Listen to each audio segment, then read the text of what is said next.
Just chilling today. Gonna work a bit on some WoW.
How many alts do I have?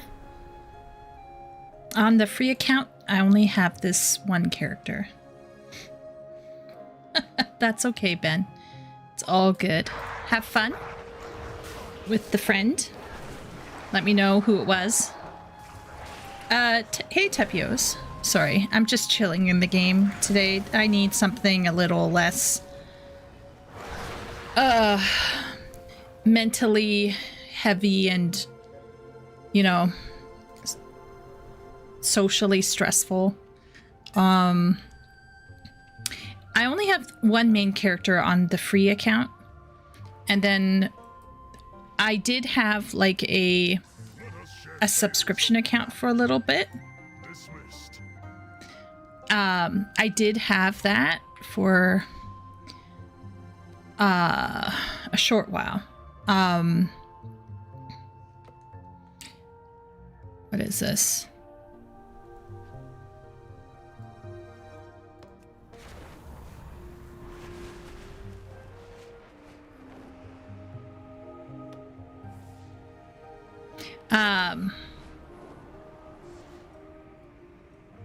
Yeah, so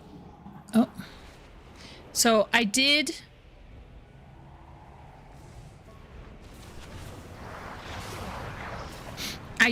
have a subscription for a little bit of time, but I didn't want to pay month to month, and I'm unwilling to pay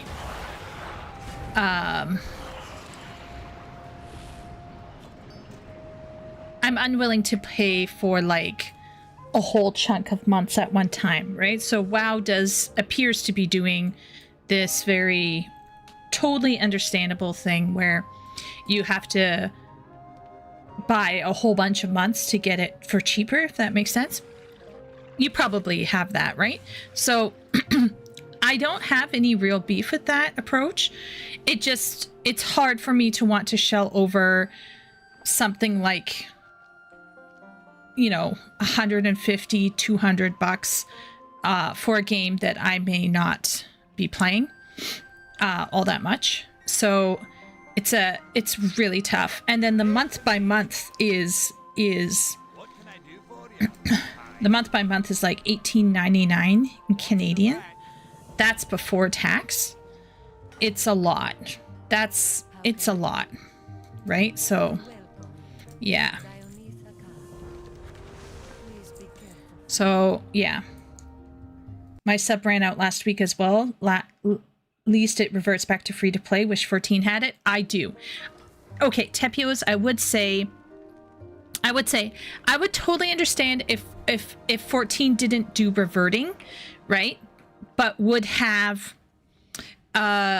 multiple accounts on one, so you could have one paid account and one free trial. Does that make sense? So like you could, so on the Blizzard launcher, above the login, you can choose which edition, like which account for WoW you have, right? So you can choose this one that I had that I used to pay, but it's now lapsed, and then one that's totally for free. It kind of like keeps them separate. And I totally would understand if they could do something like that. I think that would be cloak appearances unlocked. Okay. Not sure. Tepios, where you are is the well, for lack of a better term, is the subscription for you like is it expensive? Or is it just something that you opt in and out of depending on interest? I'm just not 100% sold on owning, like on putting into this game. So I struggle a little bit with wanting to pay for it, if that makes sense. Oh, yes, this place. Right. What am I doing again?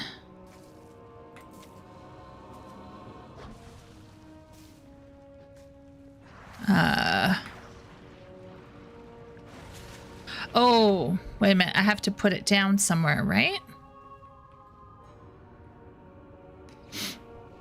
I may have screwed that up. Oh, maybe not.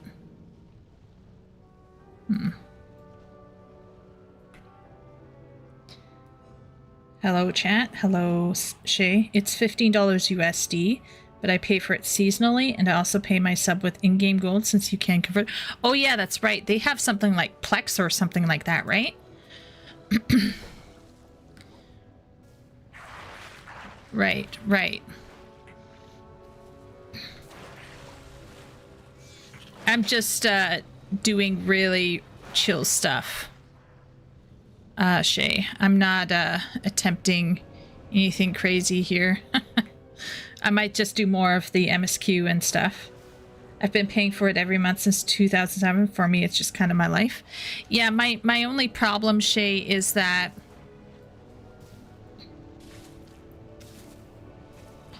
my only issue, Shay, is that I already have a sub with Final Fantasy 14. So it's kind of like you can only sub for one, and the Final Fantasy 14 sub is cheaper. Whereas in Canada, the WoW sub is $18.99. That's a lot, you know? That's before tax, too. So it's really, like, it's a tough ask, frankly. And then you're telling people, oh, well, you know, you can pay less. You can pay less, you know, if you shell out, like, a gajillion amount, right? But like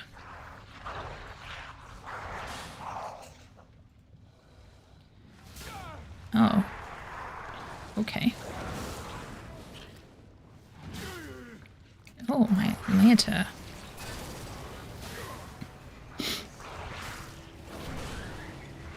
Okay. This is getting a little too exciting for me. What are my other skills? Oh. Okay.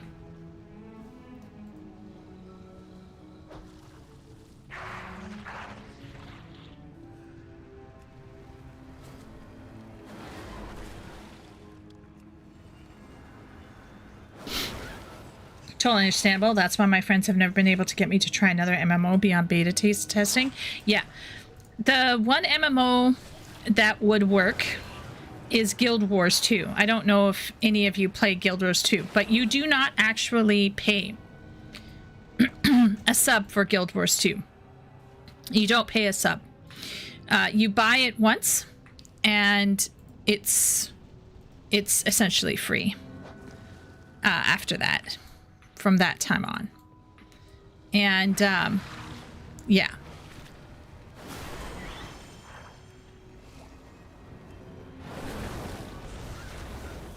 Elder Scrolls is online is the same way as Guild Wars 2. Yeah. I've only played a little bit of Elder Scrolls Online, but yes, you are correct. From what I remember, yeah. So it's for me, it's a situation, I think, where it's a bit hard for me to want to shell out. But I will say, WoW does, like Tepios was saying, WoW has this benefit of being able to you can switch your account to free to play if you decide to unsub. And that is one thing we got to give WoW props, right? We got to give it where it is due. And okay, ready for turn in. Sweet. I do wish you could free trial for WoW extended to Classic, since all my 14 friends like that version more than retail. Yeah, that would be amazing. That would be cool.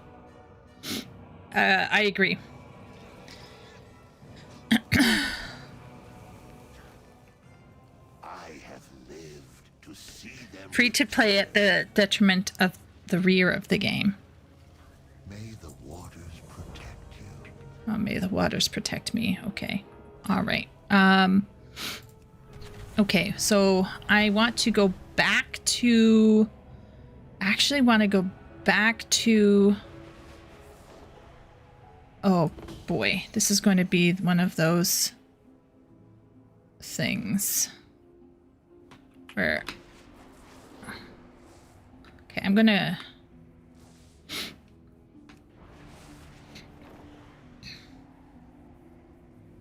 What do you mean by free to play at the detriment of the rest of the game? What do you mean by that, Jonathan? Are you thinking specifically of anything?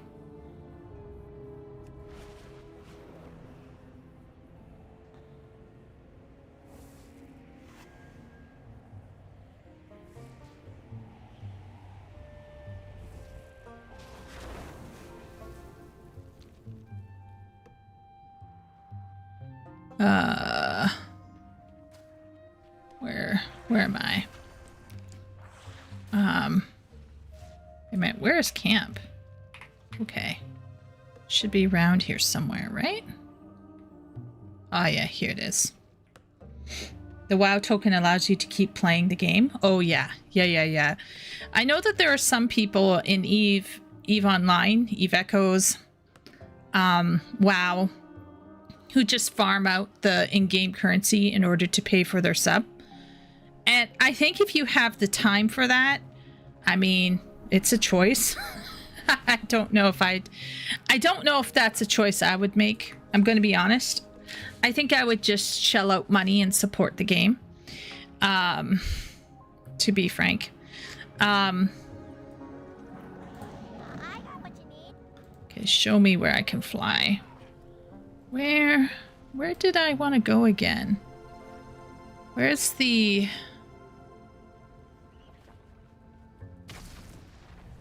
next step? Keep it real. Where is the MSQ?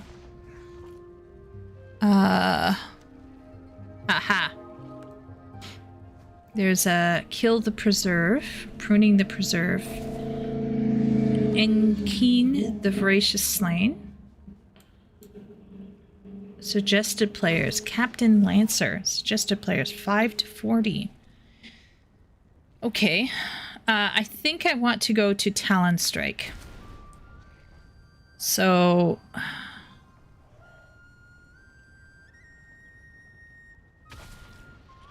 why are these yellow? I think I haven't unlocked them. I think that's why they're yellow. So I'll go over here. Okay. So I need to go to Undiscovered Flight Point. Okay, I want to go to the Ruby Life Pools. The green is undiscovered. Okay. All right. Yeah, what do you want? Ruby Life Pools. Thing is, someone shells out the money. You pay gold, someone buys your gold by paying bliss for it. So subscribers paying to win with your gold. Acquire your gold with their money. Yeah.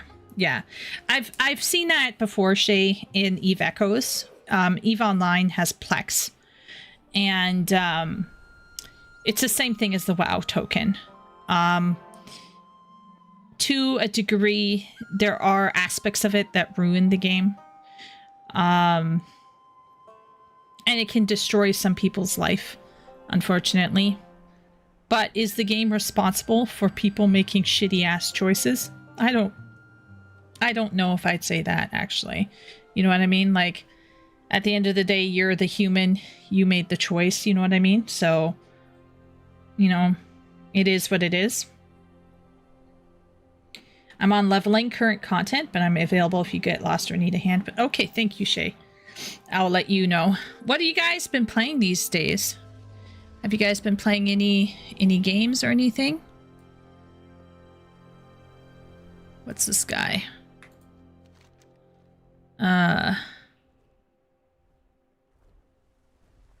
Sit for a while and look at the landscape.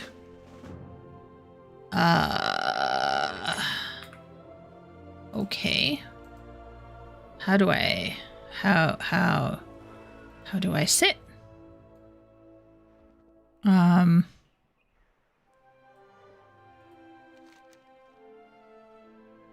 know, it's water welling up in his eyes. Okay.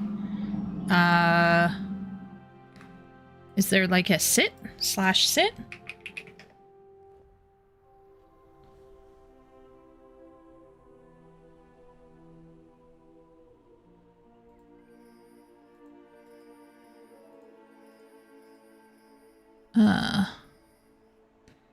It's not that.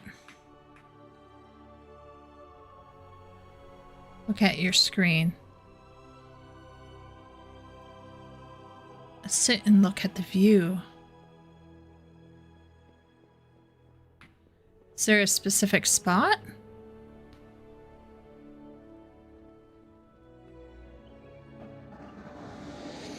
It's behind the chat. So look at your screen. There's a special button they threw up there so you can look. It's behind the chat box. Oh, wait 1 sec.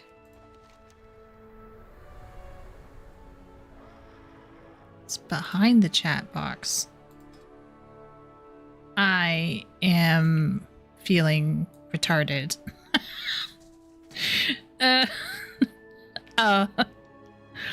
Okay. Okay, I'm gonna go back over here. Oh! Wow. Alright. Okay. I'm sitting. Sit and look at the view. Listen to Verity Strauss's stories. Okay. This view it may look beautiful to me. To me, it reminds me of how long we've been gone. I barely recognize this landscape. Oh, this is another dragon bro. Okay. I grew up here when it was called the Broodlands. I used to tend the Life Shrine so many years ago, and then we left to help safeguard the mortals. Okay.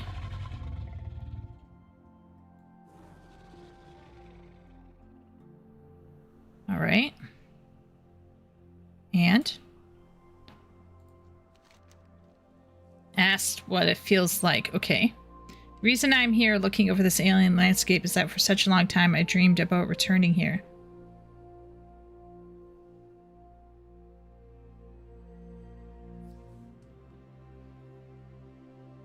This was my home. I never expected we would be gone for so long. After a while, I never expected to return.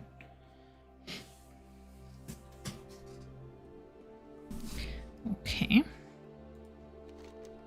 How does it feel to be back, bro? You can probably remember where you grew up, the smell of your parents cooking, or can remember playing with your friends who live close by. Not really. I don't have a lot of old memories, but okay. Yep. Now imagine you've forgotten how to get to your childhood home. You can never visit again and can never walk the paths of your childhood. I hate to break it to you, bro, but I actually don't remember any of my childhood before the age of 9. Finally visit it only to find it completely different and then come back to me. I didn't live 10,000 years, but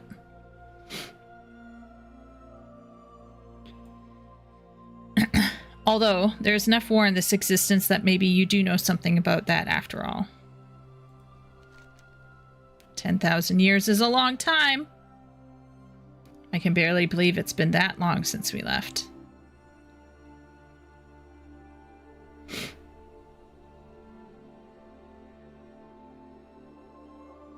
You can't imagine how awful that time was. The fear that surrounded us, sundering, the betrayal of the Black Dragonflight, the Dragon Wars.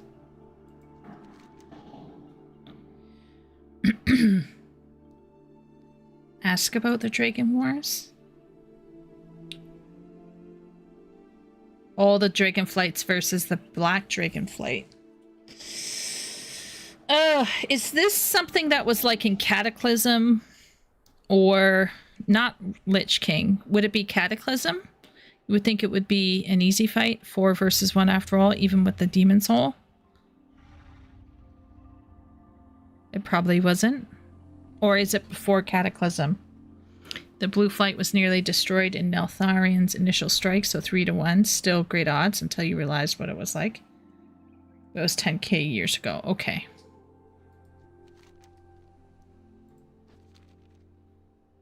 You know, you only know Neltharion is Deathwing. His brood is mad evil beings. We knew them before they fell. Oh. Okay.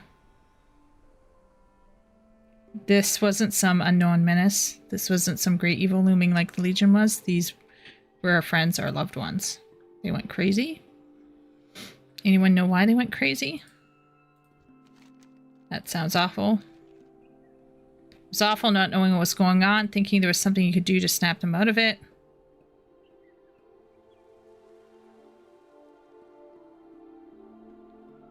Nostalgia speech. They were my friends, and they were killing my brothers and sisters.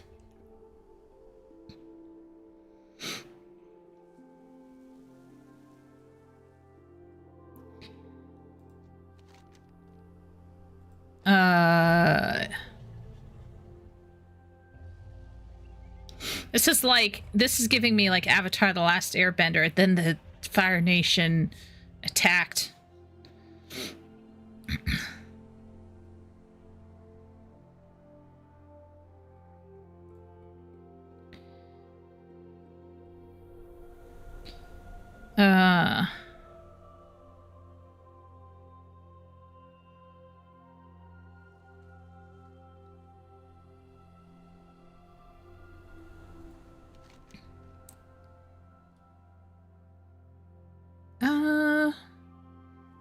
How long does this go for? I'll tell you my thoughts after all of this, but he can't remember his friend's name, but she was a girl.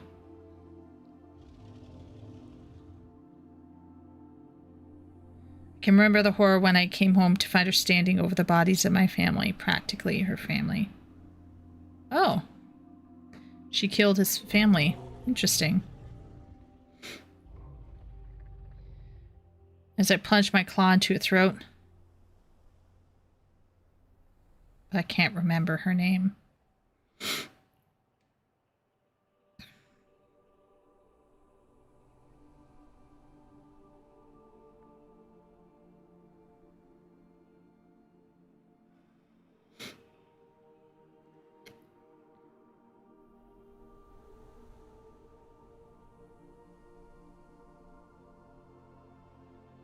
Abyssian was cleansed. There must have been something I could have done, but she didn't come to me.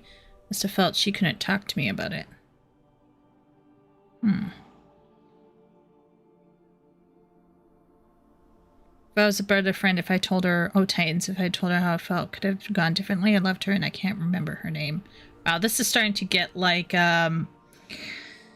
all crap's last tape. Okay. Memories. I'm almost.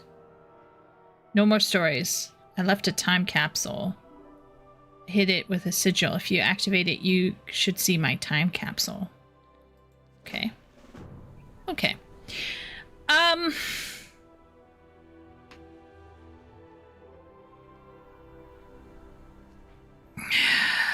Okay. There's two reasons why something like that is created, right?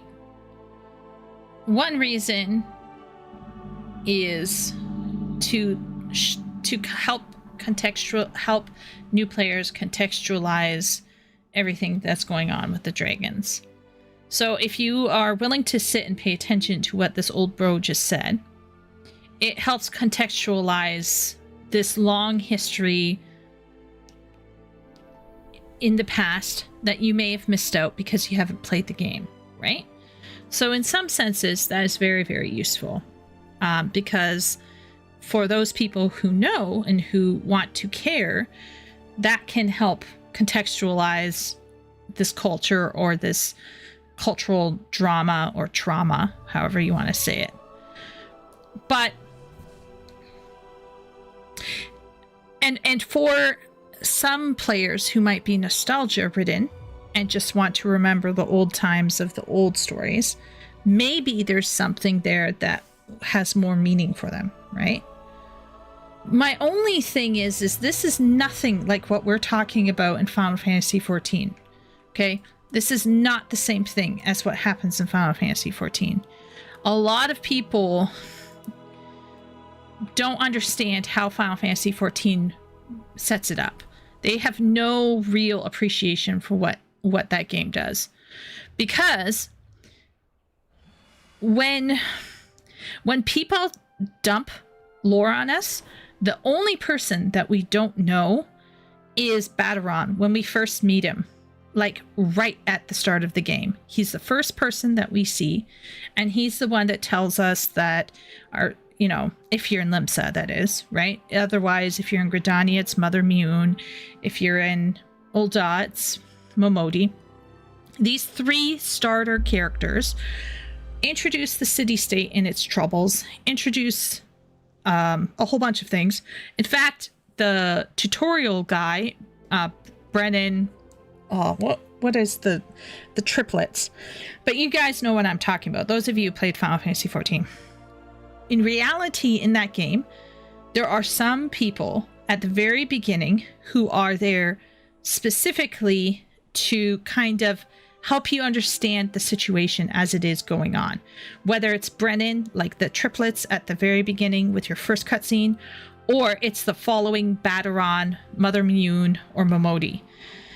These are two groups of people. You don't know them. Like this Veritas Strauss guy. I don't know this guy. I don't know anything about him, and I don't give a fuck about him, to be frank. But in Final Fantasy XIV, generally speaking, after those initial lore drops to set you in the zone, to get you oriented, after that, most people who make you sit down and listen to a story You have context. You have a relationship with them already. You care. I actually don't care about this guy. So this guy's going on and on about his beloved who killed his family, and I'm supposed to care. But the problem is I can't care because, number one, I can see all of these players hopping around behind. Okay, that's problem number one. The music isn't fitting what he's trying to tell me, the weight of what he's trying to tell me. So this is when people talk about in Final Fantasy, you sit and you shoot the breeze with a character. You're not sitting and shooting the breeze with just any random NPC that they pull off the street and are like, here they are. Now, on occasion, they do that. On occasion. But a large portion of the scenes that Final Fantasy XIV players are telling you about, where you sit and you listen to Alice, or you listen to Alphino, or you're listening to Nanamo, or you're listening to people that more often than not, you are either in the middle of building a relationship with them that's going to last for a long time, or you've already built that relationship. There's only a few characters that come out of nowhere and just dump on you.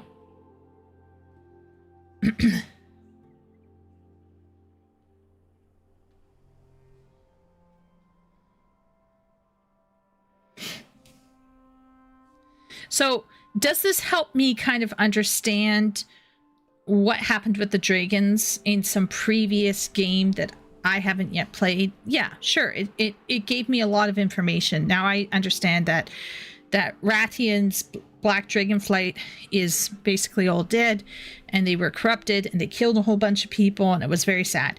But if this is what WoW people think is happening in Final Fantasy XIV, this isn't really happening. Certainly not this way.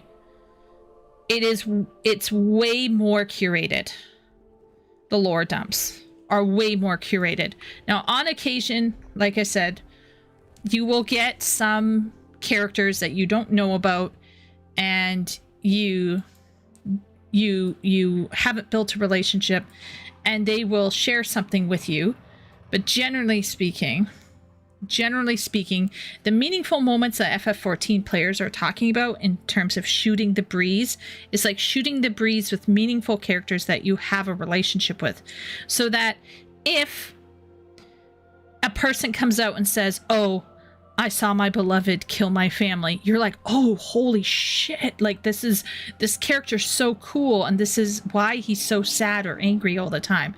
Then it matters. Then it has, emotional weight. The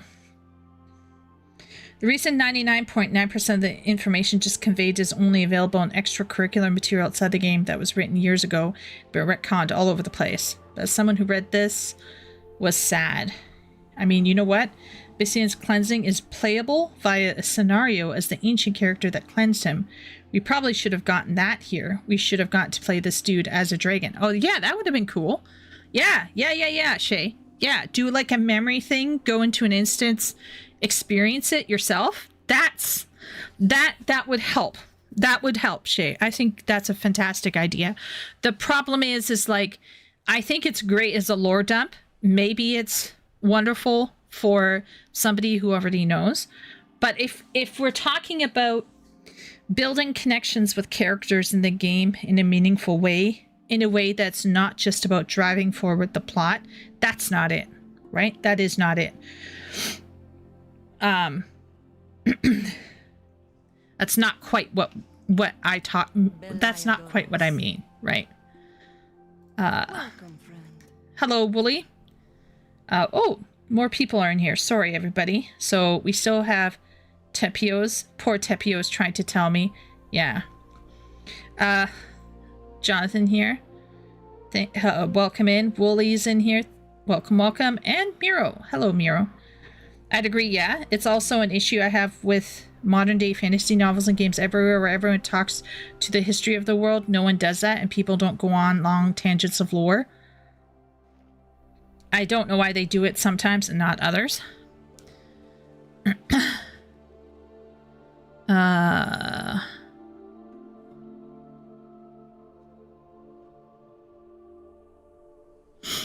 I'm going to get some glass bottles for a gay dragon, question mark. Okay. I'm a Fujoshi, so I'm all right with it, but hello, Ben. Yeah, how can I say this, Tepios? Let's say Tepios, not to, I hope this doesn't make you feel uncomfortable, but let's say Tepios came out in the middle of chat, out of nowhere, and was like, yeah, I want to talk about the time that my dad beat my mom nearly to death and we had to go live in a shelter. Almost all of us would be like, oh, wow, that's terrible, Tepios. But we don't know what to do with that information if he just came out of nowhere and gave it to us. It would have much more meaning if we knew Tepios for a long time and he was a good friend of ours and we care about Tepios and then he trauma dumps on us. We're like, oh my gosh, that's crazy, right? It matters more because we have that relationship. It's just dumping it. Yeah. Yeah. So I think my issue is that when in 14 we talk about characters sitting and just being themselves without worrying about what's going on in the plot, like having a breather, it reminds me of something that somebody else said recently. I forget what video it was. And I don't know if anybody has heard of this concept, but is in Japanese, it's called the concept of ma, of empty space. It actually is a graphical technique that is employed in certain manga, and it was also used in a lot of Ghibli films. And this space or this moment is to encourage the viewer to stop and think, or to breathe, simply to breathe.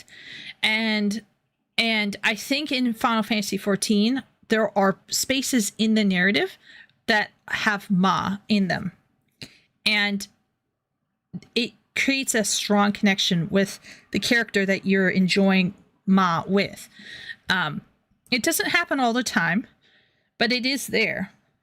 And sitting with that old man could be ma, except for the part where, like, you can see everybody running around. It doesn't feel atmospheric. It doesn't feel intimate, I suppose. And since I don't know him from Adam, it just feels like he's trauma dumping. Alas. I have no idea what I'm doing, guys. I'm just chilling today. This week I have a few things that I gotta...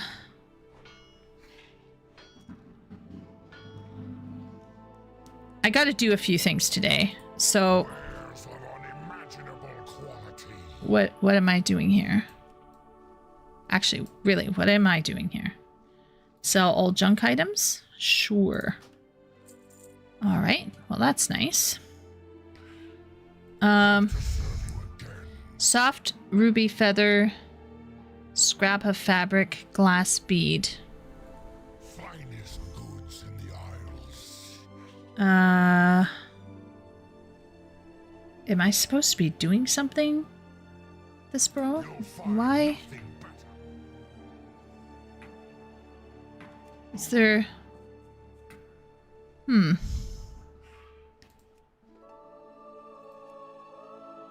Friend on the mend.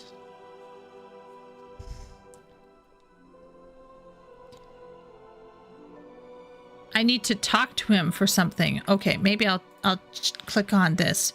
Where can I find a bead?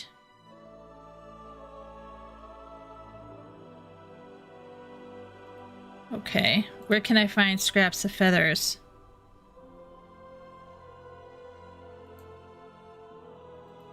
Where can I find feathers? Okay. Where can I find a bead?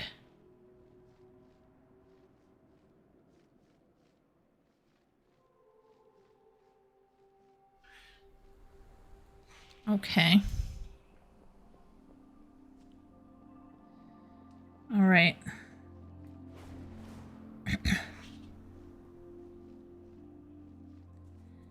Ducky, this quest, my feels. I'm familiar with the concept of empty space-time. I also know more than a few people that shit on this very idea.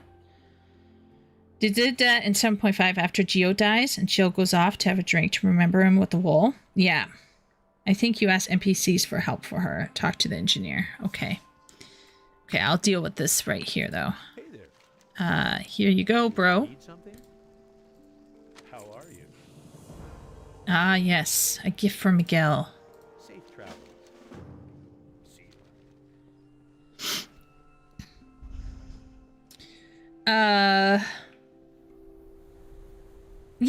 Yeah, Jonathan. I remember that one scene with Shale. I think that there are I think that there are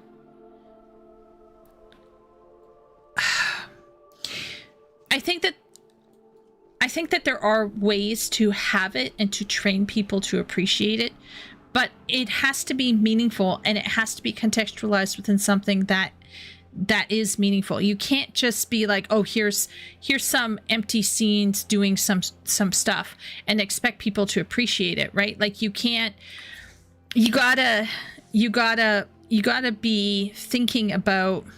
Oh. Warm welcome, champion. Oh. Okay.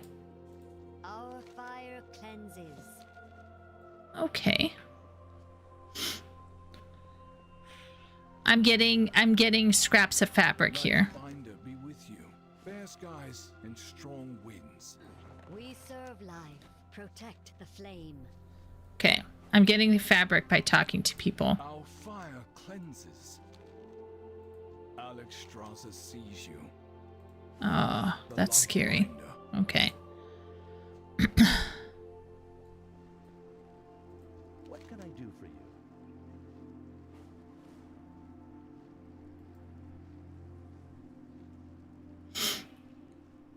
Have a good one. I may have accepted something I have no business accepting. In the Isles. Powered lightstone.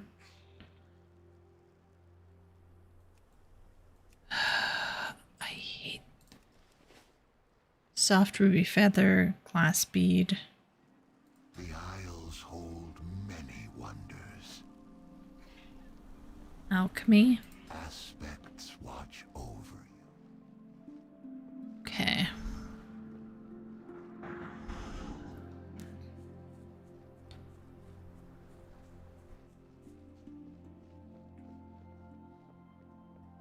Engineering. The best prices in the Isles. Hmm. It has been my honor.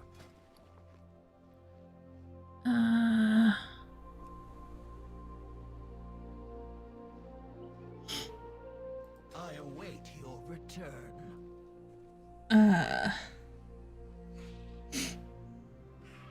Talk to the engineer.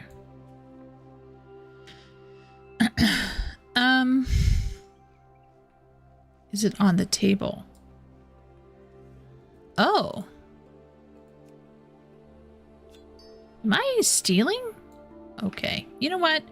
We're gonna just go with it. We're going with it. Okay. We're just WoW's just really fucking bad at making you care for its characters. The only few I can think of is the Taran dad and Night Elf dad in Mop, or Jim Cummings Nightborn.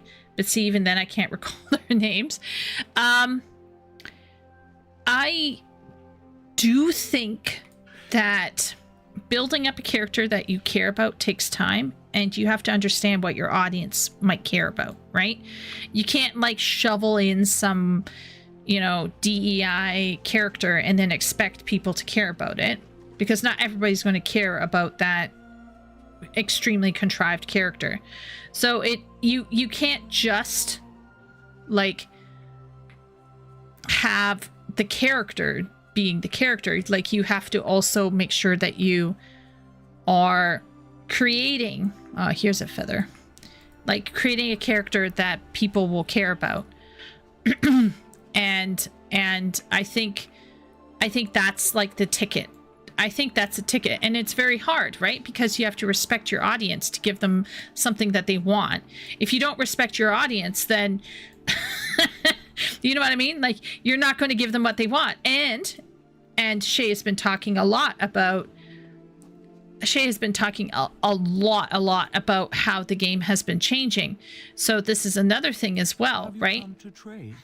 Greetings, traveler. Continue. What has the wind brought? There you go. Together we are higher. All right.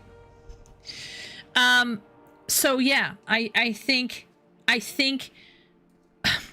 the issue for me is Shay has been sharing with me in Discord how the audience may have been changing in WoW for a while now. And if they start writing for that new audience, then the old audience isn't going to care about those new characters. But even so, Shay does appear, like how she's talking about it, there are a lot of annoying characters that even the audience, the new audience, don't even really care that much about them either. They're just, you know, frigging annoying. So I think I just think it takes a lot of time. And it sounds like not everybody in this game cares about taking that time to start with. And then not everybody will share the same view on what character to care about. Now, frankly, I do think, like, if you have, like, you know, like a massive cast, you can find someone you care about, right? So in Final Fantasy XIV, we have what we call the Scions. So you might not like Y'shtola, but you might like Thancred. You might not like Thancred, but you might like Urianger. You might not care about Urianger, but you might care about Alisaie or Alphino or other ones that are kind of spoilery, so I won't mention them. But these characters are all unique and separate individuals, and you can kind of pick and choose who you care about. And so when the scenes with them that happen with them, you can be like, oh my gosh, here they are, this is a moment. And you know, this is where I think, like, you have to have a plethora of different people for people to latch onto, but you also have to give them all equal screen time. It can be very difficult. I like Anduin, Garrosh, Terran Jew from Mop.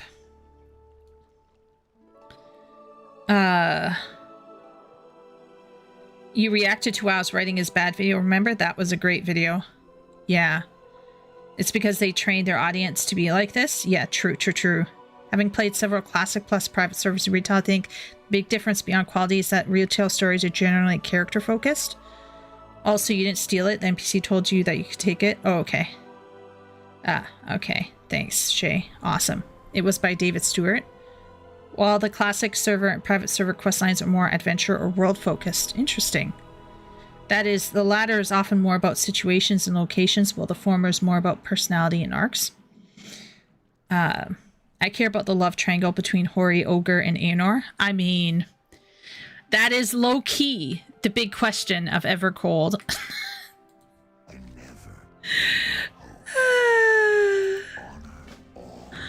That is the true question of Evercold.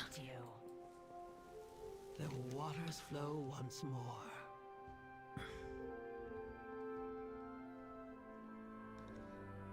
Until we meet again.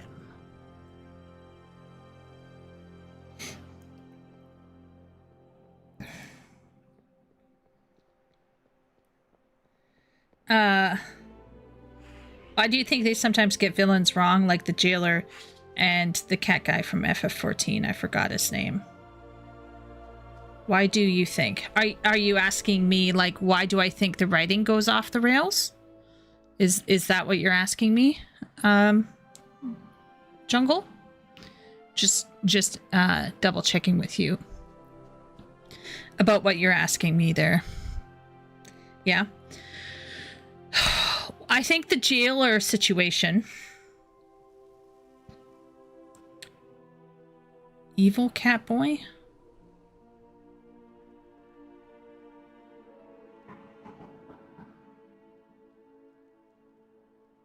There's an evil cat boy in FF14? Okay, let me think about that one for a bit. The jailer, to me, from the sounds of it, okay, I'm only speaking from somebody who looked in from the outside and saw some cutscenes. The jailer is simply a symptom of a larger story problem. The story if I understand this correctly, was intended to end at a certain time, a certain way. The story was then extended beyond its natural life cycle and became contrived and warped. The Jailer was just another attempt, albeit super corny and annoying, to make sense of it all. And a lot of people felt that it undercut a lot of stuff and that it made no sense and that it was very like ham-fisted and slapped on. Because if you want to do a long-term villain who's been doing something for a long period of time, and you want to say that they were there from the beginning, you have to play fair as a writer and put the clues in where you should put the clues in. And in the case of the Jailer, it felt like they slapped in this guy to say, hey, this is the person behind this and this and this and this. And it felt contrived and unfair because people couldn't really go back and see it. And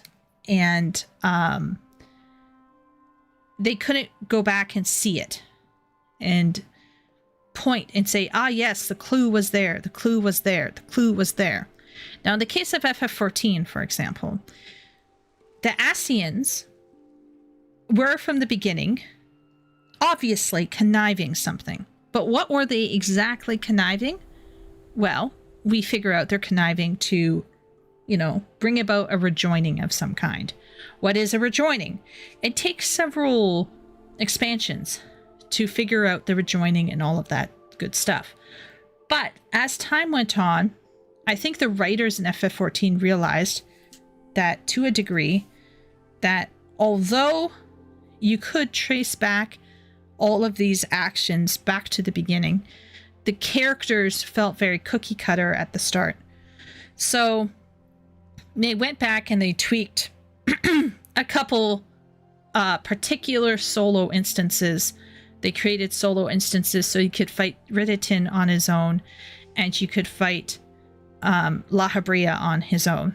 And if any of you have tried these new solo instances, it is genuinely really quite great.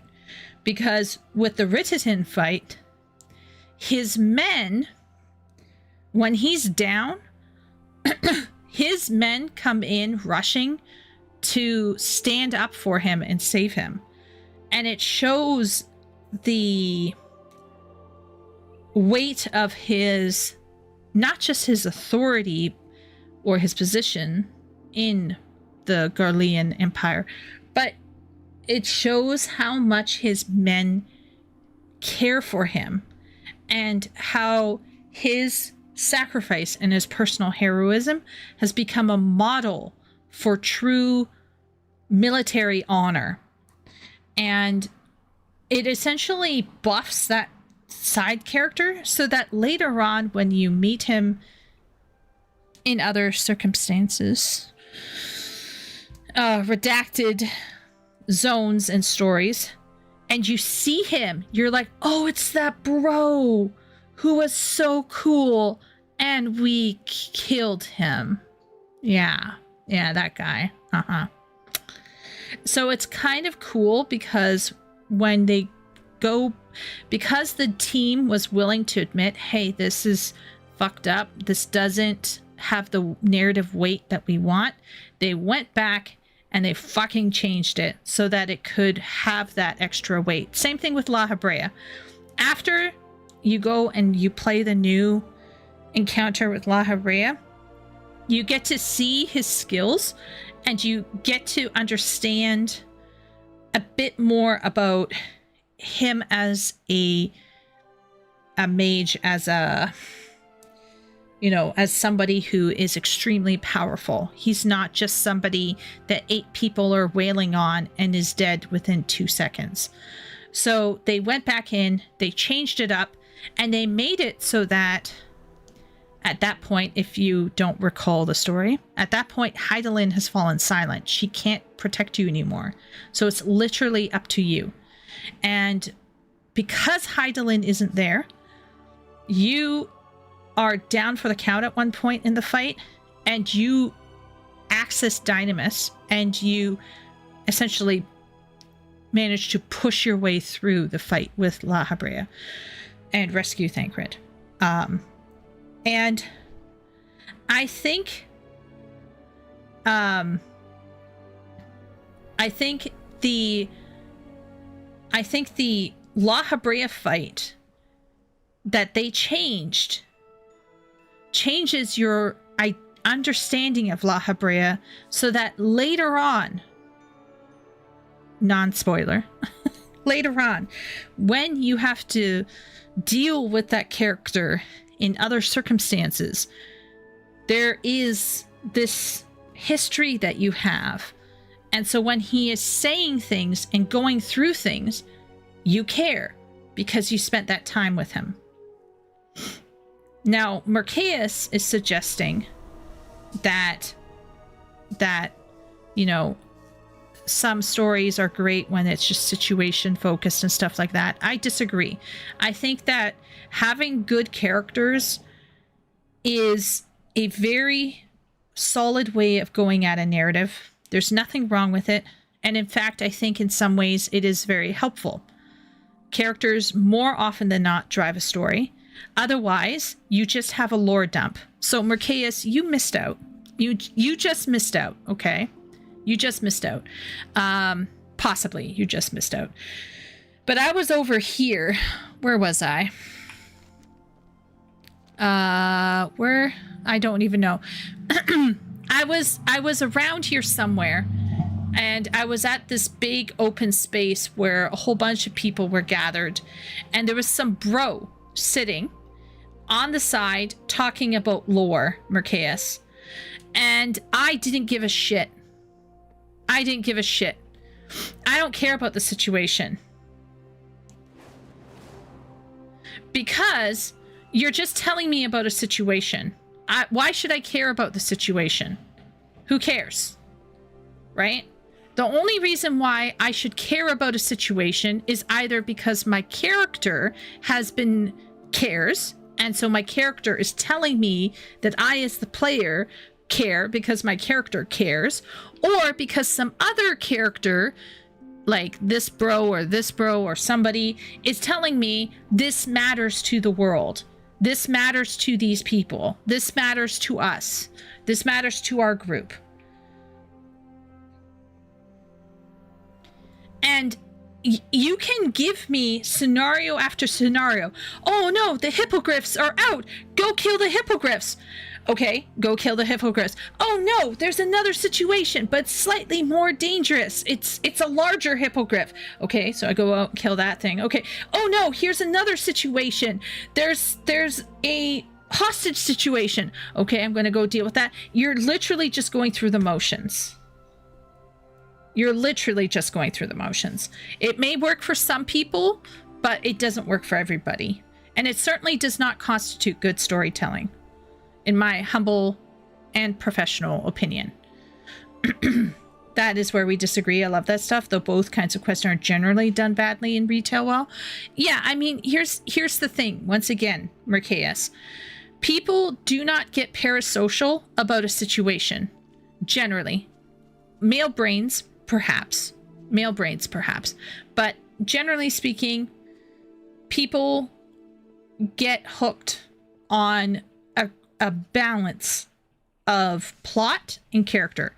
You can't have too much characters just doing character shit, but you can't have just plot either. You have to have a balance of both. In my opinion, you have to have a balance of strong characters that people care about involved in situations that are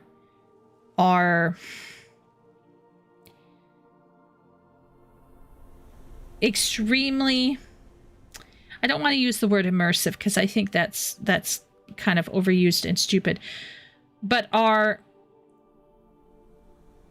strong enough to get people interested. They don't have to always be intense and high dopamine. It can be very subtle, but it needs to feel like it matters. I mean, even the revamped ARR solo duty La Habrea beats the Wool. Well, the Wool has to rely on Dynamis to win. This is why the entire Shadowlands was a bad expansion. They took us to meet a bunch of folks who had shit all to do with the entire game and expected us to care about all of them. Yeah. Once again, I'm not suggesting that there should never be a good scenario or there should be no plot. I'm not suggesting that.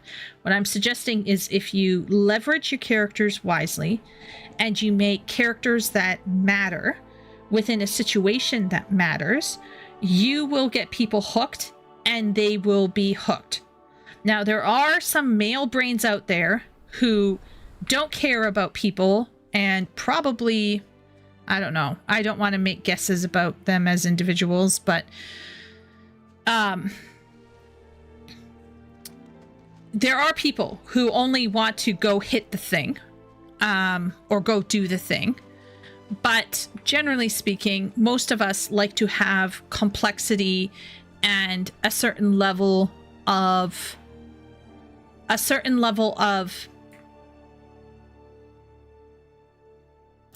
investment to continue playing a game.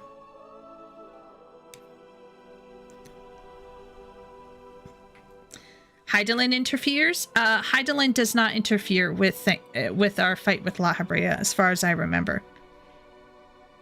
Just call us meatheads.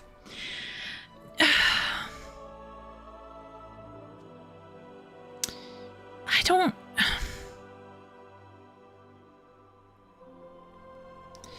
How can I say this?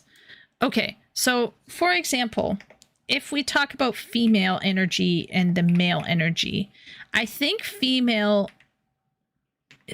focus tends to be what I call the internal, the psychological, and the emotional, and therefore the social. So a lot of female-driven narratives are character-based, character-focused, right? Male tend to be external. They're also psychological, but they are more physical and they are more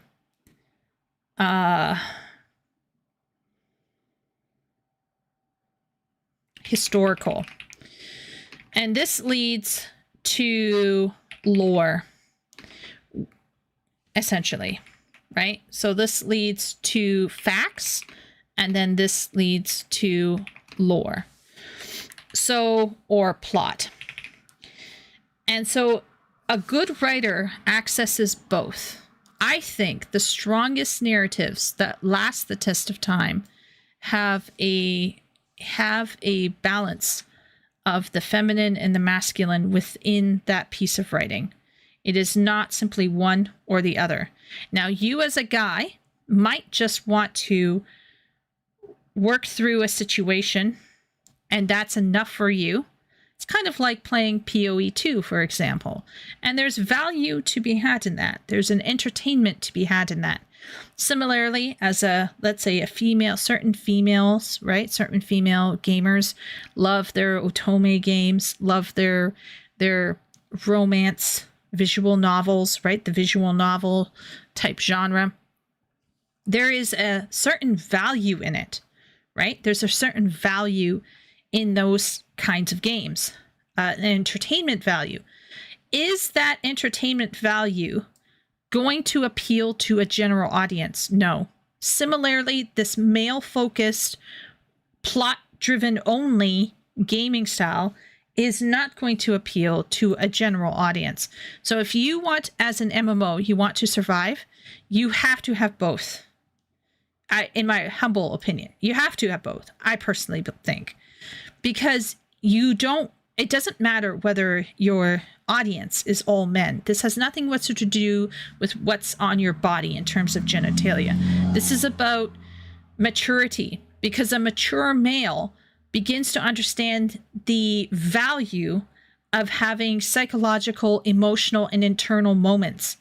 And a woman who is mature begins to understand the value of having plot and difficulty in situational crises arise, right? It's not going to all be sunshine and rainbows and things that I want to see.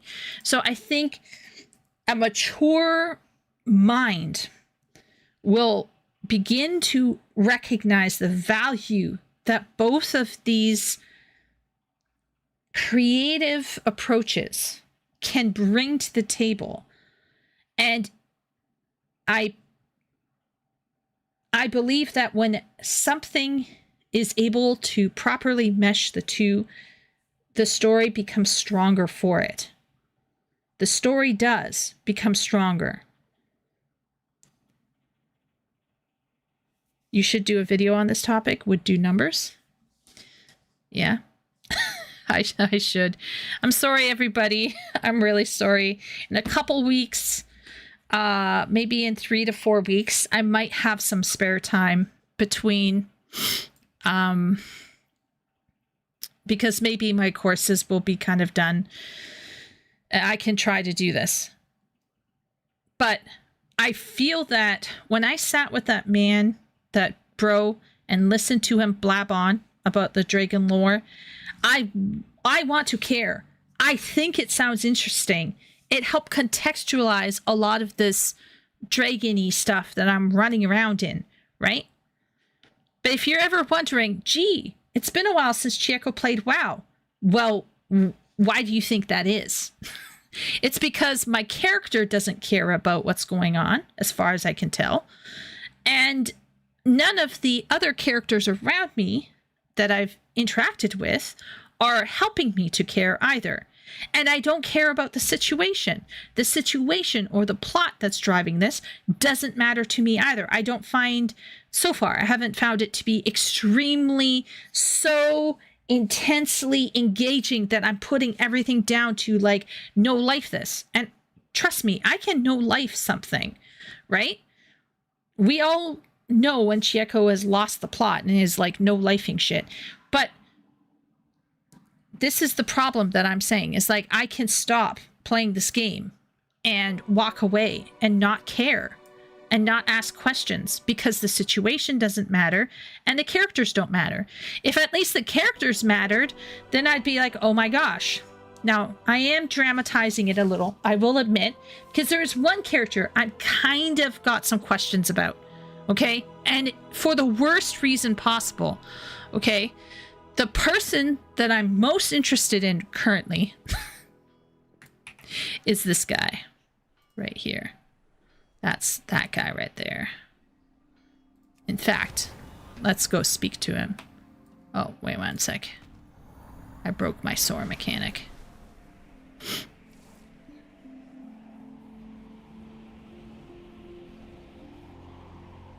But I think I guess what I'm trying to say is that it's I'm not I really struggle with a story that doesn't have a solid situation for me to get into and doesn't have solid characters for me to get in. That being said, I will say for completely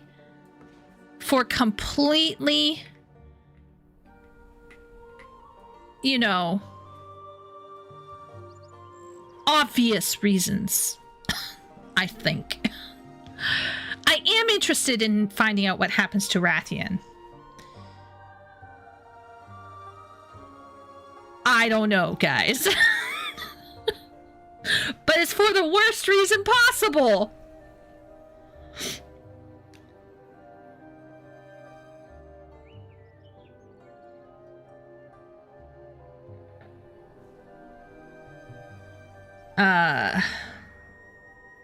Asmund is a person who just wants to go hit the thing, and he would complain about the story without realizing it. I think what he needed and wasn't able to realize or say is what he needed it to be, more on the rails, in your face, and immersive. Well, I think expecting more chaos, okay? Not to shit on Mercaeus or Jungle, okay? I don't want to shit on you boys, okay? But what I am trying to say is, so far, the situation hasn't been all that, it's not all that gripping, shall we say, right? And because the story is not allowing me to understand it from the beginning, I don't get the stakes involved. So I'm missing out on a lot of feeling that kind of gripping, like, oh my gosh, I need to find out what happens next. Because I'm coming in at the nth hour to play something that's referring to all of the stuff that I have no investment in, right? So the situation is not gripping. And then on top of that, there aren't that many characters that I actually care about beyond Rathian, and only Rathian because he's kind of cute and he has a fun personality.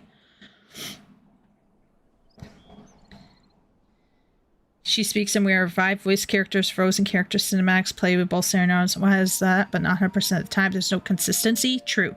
Some is just quest text. True. Sometimes you miss shit if you're not watching the chat bubbles.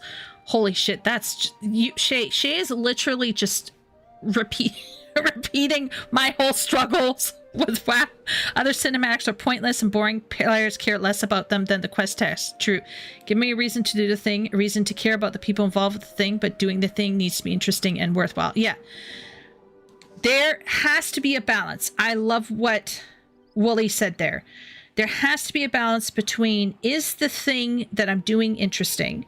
And are the reasons, the situations, and the characters involved interesting? And if there's an imbalance somewhere, I think it can affect the game.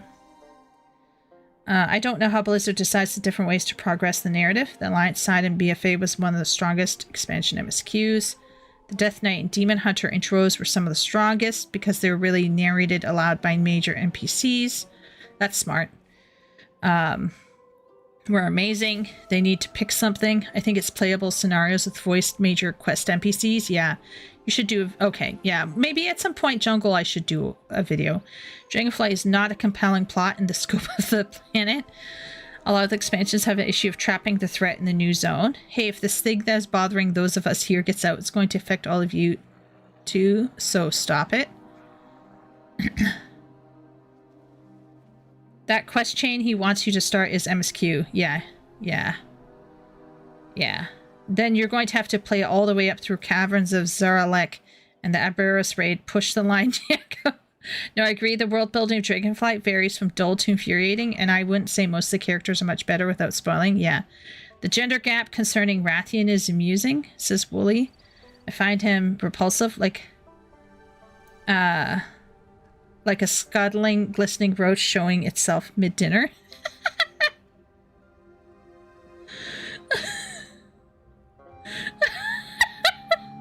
We should send that video of Asmund to you. He says the story is good when it's simple, but also has depth if you really get into it. I do think there is something about simple stories that offer more meat on the bone on the side. Once again, I'm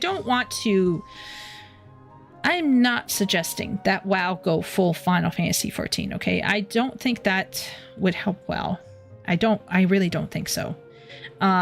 Especially in this day and age when if you want to get like the new Gen Z, like the new Gen Alpha crowd in, the Zoomers, I don't think you want to have lots of text. Let's be real. So I'm not proposing that we just throw all this dialogue in.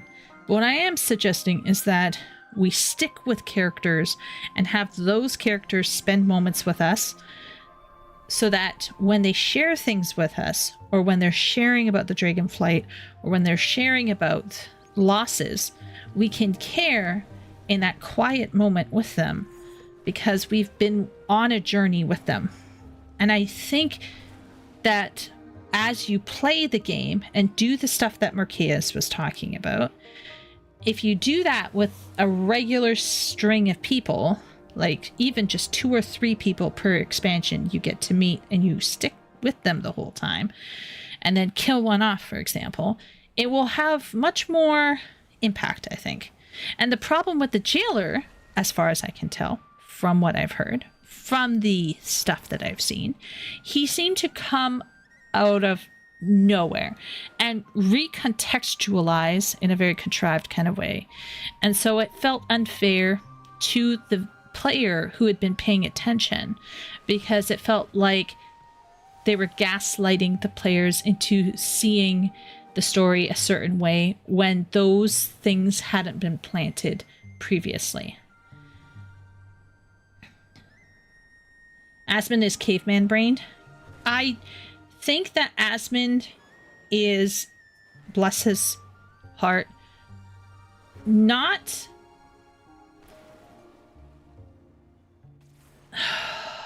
How can I say this? He understands when a story grabs him by the balls. He can understand when a story is saying something meaningful.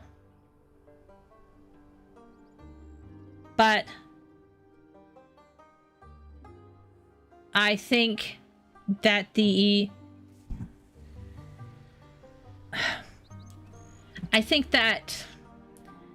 default of most men is very similar to Asmund, which is, I just want to hit the thing. And I think that is normal, and it is fine within reason, right? Entertainment is entertainment, right? So if you want to play PoE 2, for example, or Grim Dawn or something, you don't have to have amazing narrative that's gripping and full of maw and, you know, pushing you to challenge yourself and your viewpoint of the world. I don't think that's necessary in every piece of entertainment, but I do think that some entertainment should be challenging somewhere, and it doesn't have to be all the time, but it should be somewhere. And so if you're unable to stop and recognize this is meaningful, this is art, I'm having a moment, I think you should have a self-reflection. But that being said, I think there is a level of the tainted well of art and entertainment, because we all know that there are pretentious twats out there who are pretentiously telling us that this is meaningful when it is in fact superficial, shallow, and empty, and we can feel that it is superficial, shallow, and empty. And so then when we have this superficial moment, we just feel betrayed yet again, right?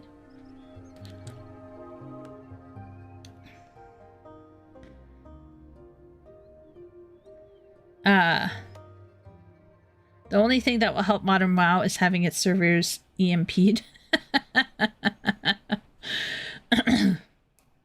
Now, Jungle asked about somebody else. Asked about an evil cat boy? I have no idea what.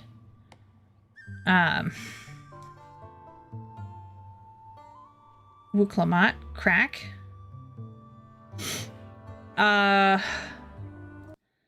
Obviously, I have paused my dragon, my Dawn Trail. I've paused my Dawn Trail review because of school. For those of you who might not have known, I went back to school. I'm taking like 3 courses on top of working, so it's a bit much right now, shall I say. But the long and short of it is that as a character, Wuklamat is not terrible. I know, crazy. I've now played Dawn Trail twice. Technically, in some parts, I've played it 3 to 4 times, especially the front part, the first like 50 quests, I've played 4 times. I personally don't think Wuklamat is a terribly is a terrible character in terms of conception. What I do think is that there was too much going on within that whole expansion, and the execution of the front plot shows a highlights an ongoing issue, and Wukalamat actually was not the problem of Dawn Trail. The problem of Dawn Trail is actually Zerolja. Good character or bad? She's not a villain? Yeah.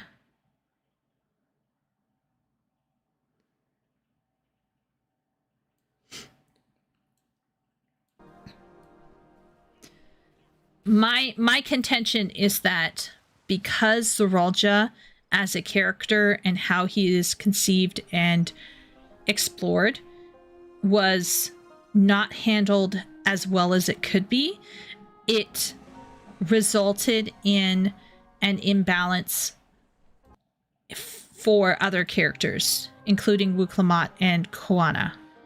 So the problem with Wukalamat is actually not Wukalamat. Wukalamat is not a Mary Sue.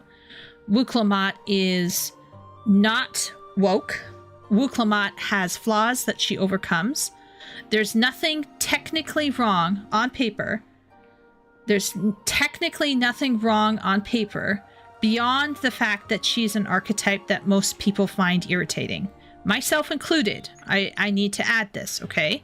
I am not a Naruto fan. I am a Kakashi fan. I am a Kakashi fan, and if I have to choose between Naruto and Sasuke, I'm choosing Sasuke down, hands down, every single time. But, well, technically I'm choosing Itachi because Itachi's better than Sasuke, but setting all of that aside, I personally find the shonen archetype to be annoying. But in terms of does she have character progression? She does. Does she have flaws as a character that she has to overcome? She does. Does she look to us for help and slowly overcome those things? She does. There's a whole raft of reasons why she works. The problem is there was too much of her. So then we have to ask, why was there too much of her? Well, because there wasn't much of anything else. So why wasn't there much of anything else? Well, because there was a weird tension with tone that they were trying to achieve, which they failed. There was too much that they were trying to pack into a single expansion that only has 10 levels.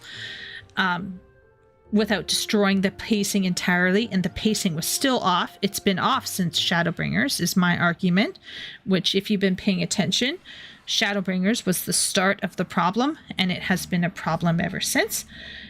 And what else? And the strongest area of weakness in Dawn Trail is actually the villain. That is the strongest weakness. Both Zerolja and Sphene. So Sphene is fine up until a point, but then for the final zone, the writing lets her down.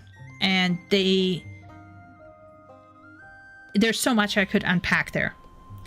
So what happened with Wukalamat, Sphene, and Zerolja is a completely different thing from what happened with the Jailer. With the Jailer, it's simply we're trying to extend the story further by implying there's something else out there, and the Jailer's responsible for all of this, so it all makes sense now.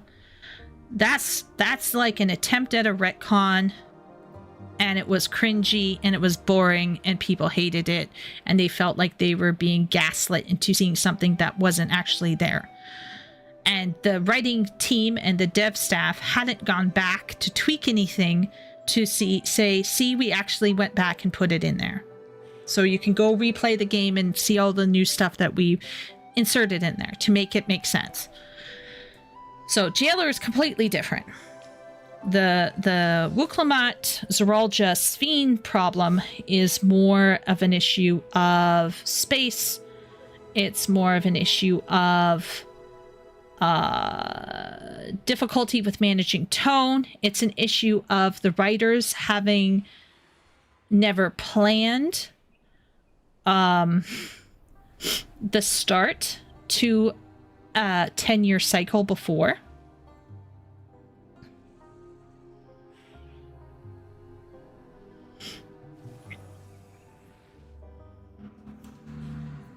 To be fair, Rock is a better character than Sasuke.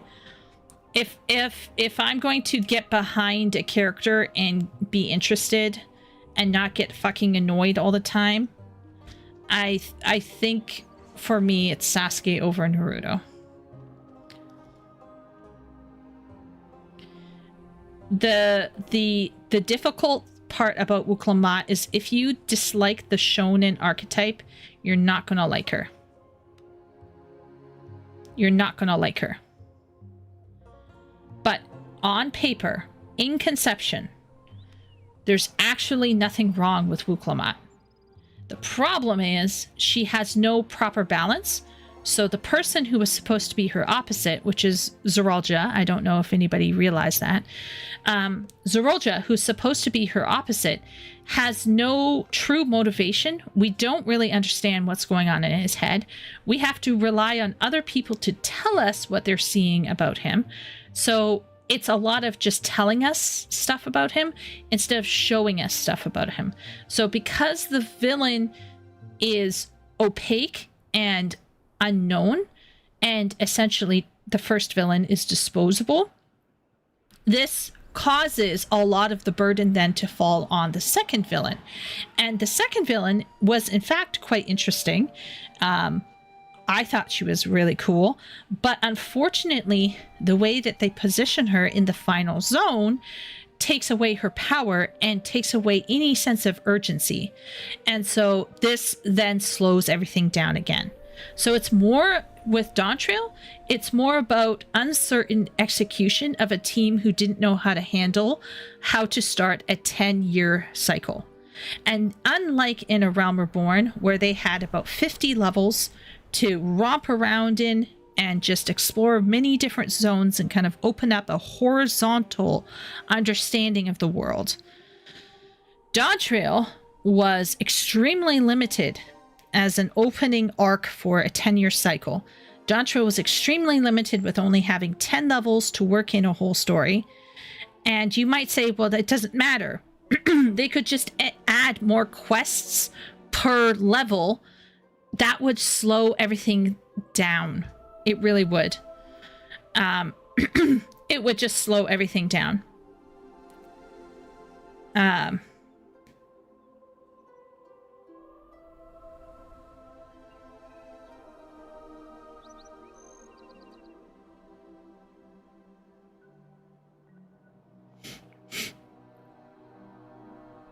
I'm not sure who Tab is talking about. And I'm not sure what Jungle is saying true about, but awesome. Yeah, so anyway, so I think the jailer and the Zeralja situation are completely different. There is, oh, Zeralja, okay, yeah. So Zeralja is Wuklamat. The reason why there's so much Wuklamat, in my opinion, is because nobody stepped back probably and said, wait a minute, what about Zeralja? Like at some point they lost sight of the villain. And in those stories, Merceus and Jungle will have to agree these stories are more character focused, so it kind of rises and falls on your character. And in this case, I personally believe that so many people went after Wuklamat. It was stupid, insanely stupid. I think the real problem is in fact Zeralja and Sphene to a degree, and how they were conceived and explored. If there was more time spent with them and understanding them and getting like even just understanding that they're evil, right? They don't have to have like a reason like Emmett Selk, right? So Like, even if it was just their Xenos, right? It would be much better to step away from Wuklamat and Kwana and Erenville, to step away from that group and spend some time with Zoralja and other people.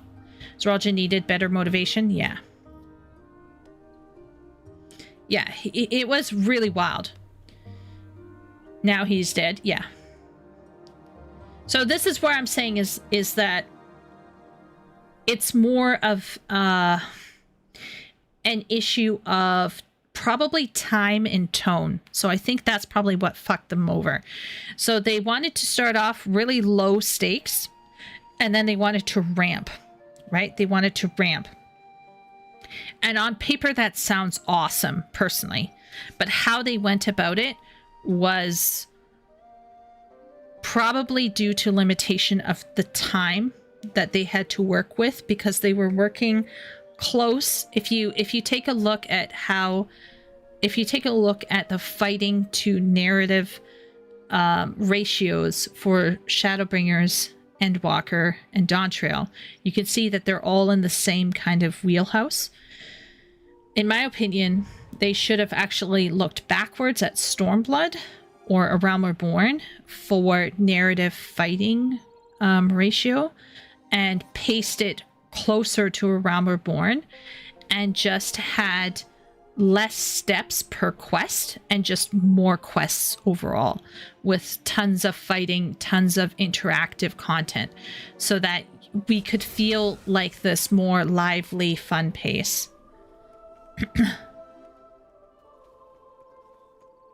I think the problem that contributed to Wuklamat's overexposure is that we brought a lot of science with us.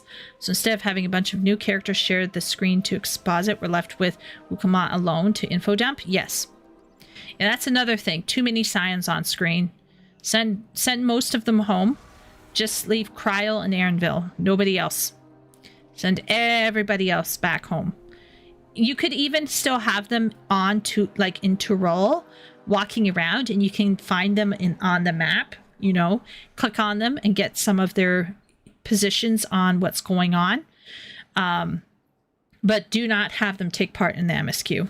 Lower that shit down. Stand by. Yeah. They could even be doing their own side quests, and you could, like, potentially like see them in cutscenes helping with the fighting and stuff, just like they did in certain cutscenes, right? Nothing wrong with having them even romping around like Thancred and Urianger did. Nothing wrong with that.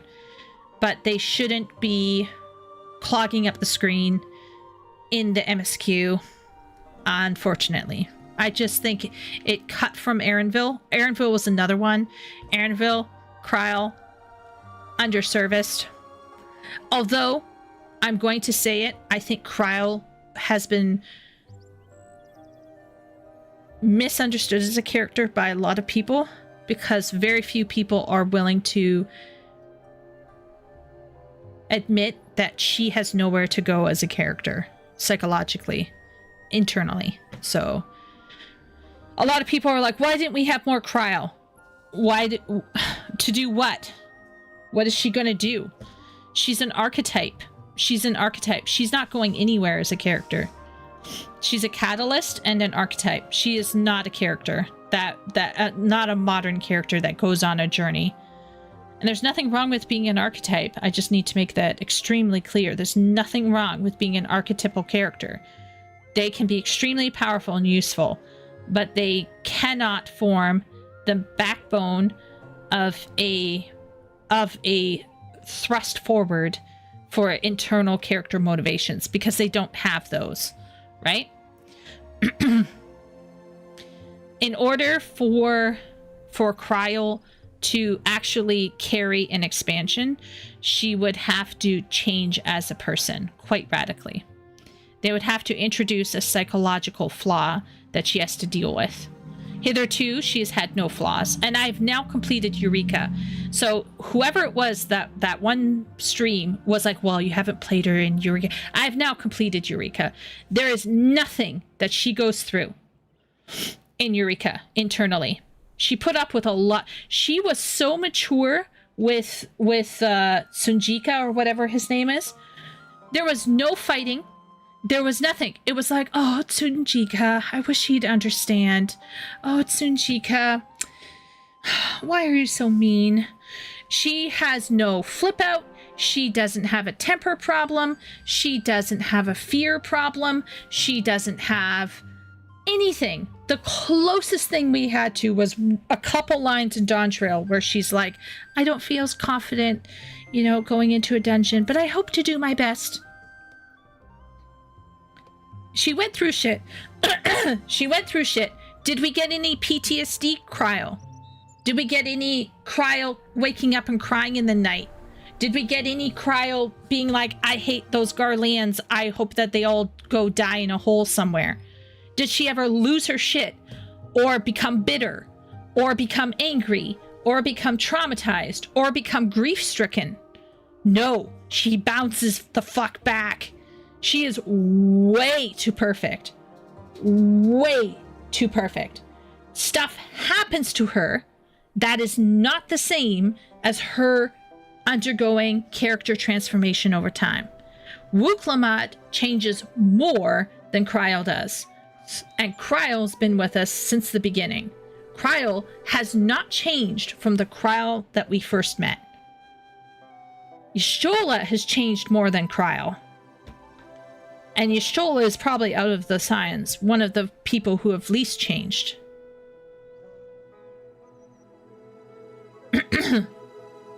Yeah.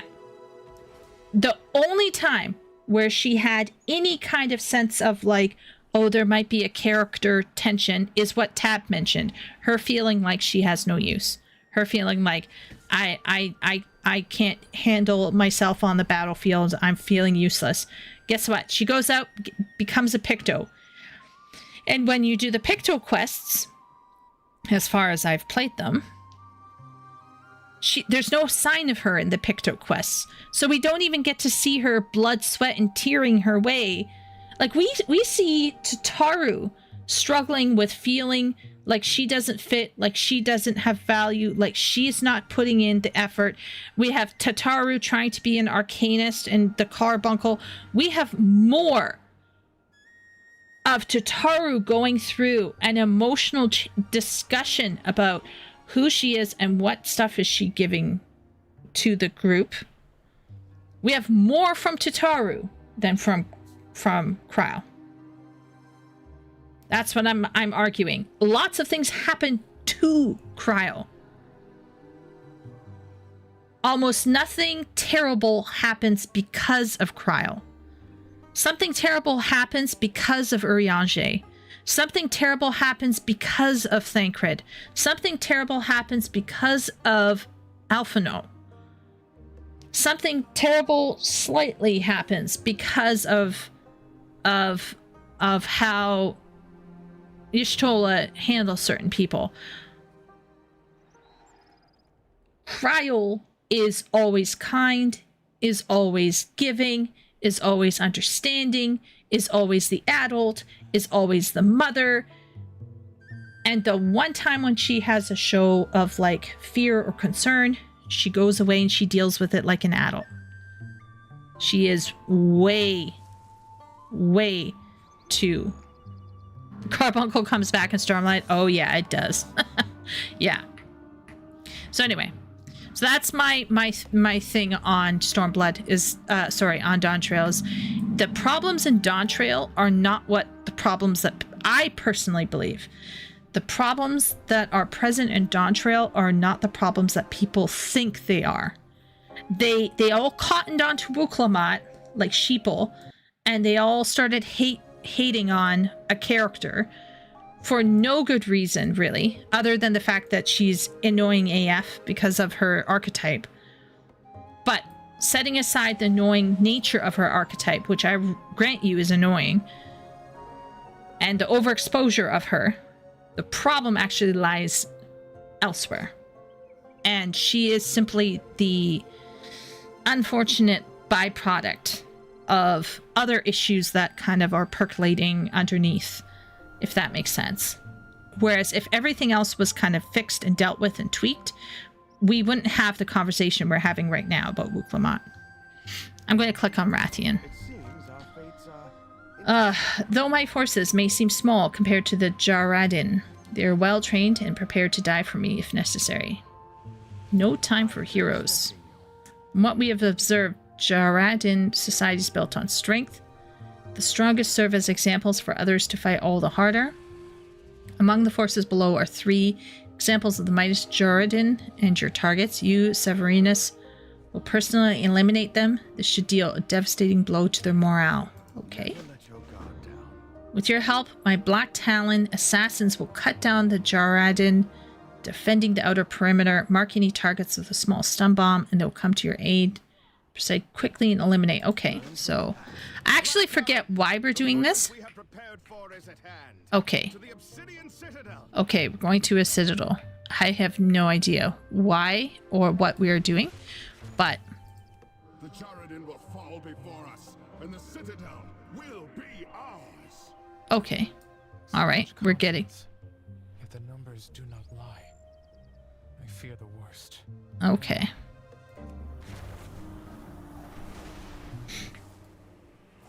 Oh, right. He wants his stuff back. Okay. All right. Be careful, champion. These Jaredin are masters of flame, and won't hesitate to turn you to ash.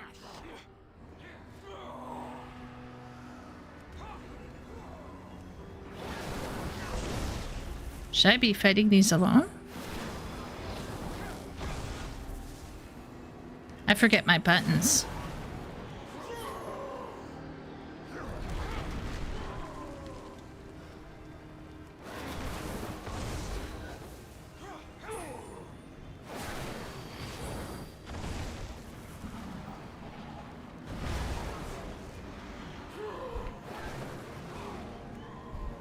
Oh boy. Oh no.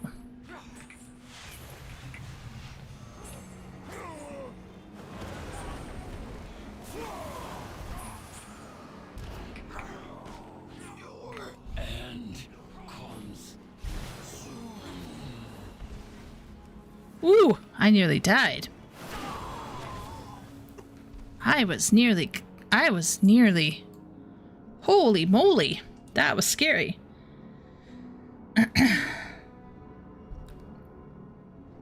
Okay. What does that mean? But okay.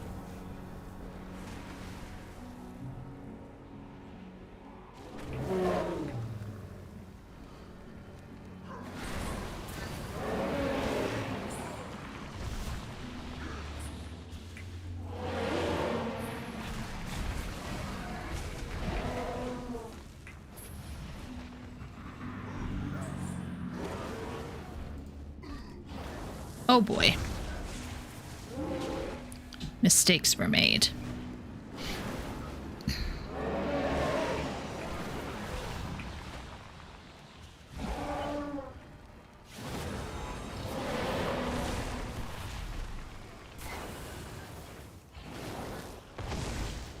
Ooh.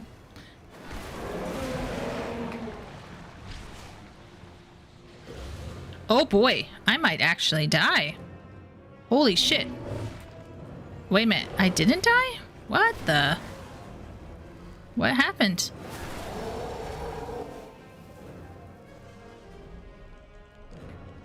Okay. Far be it from me.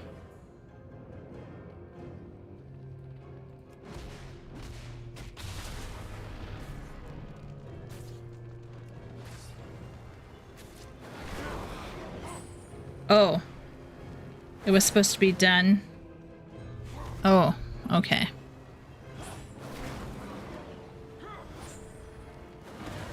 I should have used a stun bomb. Oh.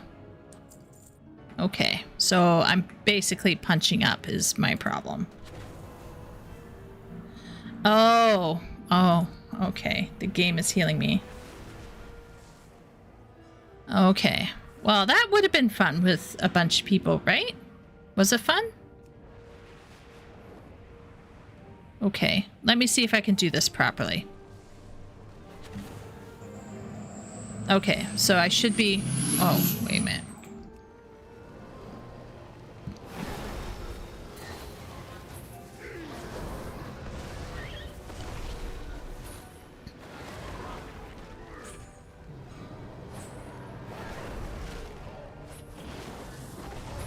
Oh, man.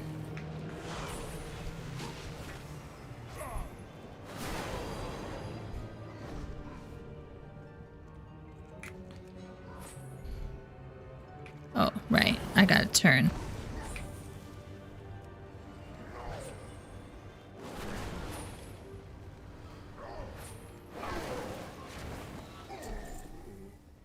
Okay.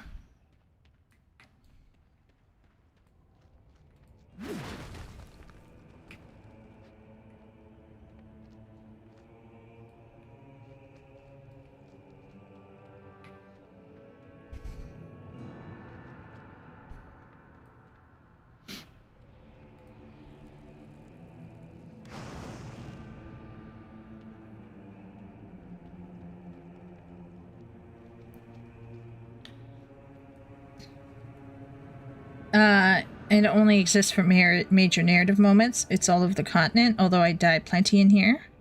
I tested it out in one of the farming centaur zones back in the day.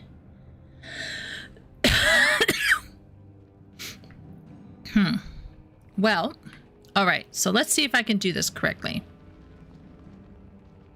So I'm going to go up the stairs. I'm going to deal with this guy.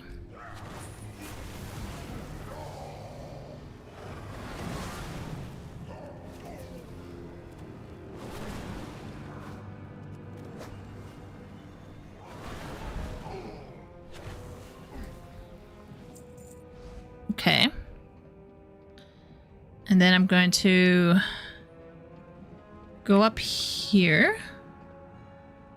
What's this purple thing?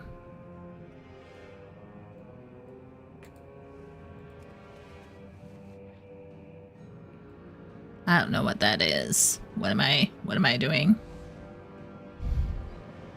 Okay. Use Black Talon marker used on Jarden. How do I... Oh! I will crush you to embers. Okay.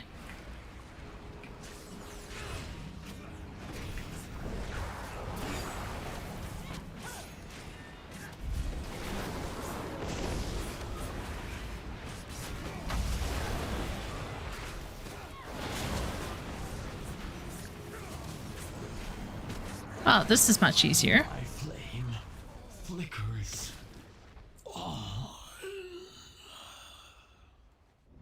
Okay. Is that a... No, that's a real player. Oh, never mind. I don't even know. I don't know. Should we continue with this talent strike thing? Probably, right?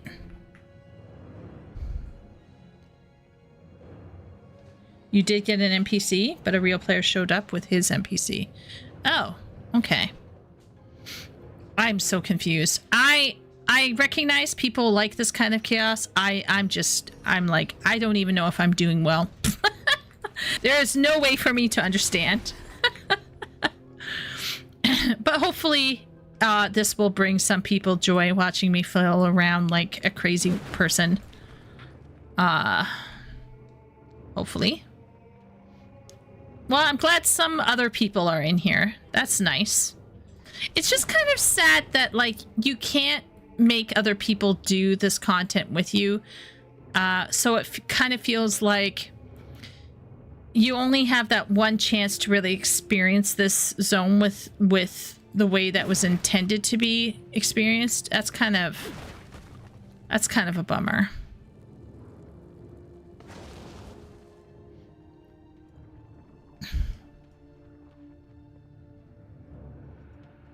But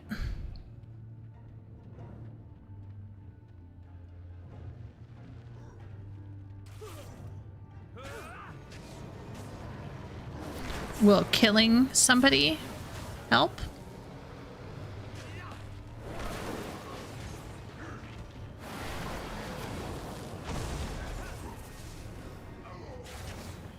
okay. Killing somebody helps.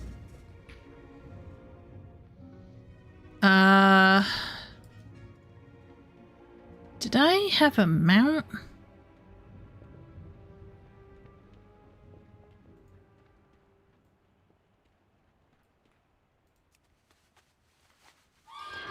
Oh, okay, here we go.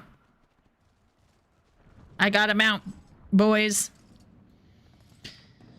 Do not let your guard down, and call upon the Black Talon should you have need of aid. Oh, okay. We're close, right?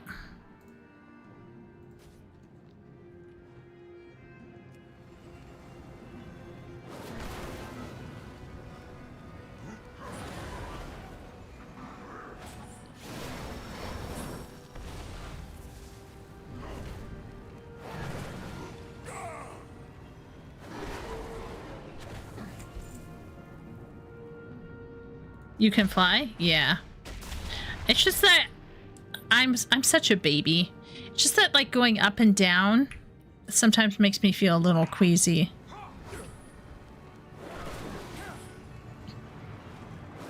Like I actually get height sickness from video games. It's so stupid.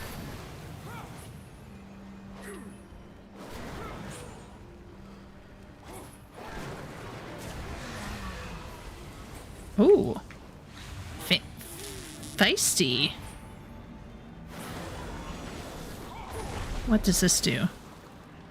Oh, I may die. Oh, I died. Oh, that guy is crazy.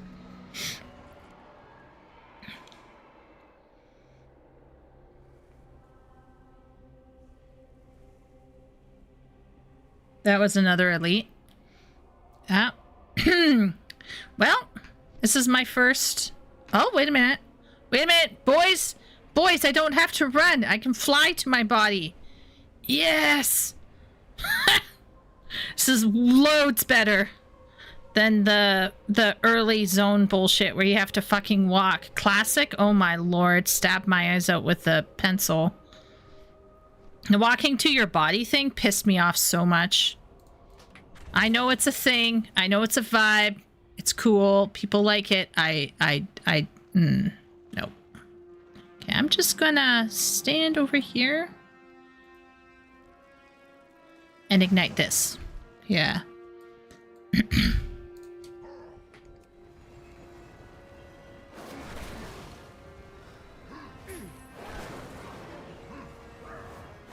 Miro started the death count already. Great. Thanks, Miro. Love it. Not sure. I need to reread my tooltips because at this stage, they do this in zones where flying access makes walking to your corpse almost impossible. Yeah. I thought you went to the Shadowlands when you died.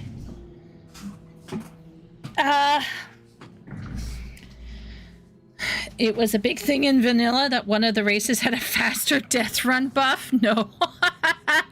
I bet some people were salty about that. I'd get salty. I'd be like, hey, what's that bullshit? Okay, guys, I got everything done. So I'm gonna, wait a minute. I can fly. I can fly to where people are at. I think this is now coming to me.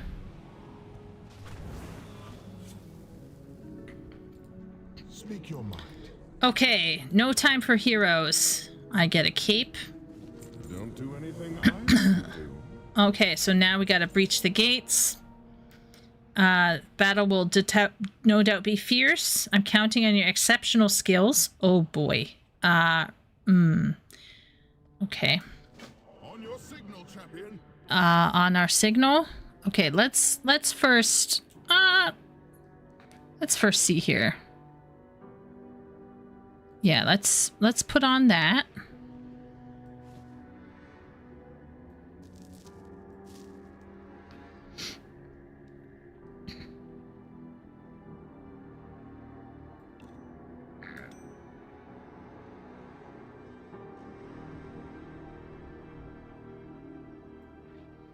Okay, that's useless.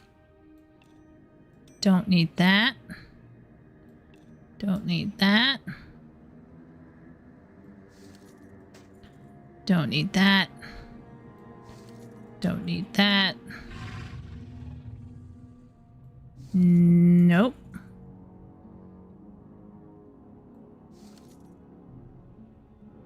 Nope.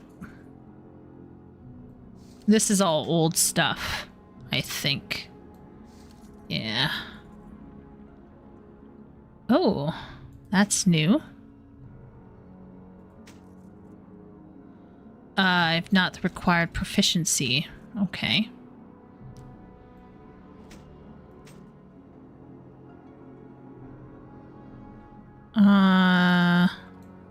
Okay, I could probably drink that.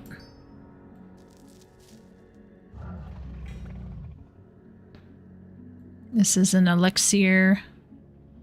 A ring. Okay. 17. Is there 2 rings? 18. So I can take that down. Okay, so I got some potion. Ooh, I got new pants. I'm gonna look fugly out, won't I? Okay, so I got some cloth. Nugget. I think these are just junk.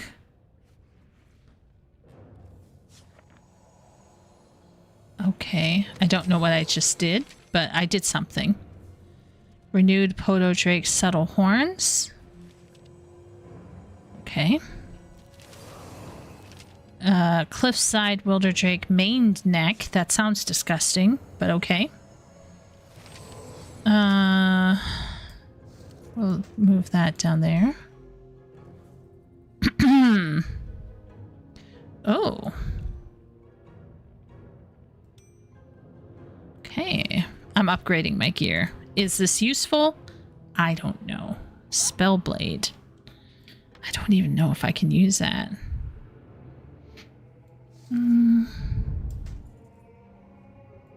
I'll just move that down. Okay. Ooh. I collected a toy. That's nice.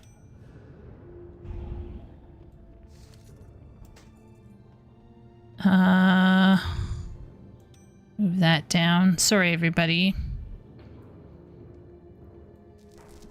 Return an artifact.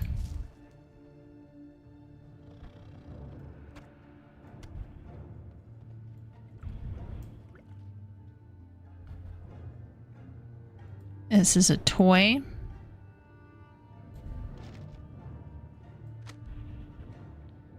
Rumbled coin, soulbound. No idea what that is. Fortuitous satchel. Okay. I don't know. I'll put it up there. Okay, this is another bag. Okay. Crafting. Elemental moat. No idea what that is. But, okay. It is what it is. Spirit hero healers are Kyrians. More dryly commenting on the number of ghost-riddled cemeteries you can find even on Draenor, Argus, and even Nagtel. Kyrians suck at their job.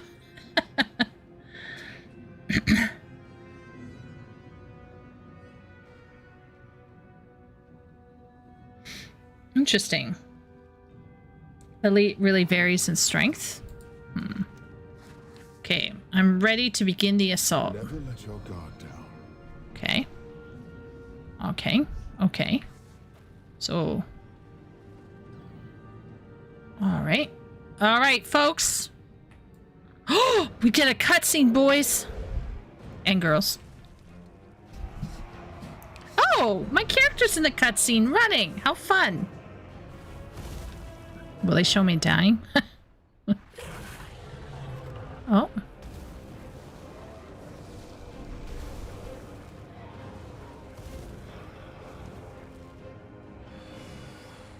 What are those people?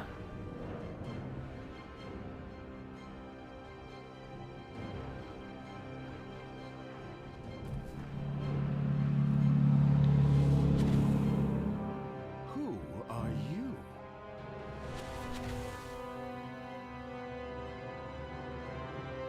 I'm your dad. Heir of Neltharion. And you are? Rathian, heir of Neltharion, and I've never heard of you. Likewise.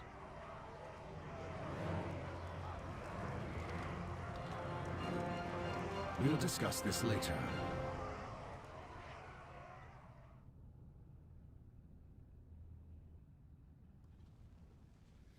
Okay. Attempt at comedy there, I think.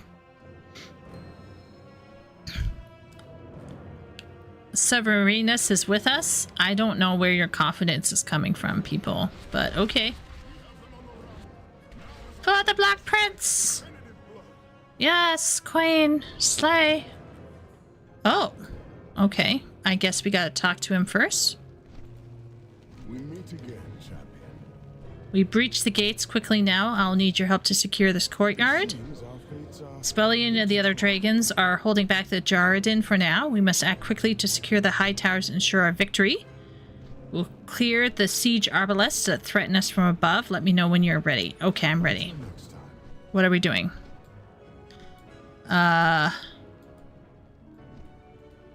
Is there something you wish to discuss? I'm ready to assist you.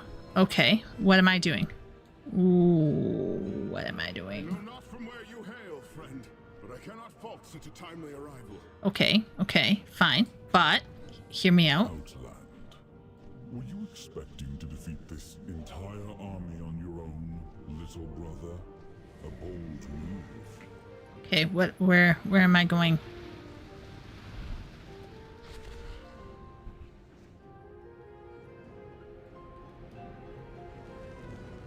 Oh, fuck.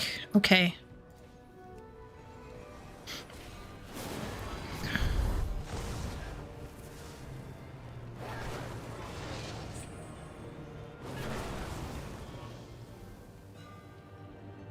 So I gotta click on this. Okay. So I gotta kill people and I gotta defeat the siege engines.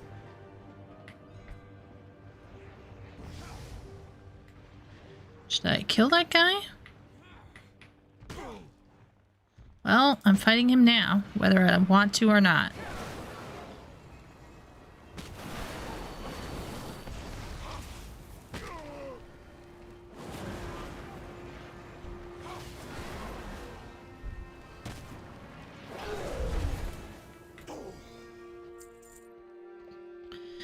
So, Mercaeus. See you later, Wooly. Have a good rest of your night. I hope your shift You underestimate goes me. well. Perhaps you've been too long away. Okay.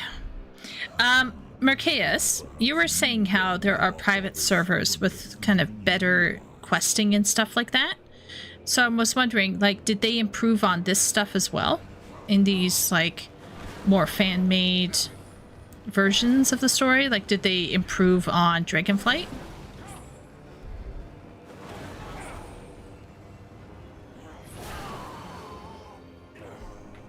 Okay.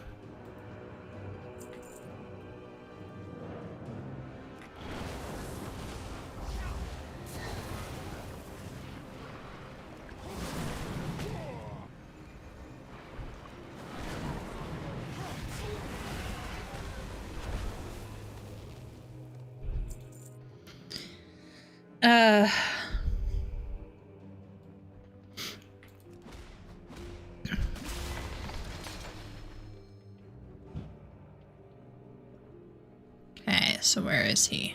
Okay, here he is.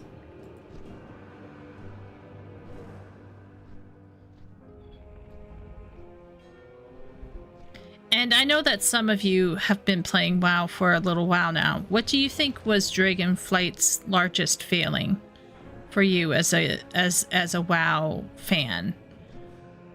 Like, was it the characters or the situation or the pacing?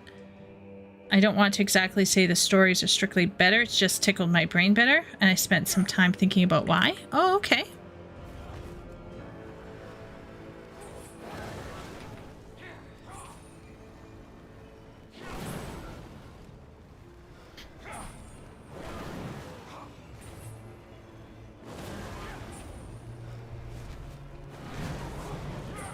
Generally, they don't change existing quest stories, but they do add more content in each zone. Like more fighting content?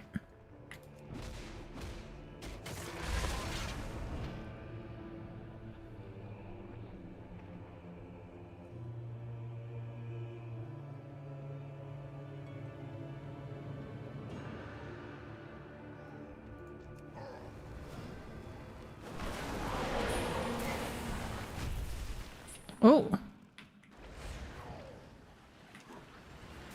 Oh.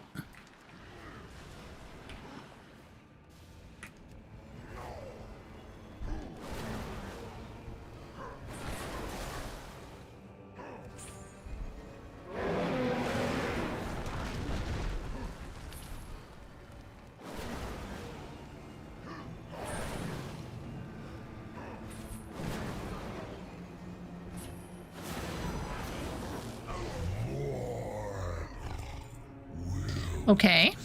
Okay. Meet with Rathian.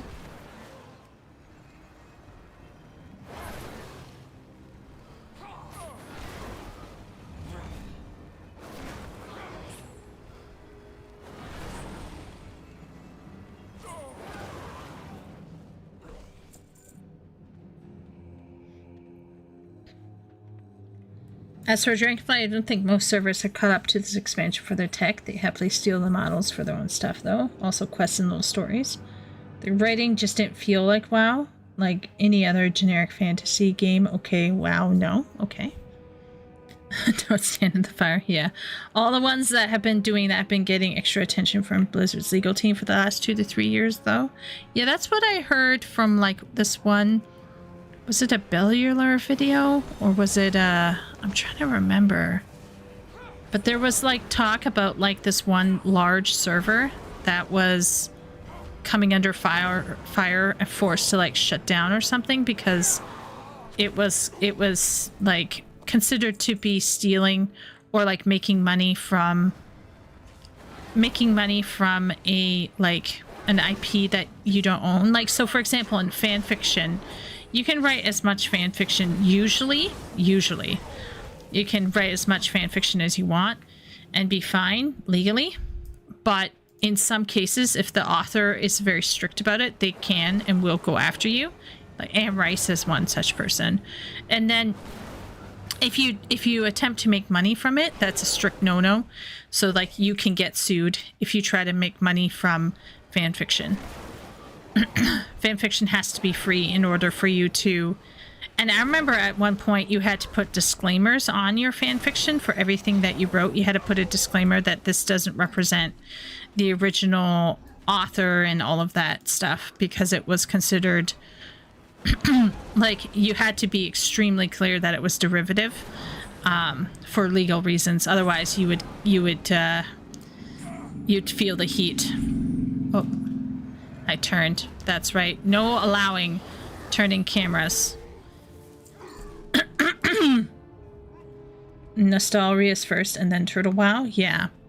I heard the Turtle WoW one. Have we secured the Citadel? Maybe not. I will deal with that now.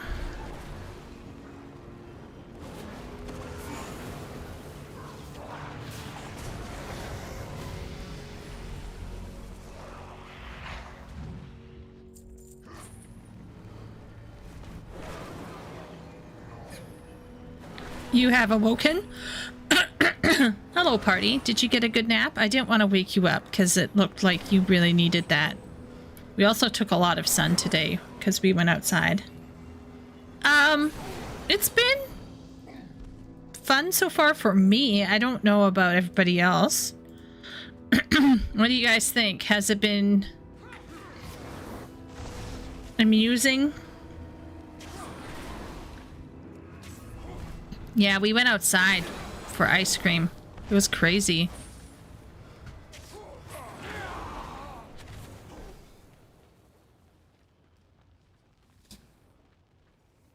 Still better than Shadowlands, so a step up. Hey, that's fair. We control the upper courtyard. However, the vaults below may take much longer to secure. Okay. Okay, so we're going to activate the Oath Stone to restore power. Okay. When Eltharion became the Earth Warder, he swore an oath to protect this world's sovereignness, to safeguard the deep places of the earth, and, with his flight, to serve as Azeroth's defenders. The Obsidian Oath Stone represents the promise. We must activate the stone and let the Dragon Isles know that the Black Dragonflight has returned. Okay, question. Also, check my Discord. Okay, wait 1 second. Oh, hello. Wait 1 second.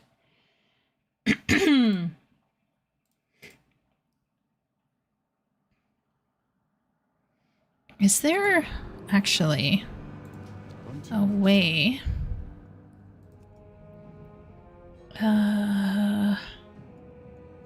Enable sound, loop battle music, sound in backyard.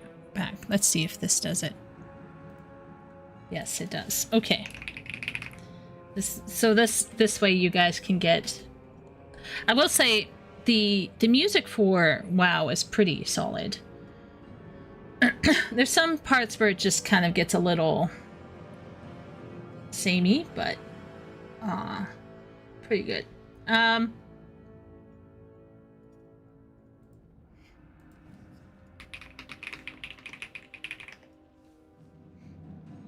We went outside. Yes, Ben, we did.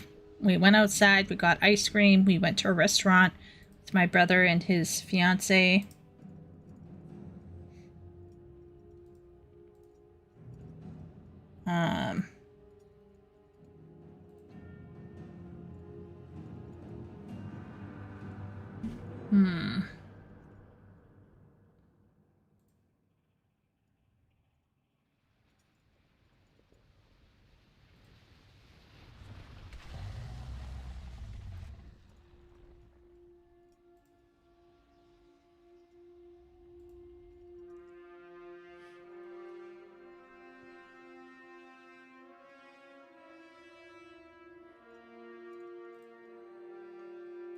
Just dealing with some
okay. Done. Okay, going back to chat. Outside, hiss. Yeah. But there are people out there? Oh yeah, it was. So there's in my neighborhood there is a family-owned ice cream shop, and they were doing a fundraiser for a health clinic. So we went over there and we bought ice cream. I wonder if Shay is here. Does Shay have opinions on where she felt I don't know why refer to her as they, where she felt, where do you think you felt Dragonflight failed? If it failed for you. Do you trust When Nelthar, okay, so, oh, also, second question, if, okay, so it says here, and with his flight to serve as Azeroth's defenders, if Azeroth, the world soul, is evil, do you think that's why the dragons became corrupted? Yeah. Yeah. Like, if Azeroth, the world soul, is evil, is that maybe why the Dragonflight? Because they're defenders of Azeroth? Like, they're pro-Azeroth, so then they went evil?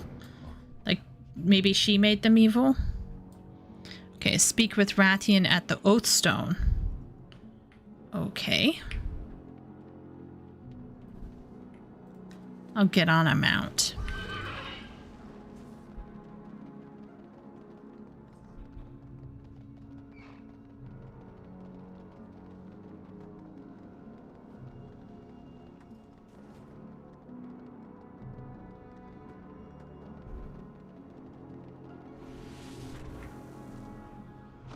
Okay.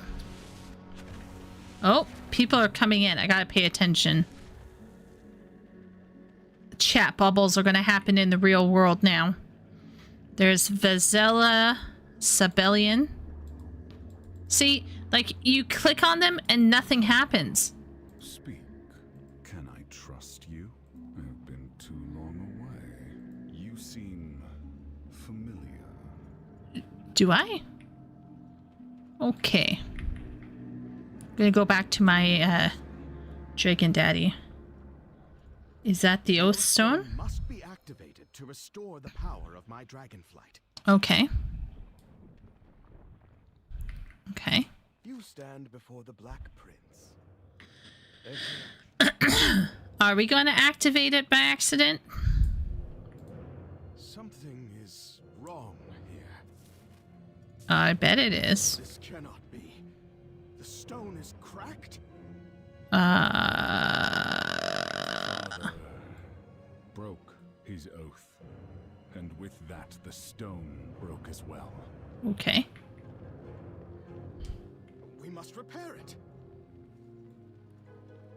Oh, no. The of the Earth Warder is close. It is possible.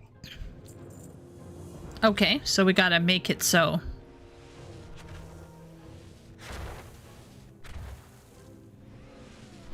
The Black Dragonflight... I don't think they're setting her up to be evil. At best, they're going to have her be corrupted too, and then we beat her back to being a nice guy. The other old gods caught the blame for corrupting the Altharin in the lore, but she could have easily been involved. It turns out she's indeed one of them. So carry on. Okay, the Black Dragonflight is directly associated with the world and Earth itself, though, so it's not a bad potentiality. Yeah, okay. Okay, so it is possible. All right, let's figure out where we're going next. Where is the MSQ? Okay, so we gotta go work with this bro to fix it. As for where it failed, a lot of conflicts start getting hand-waved in Dawn Dragonflight, and that continues in the War Within and Midnight.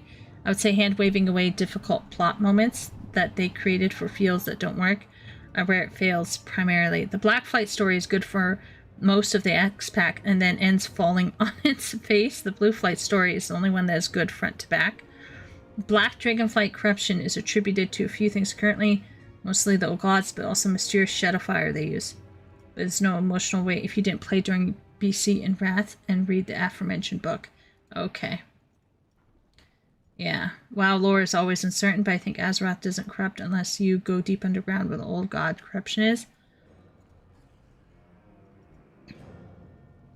Okay, so there might be some connection to the world soul being corrupt and the Dragonflight being corrupt. Okay.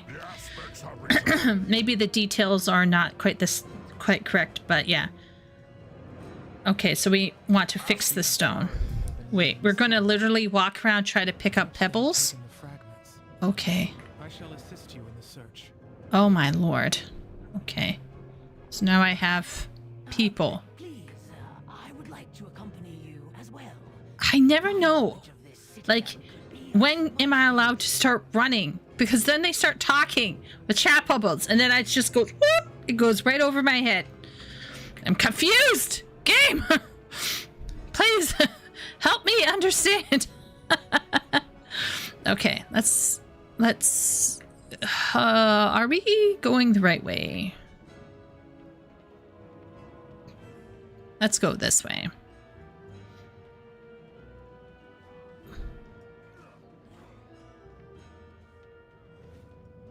Oh.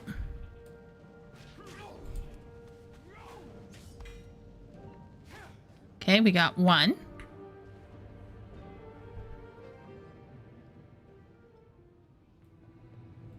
Oh, we got two. Oh, yay. I assume we have to go. For miles beneath the citadel, many powerful weapons and artifacts were locked away here for safekeeping. Now it seems the Jarradin are pillaging the vaults in hopes of expanding their power. Hopefully they can carry me. Carry me.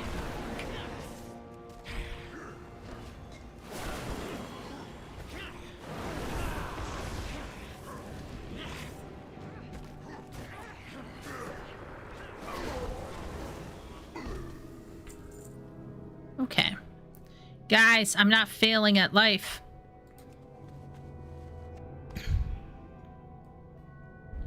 Okay, so there are quite a few fragments around here. All right. You can never run. I can never run. What do you mean, you can never run? What is that? Well, left unattended for so long, it seems these vaults have fallen into disarray. Okay. If I were a Jarradin, I would not be in such a hurry to open that chamber.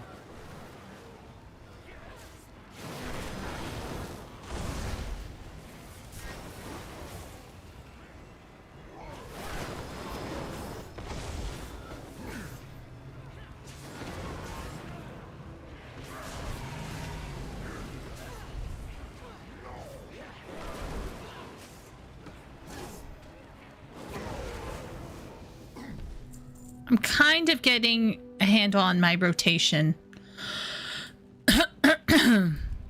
Kind of.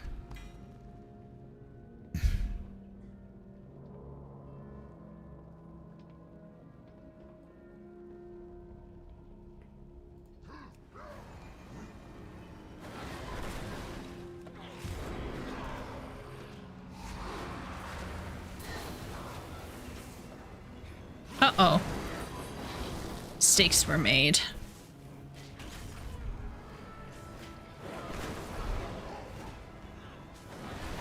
Thank goodness for these NPCs being so capable.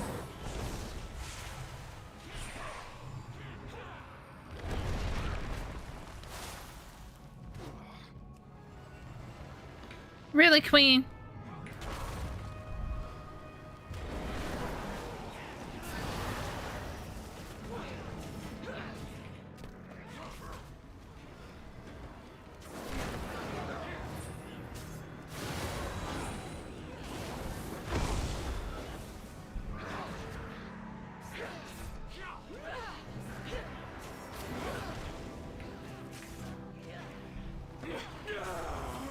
Am I...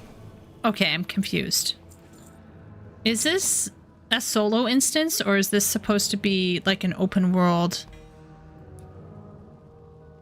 Oh, that's great. Is that like a mob boss for later or something?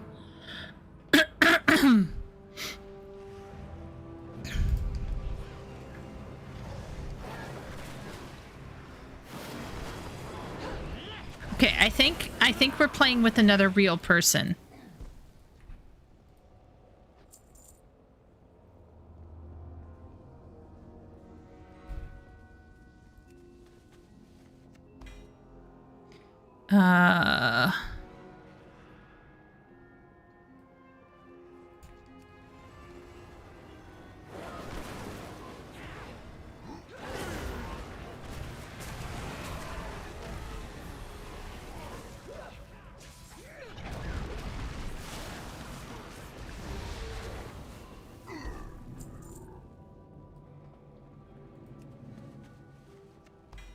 What is that?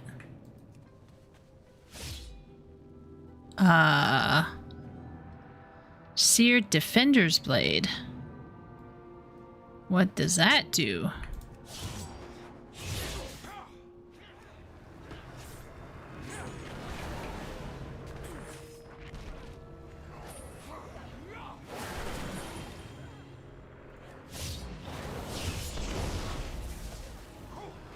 Oh, it stuns them. Interesting.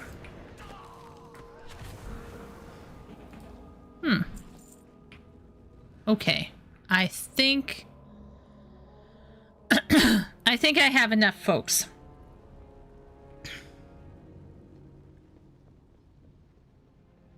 Green names are NPCs, blue names are players. Yeah, there's one player nearby. Okay. Thank you, Sim. Thank you. All right. So, I guess I go back up here.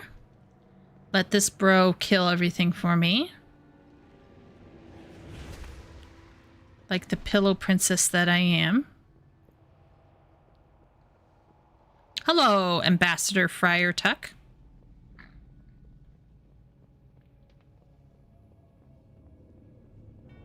Friar Tuck saved me. Chad.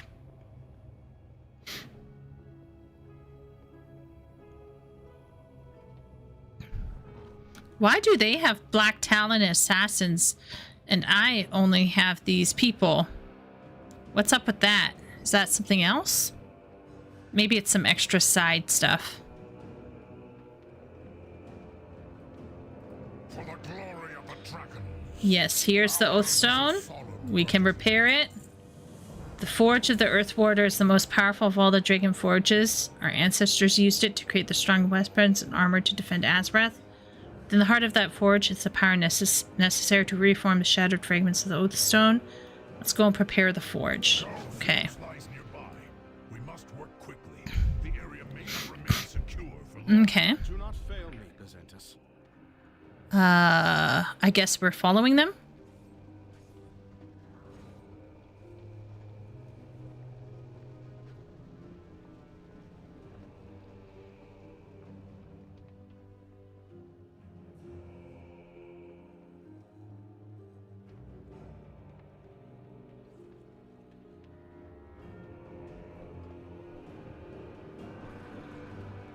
Let us begin.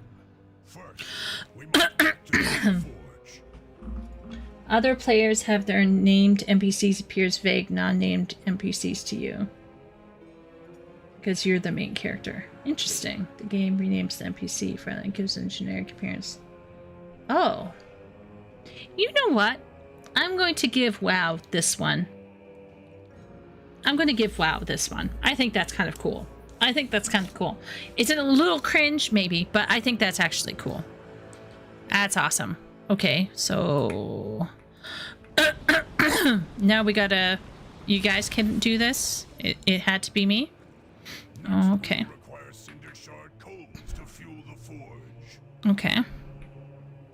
Careful. I detect that some of the coal has been altered by Jaredin magic. Okay.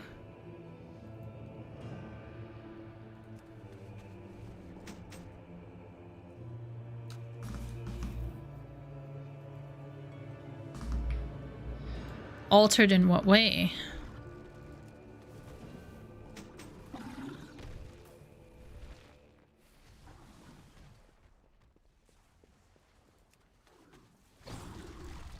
Oh! Okay, okay, we now know. We know now.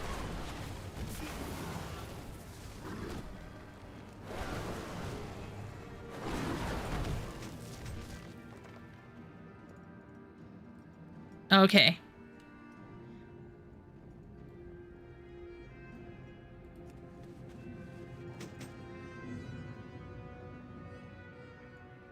It's immersively nice. I wonder if that's even a word after she spells it right. Be gentle with the coal. I'm gonna smack this coal around. I'm gonna show this coal who's the boss.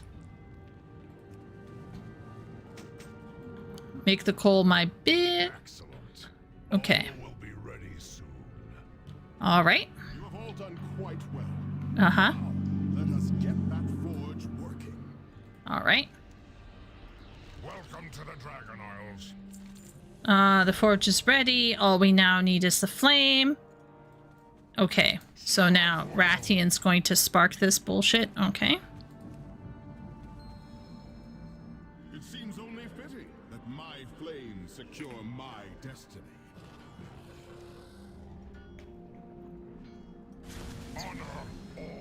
Yeah, let's just stand right in there and get killed. That'd be great. Oh, there's the piece. I'm gonna run off with it now. Okay. We protect the It's repaired with the forge reignited. I can begin the process of crafting new weapons. Awesome. The shattered fragment have been reformed. We're ready to repair the oath stone. Okay, so we're gonna complete the repairs. No longer. Come, Okay. let us finish the repairs. Okay, let's go. Let us return.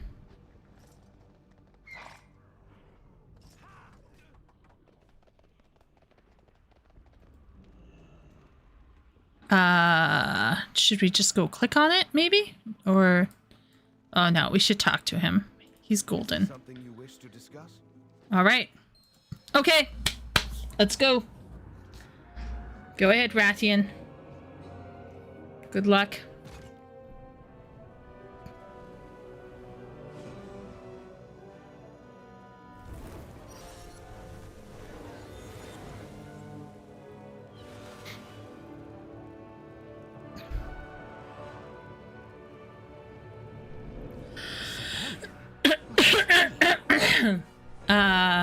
Uh-oh.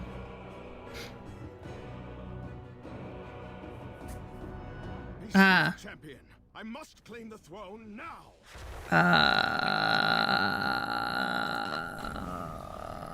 Okay. Wait a minute. Wait a minute. I have to actually go click on him. Oh, I have to actually, like, get carried by him? Alright. Baby boy dragon. Good luck with that. They seem to have their shit together.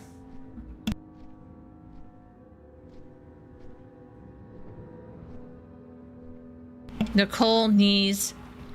Has she ranted today? No. I don't think I've ranted too much. I'm playing a game, so I'm trying to keep it chill. You know what I mean? I did, like, share my thoughts a bit on some game narratives, but... I don't think I went hardcore. Oh. Young Rathian, I owe you my thanks. Your help was invaluable in securing my rightful place on the Obsidian throne. Oh, this is gonna go well.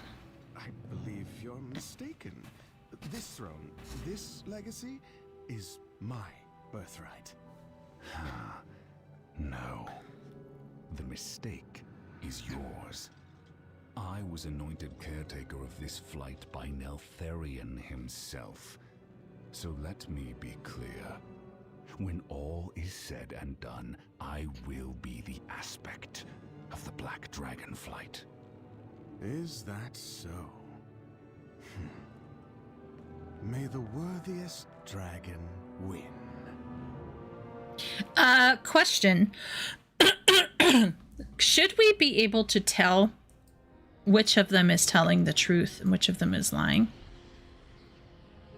We serve once more.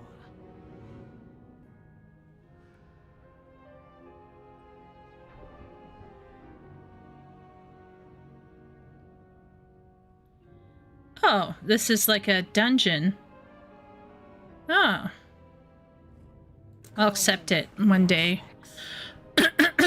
Run a dungeon. Very scary. In Sibelian.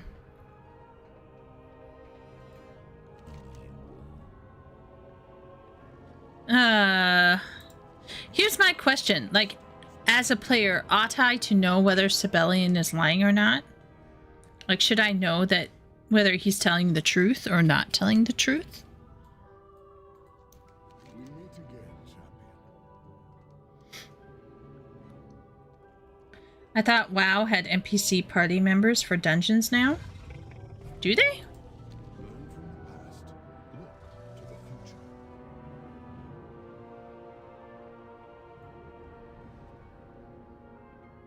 They both have a claim? Okay, thanks, Sim.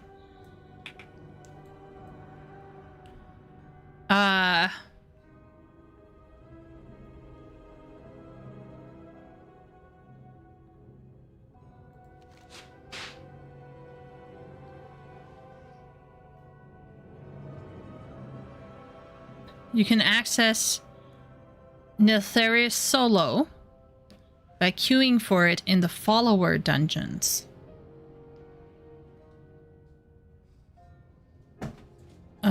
What is that?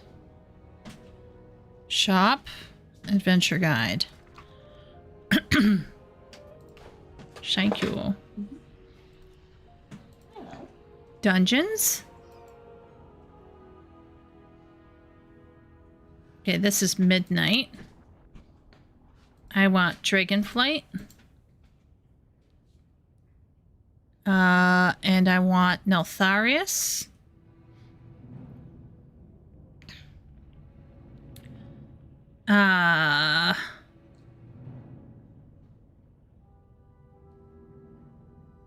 Normal, heroic, mythic, time walking.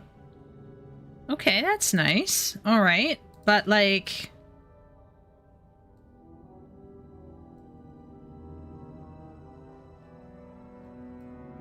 I'm so scared. Can I run this on my own?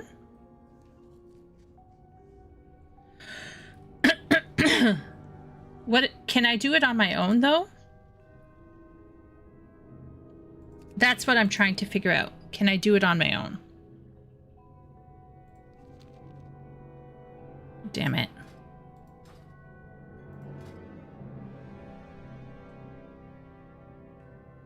Follower dungeons create 4 NPCs to go with you. Okay, okay, so this is like duty support. That's fine. Can I go?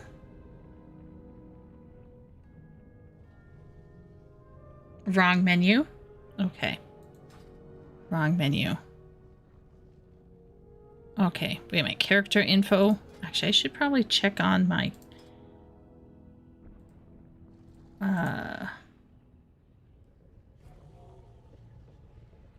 Dragon Scale Expedition Renown 4. Veldraken Renown 4.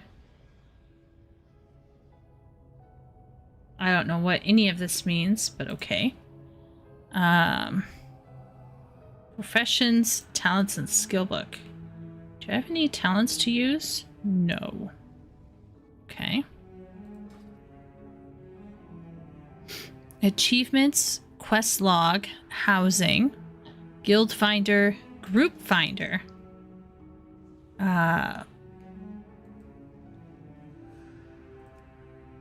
Specific dungeon. Neltharius.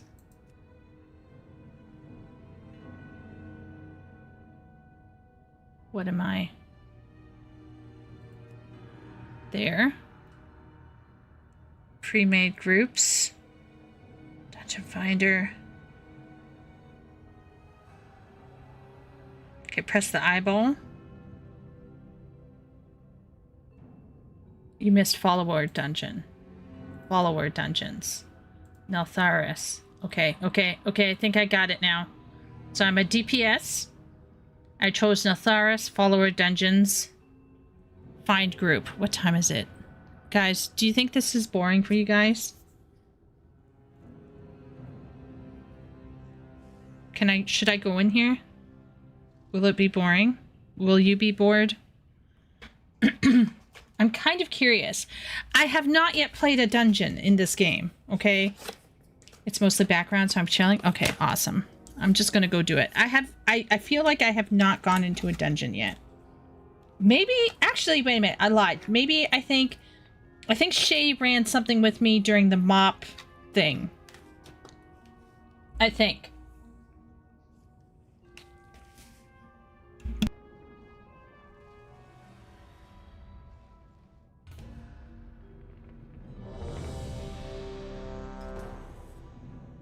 Okay. Let's see what this is. Let's just do it, okay? Miro is yawning. All right. Let's see what the trust system is like. Newbie enters dungeon. Wait a minute. Where am I going? What is... I'm confused.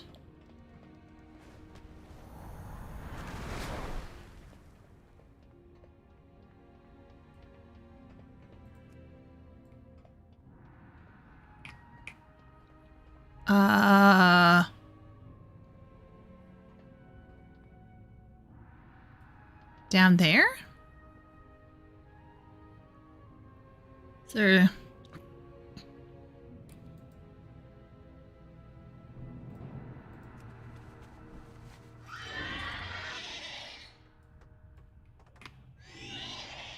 Can I just glide down? Damn it. I'll just do this.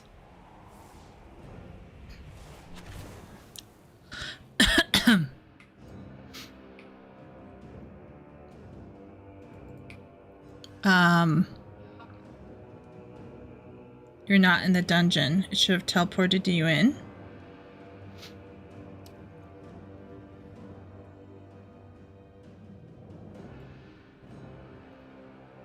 Trust me to have done something wrong. So, I'm a DPS, right? I'm in a follower dungeon for Neltharius. Enter. Says I can't do that right now. Probably because I'm being chased by fucking donkeys.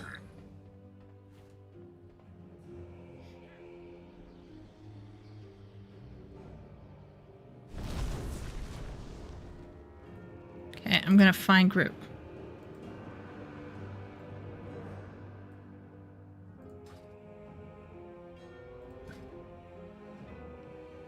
Find group.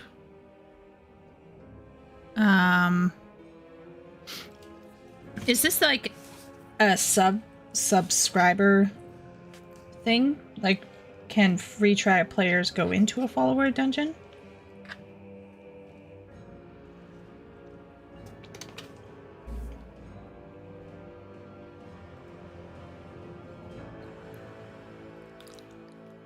Teleport to dungeon. Okay. Okay, guys, I'm in. I'm in. Oh my gosh. Oh my gosh. Thank you, everybody. You're all truly wonderful. Okay. Okay. I can drag this dungeon assistance. It allows the follower to lead the way. Okay. Is their speed crazy? I kind of want to take it slow.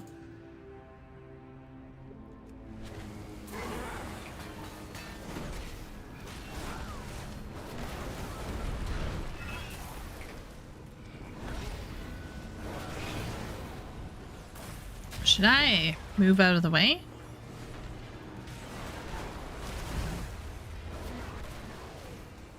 We'll find out how bad the AI is really quickly.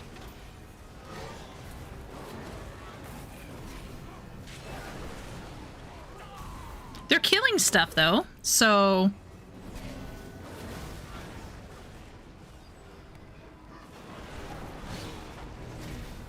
That's good.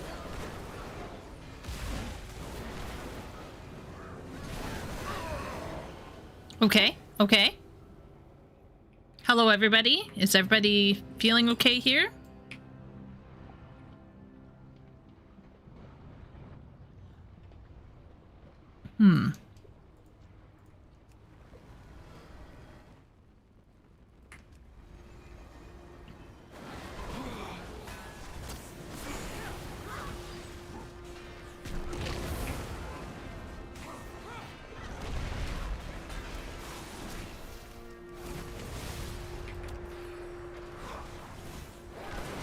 Not today, Satan's.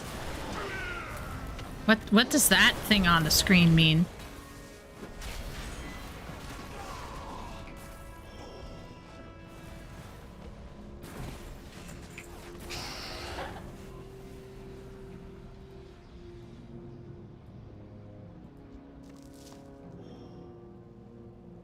Get those bones cleared out. We must be prepared for Chargath's. Okay, so we have to do Chargath, Forge Master, Magma Tusk, and Warlord. You don't have to backtrack. But you don't have to backtrack. It changes how the NPCs act. Pushing it toggles them to either let you lead or lead the way. Okay. Are they very pushy when they're leading the way?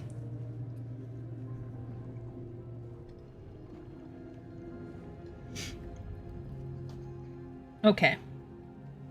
I'm just eating a poutine. Sorry, everybody, for... I'll mute myself for a second here.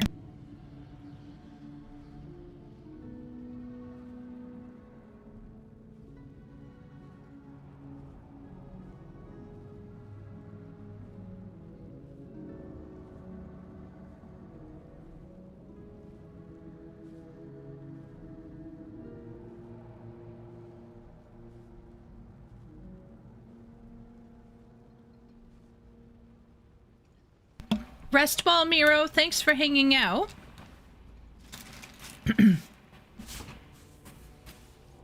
Have a good rest of your night, Miro.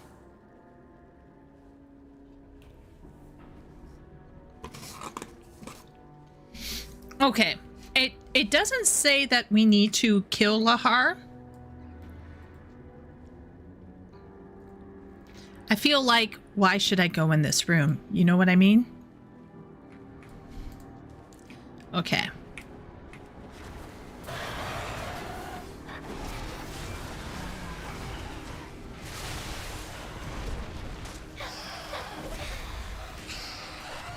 Okay.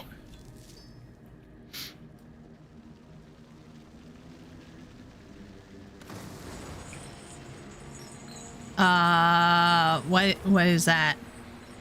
What is this? What am I doing? Nani? What? Okay. I don't know about that, but we'll figure it out. I'm sure.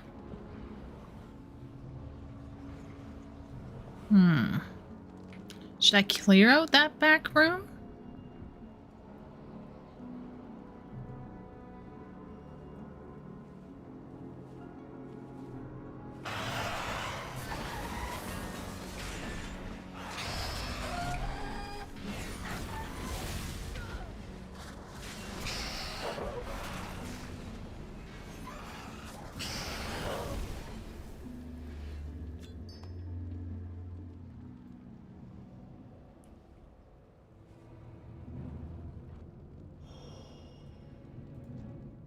Okay, let's take out the Overseer. A test of our reflexes. Oh, no. Okay, okay, okay. Alright, don't panic.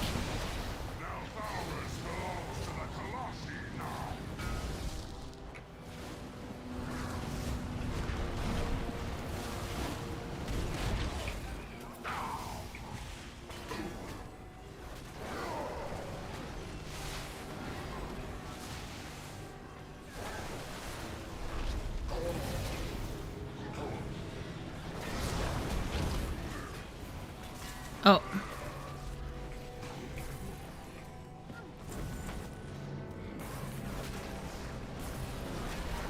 He's quite chunky.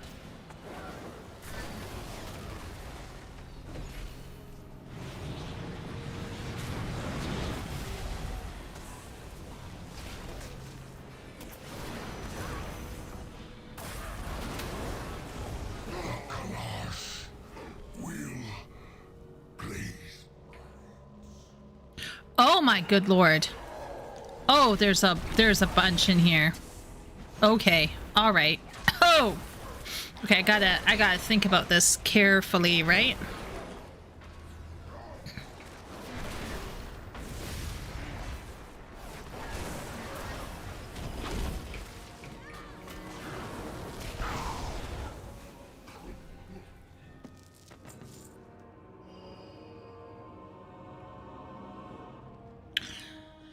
Okay, so if I go this way, this is a lot. There's a lot down here.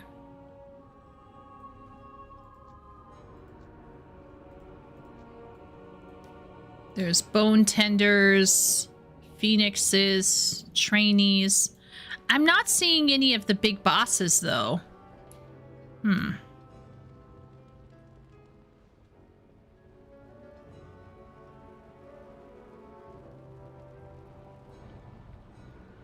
Oh, they will appear on the map? Okay, thank you, Marquez. Oh, bro. Oh, bro. Okay. All right. All right. Let's go, folks. Wait a minute. Are they repopulating? Is this a thing in WoW dungeons? Do they fucking repopulate? Okay. Let's very carefully and cautiously pull this.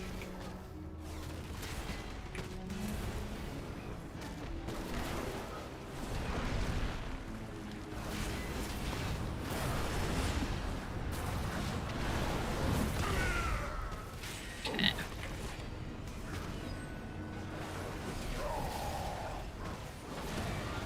Okay, you know what? The NPCs are keeping alive, which is nice.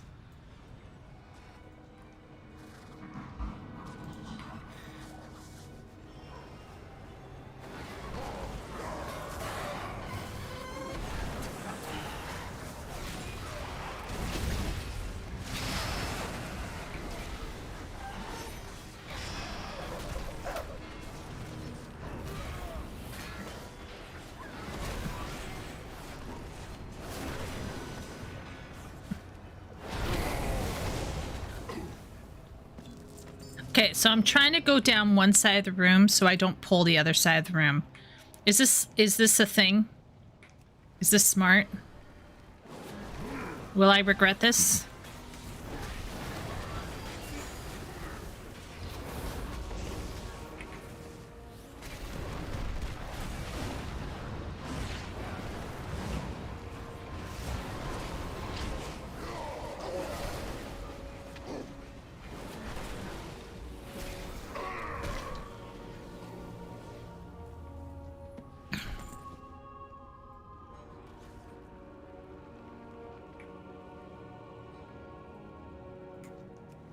Oh, I see Chargath. I see him.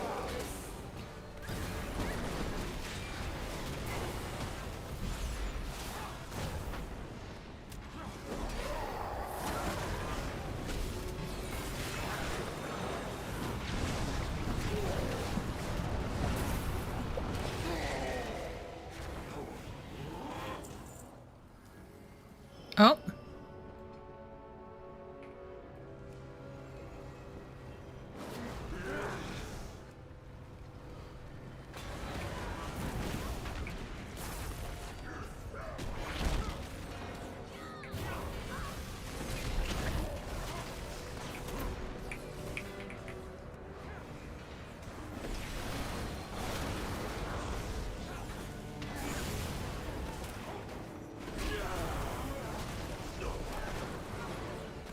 I feel like the NPCs are carrying me, so this is pretty...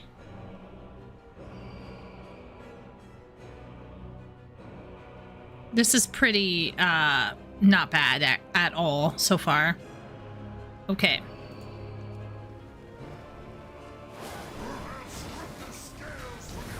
Okay, so there's the paladin. I assume they're going to tank.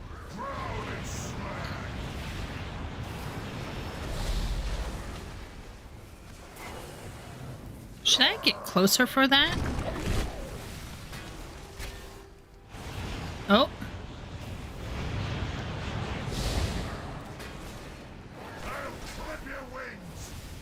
I have some kind of an arrow. Oh! Uh-oh.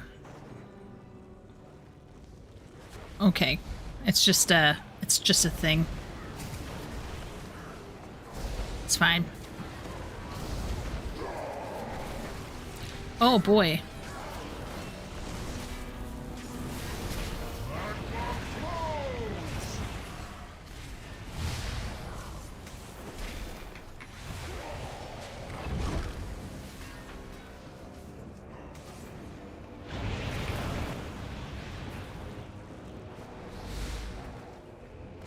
To the ground with you! I'll have your head!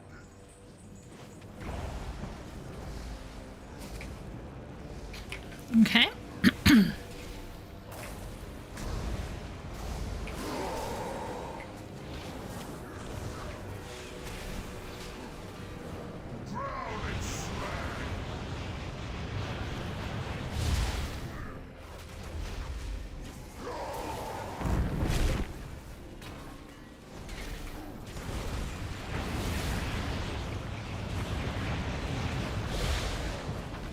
Now he's gonna do the thing. You're next!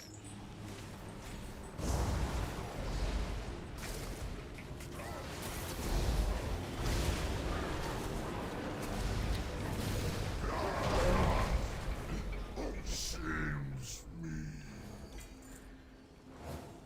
Okay. Defeated. Okay. Oh.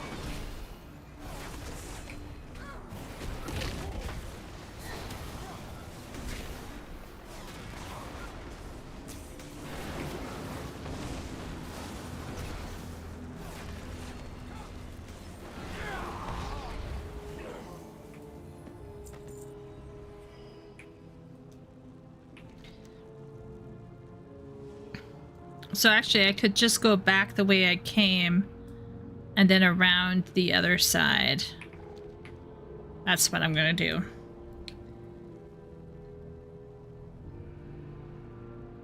Lots of trash mobs. Okay. Well, we're just gonna go down the side that has none.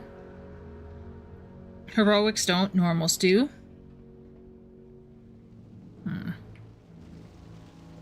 If you take too long, but it should take half an hour. You may be catching patrols. Okay. Well, you know what? We're going to do our best. I'm going to do my best.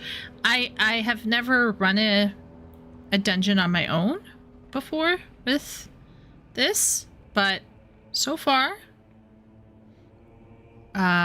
okay. There's just like a lot of mobs, like a lot.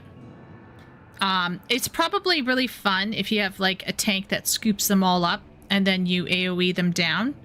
Except that this is... What is this dungeon again? What level is this? Like it was 15 to something? Anyway, I'm capped at level 20, so I don't know if there's a cap in these kinds of dungeons, but...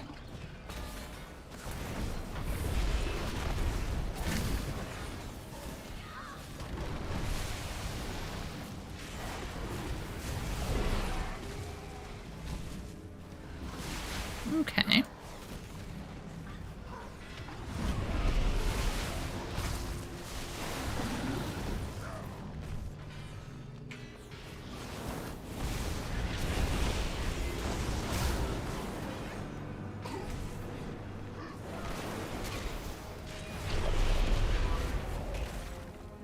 Like, I assume that, like, if you have a good group of people, that you can just, like, scoop everything up and, like, AoE them down.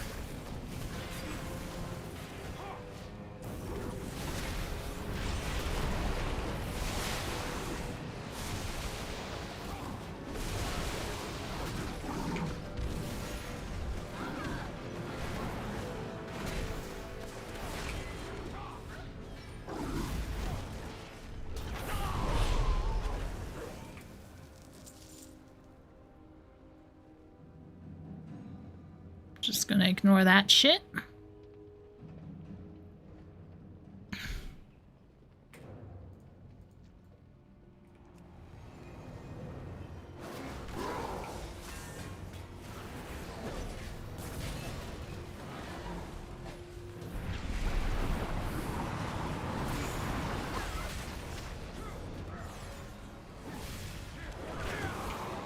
Uh-oh.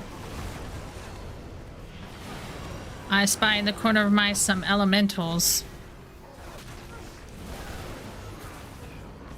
Oh, maybe they're gonna just go back up.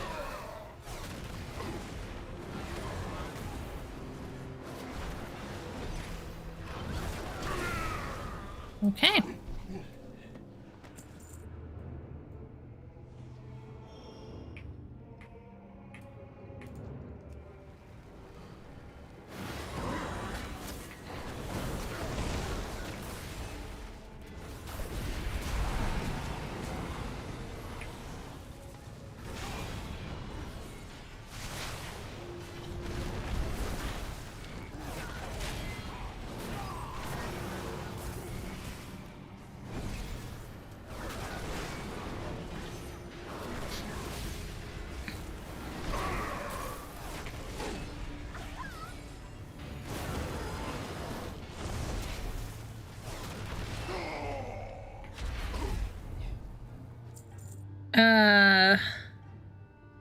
I never bothered with Dragonflight because the solo open world play was so good, so fast.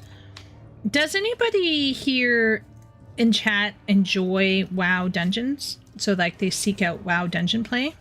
Anybody?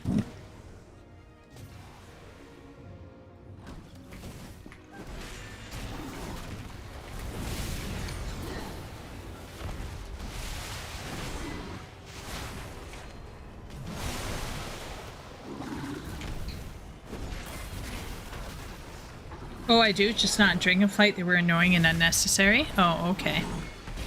Interesting.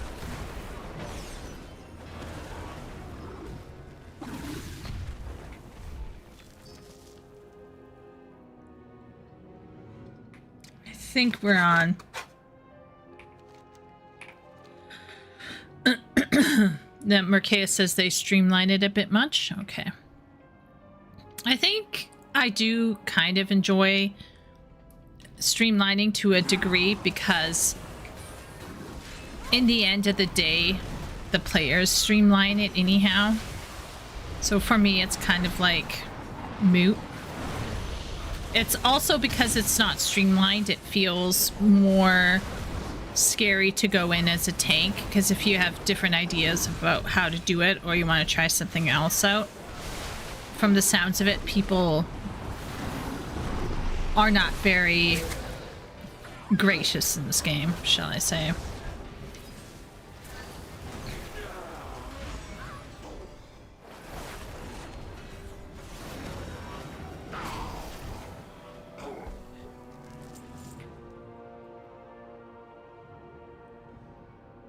Okay. Very much tank pulls everything up to the next boss and AoE down thing you suggest in modern WoW? Yeah. Oh!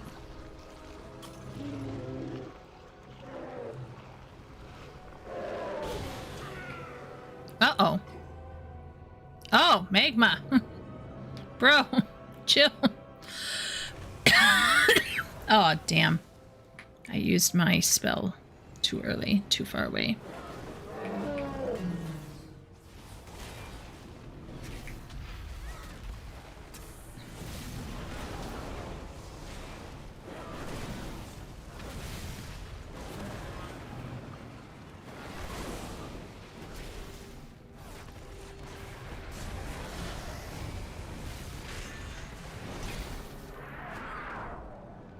Yep.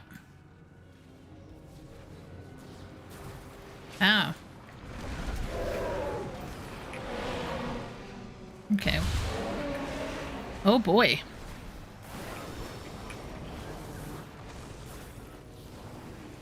Okay. Okay.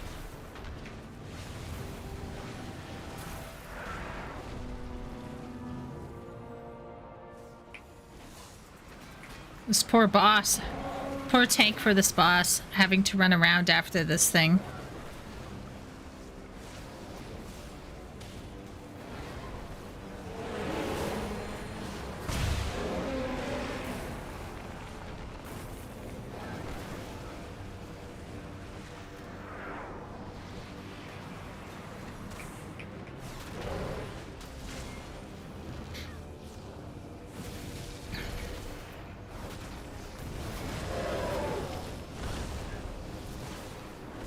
Tanky, bro.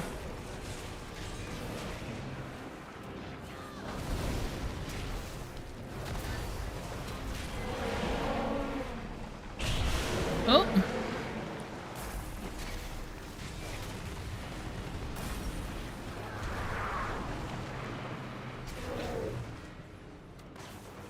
I'm on fire.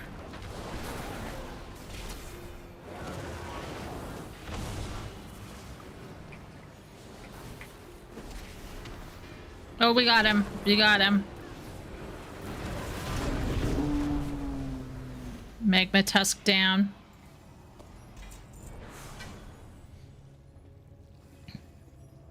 Okay, so now we need the Forge Master Gorek.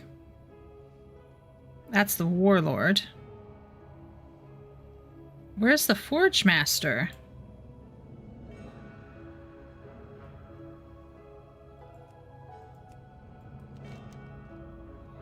Really, Queen? Okay, wait a minute. I refuse to believe we have to go all the way out and around. Internal screaming.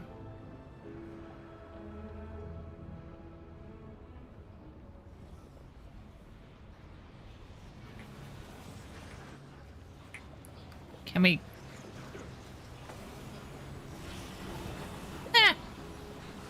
You know. It's fine. It's fine. We're fine. We're all fine.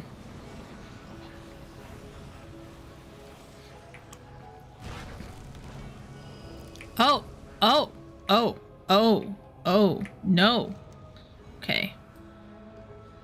Oh boy. So we have to go up through this door?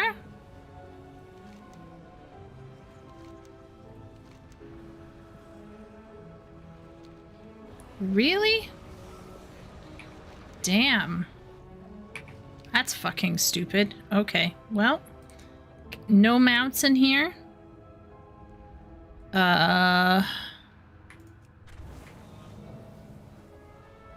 Is there like a speed buff or anything? No? Okay.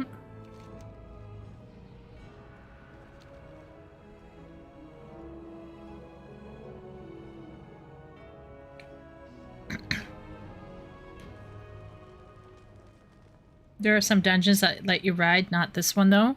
Yeah. Okay, well. Okay, I think I figured out where we gotta go.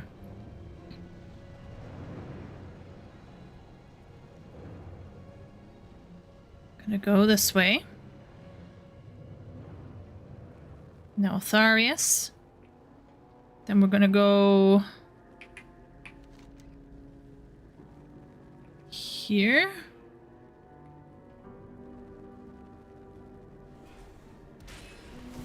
Or not.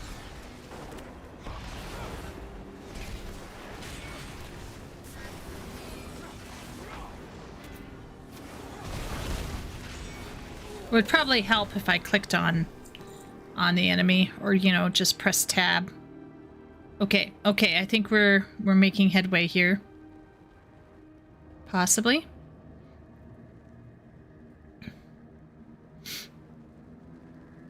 Dragonflight specifically is one dungeon that is a zone wide and requires you to fly from place to place. Oh, well, that could be fun, I suppose. Did you think it was fun, Mercaeus?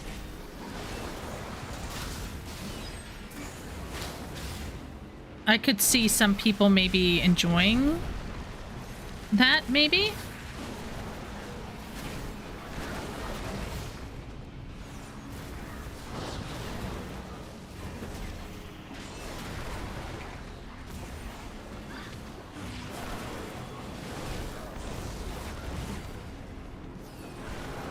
It was all right. What do you think is like your favorite kind of dungeon, Merceus?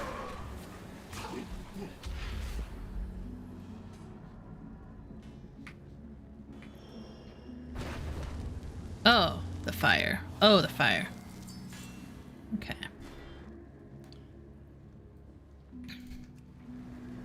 Palashi Iron Torch.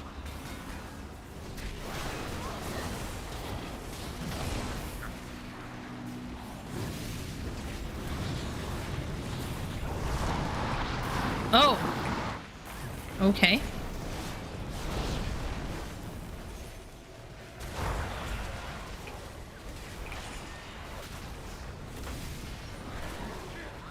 I have the high ground.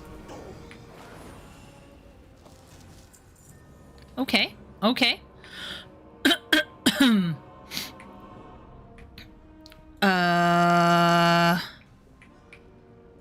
Can we not and say we did?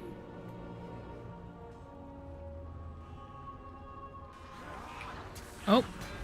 Nope, we got them all. We have them all now.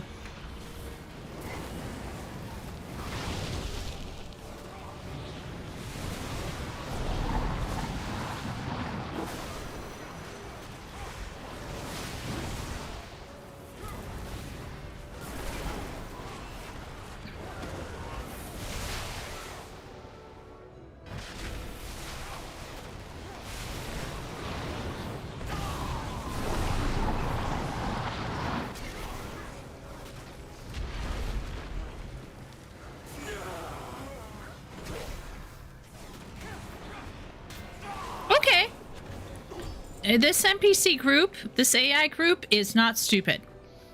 Props. They're less lenient and potential for exploration. Because you're expected to run so many, so it's not efficient. I also like ones with mobs that have one trick grand mix to skill check you.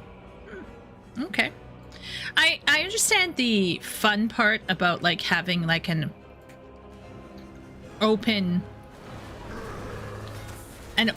type dungeon. It's just that I think when you're farming or like when you have certain communities, they will end up expecting you to do stuff a very certain type of way because like nobody wants to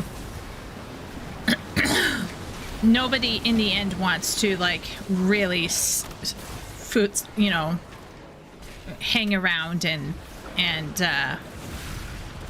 explore and stuff, because if you're farming for something or if other systems tied to it are too punishing,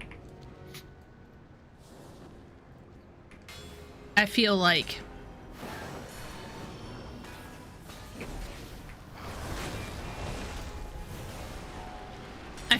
people end up not having the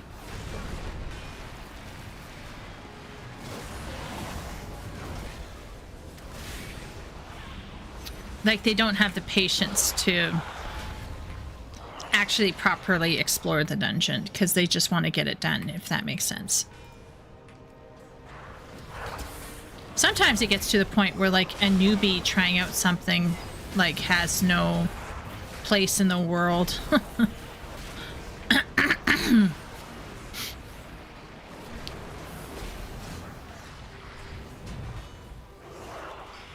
Like there are some people who expect somebody to run something as a healer for the first time to be able to handle like mob packs that they might not be used to. That's in something like Final Fantasy XIV, where everything is pretty curated.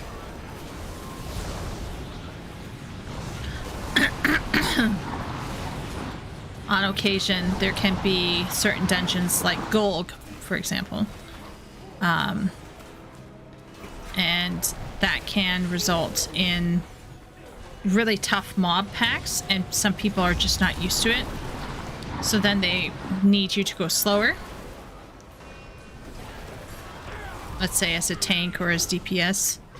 and then suddenly people get very spicy about it. About, you know, like, oh, they can't pull or stuff like that.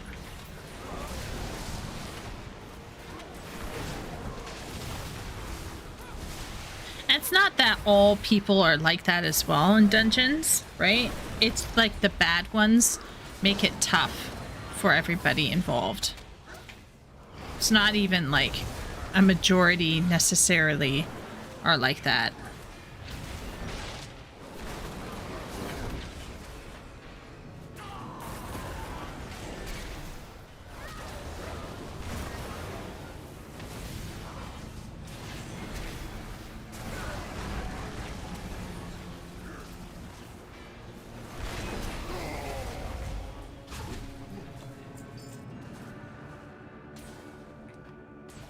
Very true. From what I've heard, despite their efforts, retail WoW doesn't do a great job not overloading new players. Even so, I know the community is not very understanding. Yeah.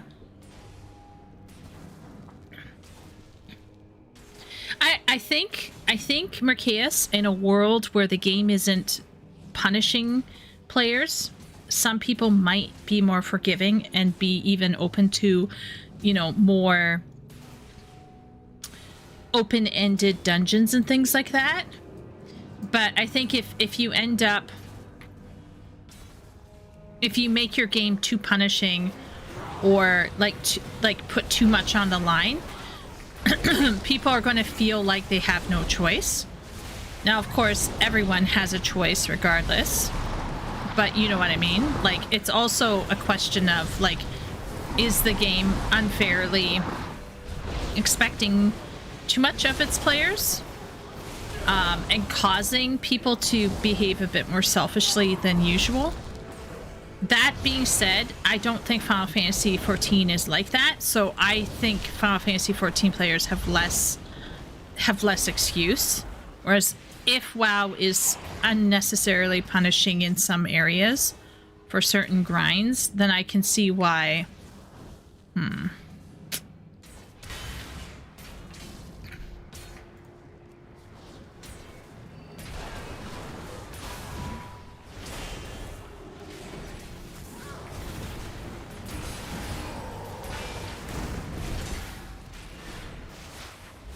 Should I clear everybody out?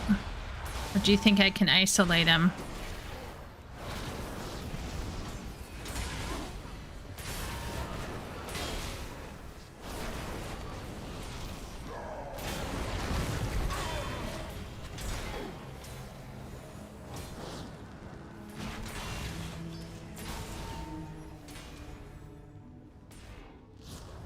Okay, I'm gonna go for it. Worst case scenario, I fail the dungeon. Right?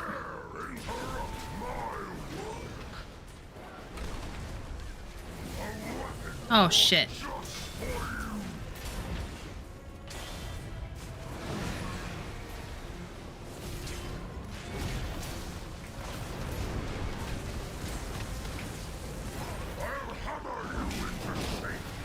So technically in this dungeon there'd be only 4 people, right? This is like a 4-man.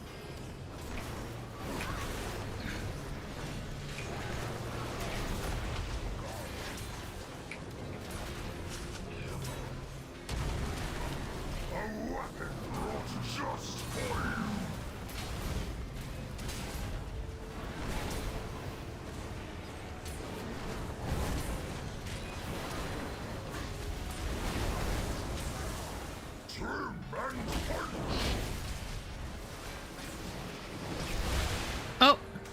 Let's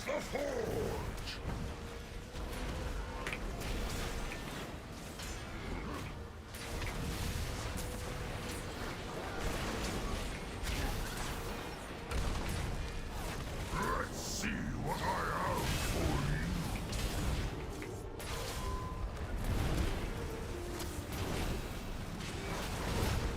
We're getting him down. Did they improve how the attacks are telegraphed? Have they changed that or improved it in any way?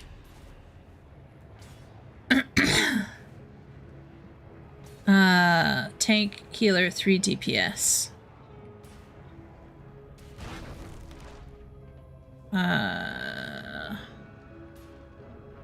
It's a 4-man because one person always leaves at the start. They were in the wrong queue. Lol.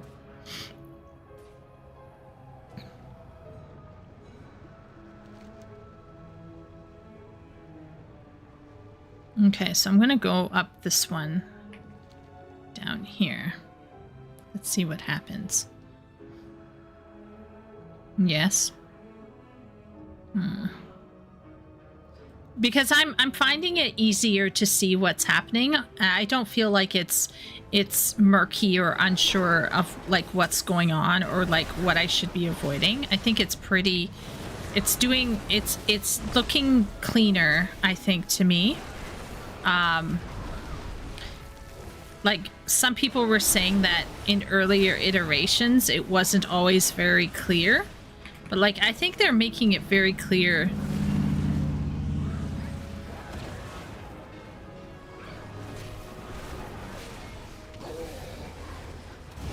Uh-oh, wait 1 second. Oh no, oh no, oh no.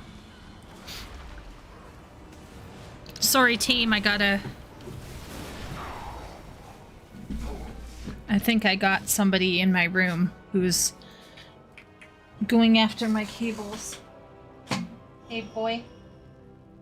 Hey. You need to not tug on my stuff.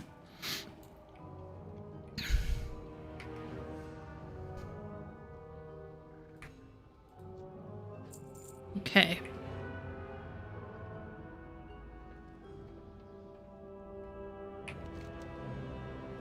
So I want to go back in here. Milo. Yeah. Milo! Damn it, Milo.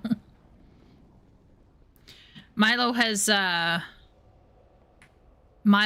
been farting a lot. We have a farting cat. Oh, look at everybody healing me. How lovely of them. Such kind people. So Milo has been like stinking up the place. It's kind of funny.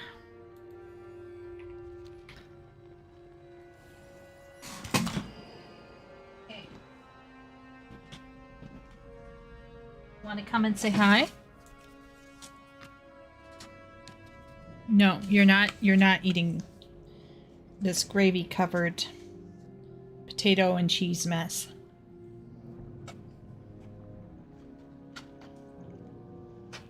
Do you want to say something to the people?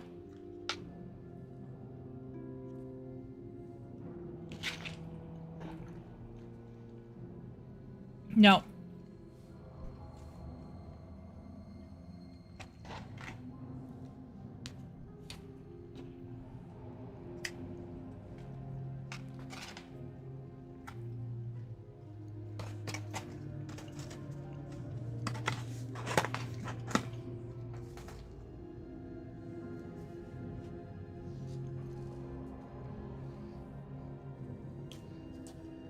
Okay, say goodbye.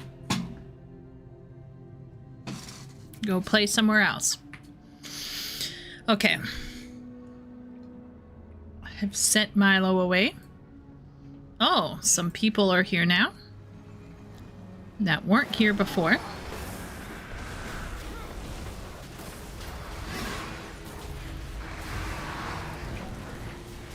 Whoa, the floor is fire.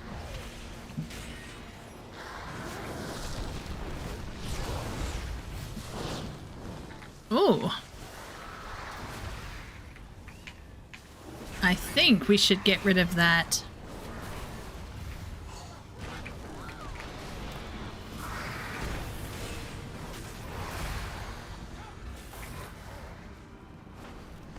Yeah, take that blaze wing out.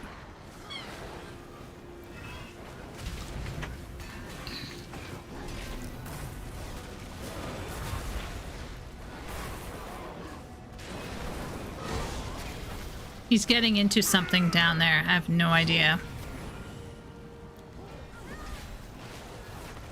Who knows?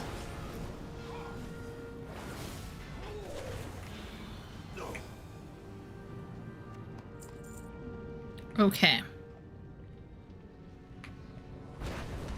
Oh, ho, ho, ho. What the? How did you get up here?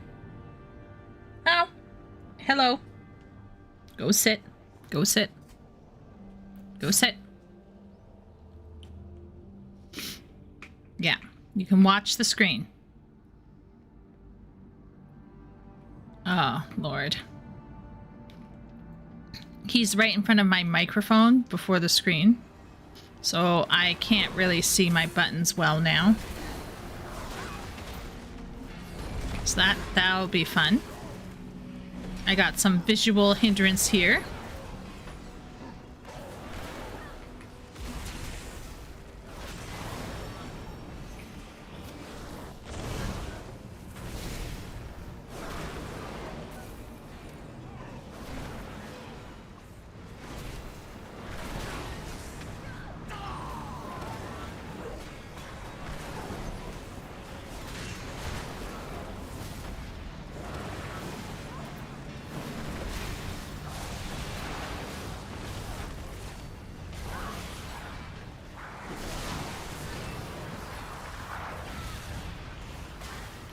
A lavamancer.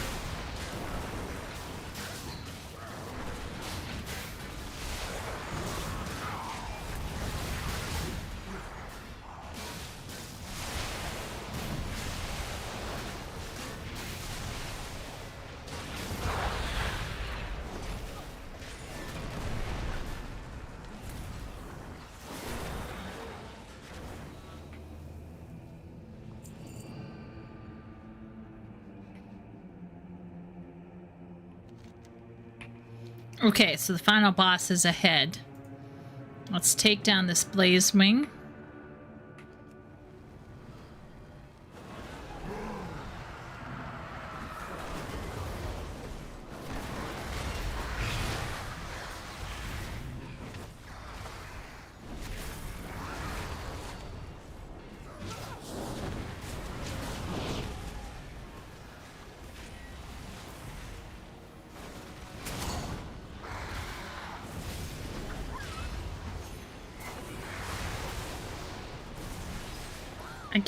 I can't actually see which way I'm pointing.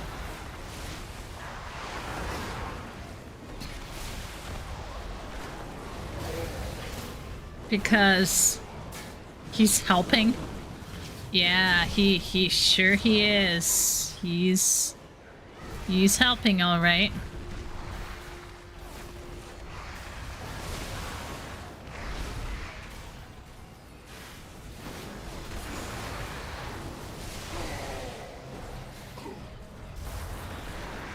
Okay. Well, that was...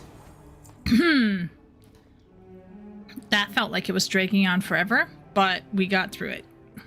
Okay, final boss, and then we can get out of here. At last, Emberstoke! The forges will ring today! Oh, okay. Well... Stay your hand, or taste the flame! Roast in flame! Have some trinkets!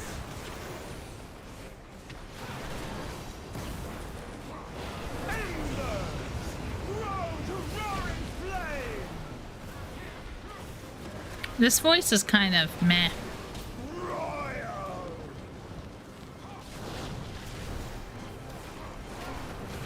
Uh-oh. The heat!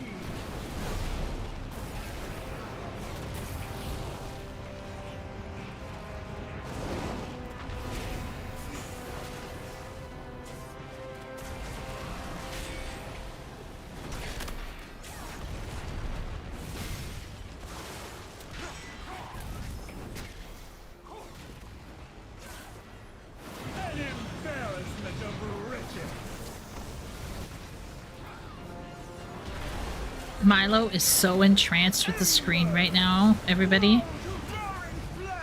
His head is turned sideways as he's looking at the warlord and my character. He is so confused by the NPCs as well. He's particularly taken by the mage who is shooting lightning. He's literally like, what is that?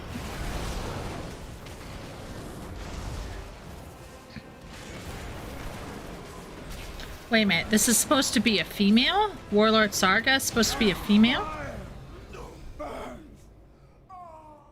Oh. They sounded like a drag queen, but okay. Good job, everyone. We're done here now. You can leave any time. Okay. You've received housing decor. How fun. Use decor items in your inventory to add them to your housing chest.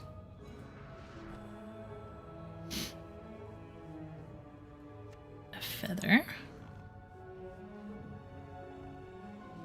Talon.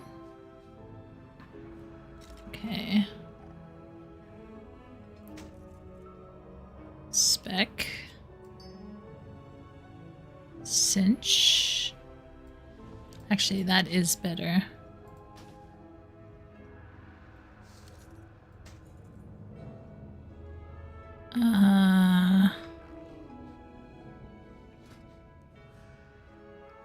No, that's just a picture, my man.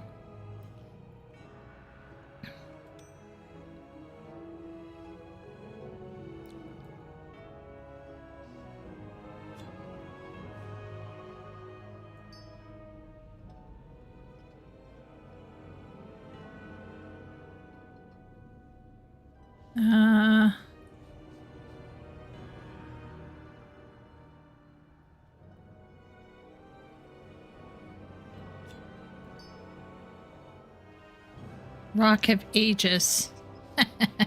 That's okay. That's funny. That's a good one. Okay, so that's a junk crafting junk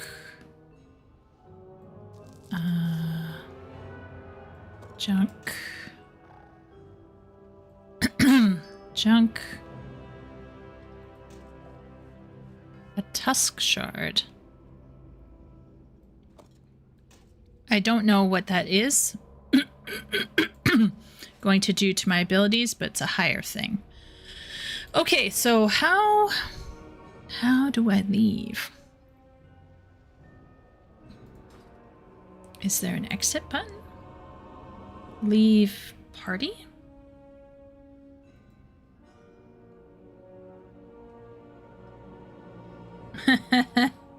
Okay, so the final boss was supposed to be okay. All right. Okay.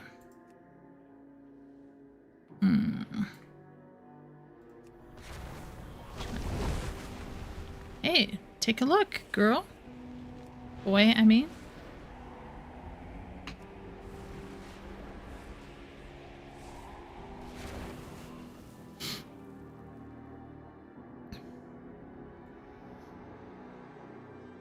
Okay, so we'll do that later. We'll focus on Rathian for now.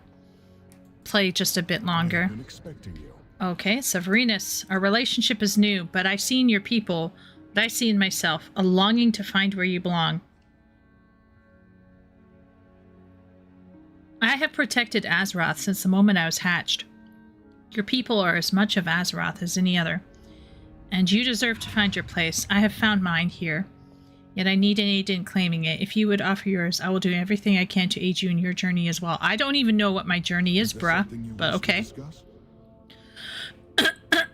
Okay, so we gotta Do anything I wouldn't do.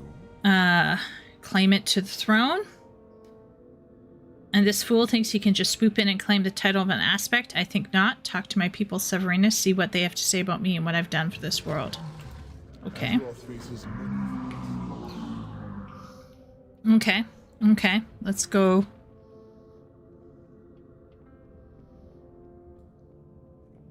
I have lived to see them return. I never gave up hope. Sure. And there you go. Oh! I could get a ring. I could get a helm. I could get a drape. Can you try them on? No. Damn it. In Final Fantasy XIV, you could, like, click on it and then try it on to see what it looks like. I'll do that.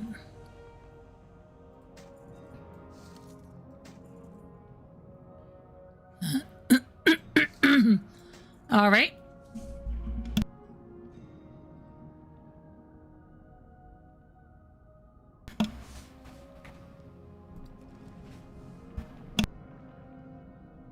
The waters flow again. Despite some questionable methods, it is hard to deny Rathian's results.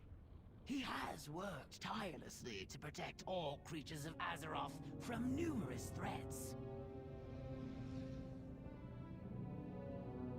Okay, so he has a history of trying to do the right thing, sort of.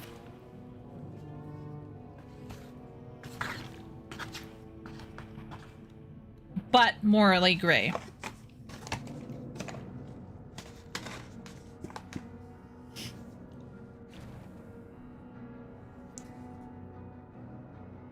Oh, okay, okay. Thanks for pointing that out. I'll put this back then. Thanks. I appreciate that. Thanks for letting me know, Sim. I'll put back my old weapon. Okay. I will go talk to the next person. So something new that they added in FF14 is that while you are running, you can mount. They don't have this in WoW, and it's actually slowly driving me crazy. It's been a while, hasn't it? What can you tell me about Rathian? Rathion's able to make the hard choices, the ones that no one else will, all for the greater good. Oh, okay. Setting Garrosh free started a war, but we needed that war to prepare for the Legion. No wonder Wooly doesn't like him. Okay, let's keep going. Oh, man. Having to mount from standing still is, like, foreign to me now. It's kind of funny. Talon Stalker. Okay, so I have to talk to her. Anything interesting? What can you tell me about Rathian, Bish? Does what needs to be done. Honor and glory didn't help defeat the Shah or rid the world of mad dragons. Rathian did.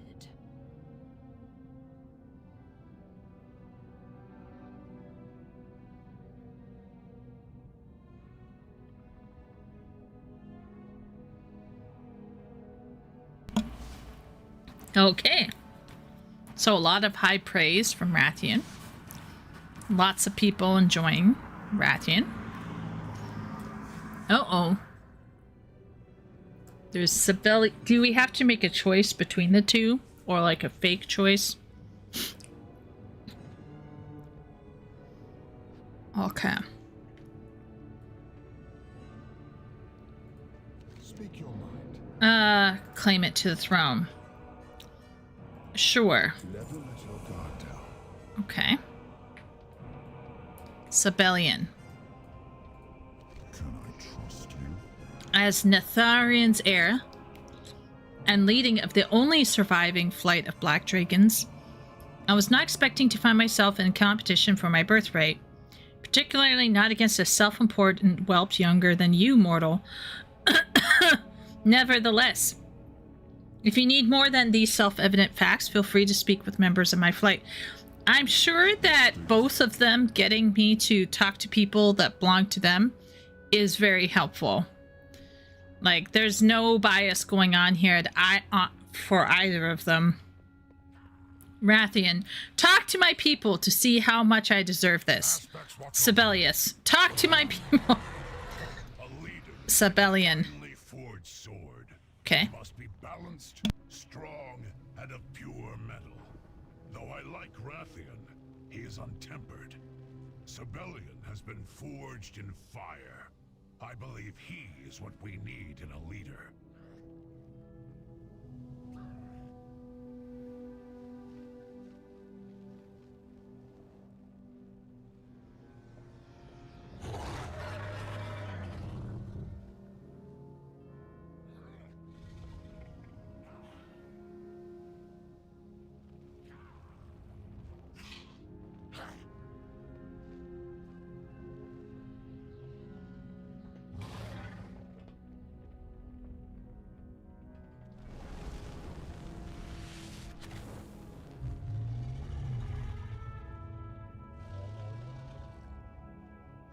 Have we met?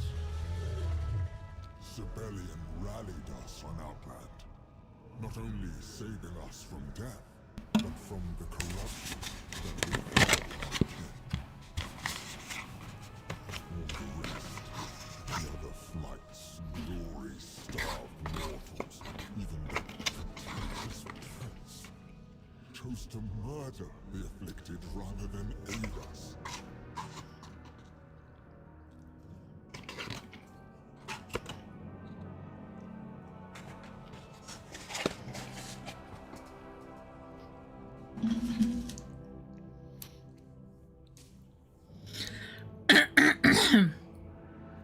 Let's see.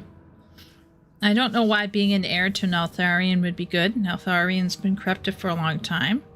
Was Sibelian born before that? Sibelian, I made lots of babies free of madness to renew my flight. All his girls, because they're almost entirely his women. He sure did!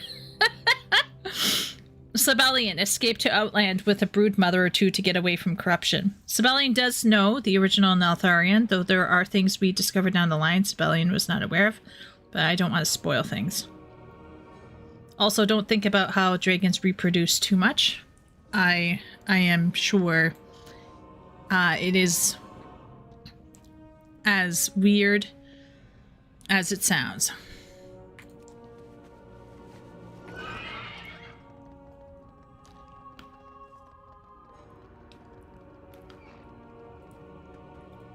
Okay, let's see what Archivist says.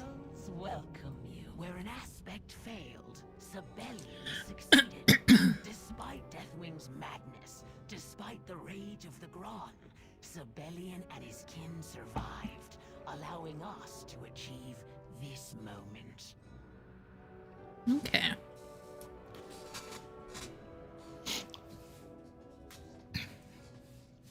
Okay, so he's done some stuff.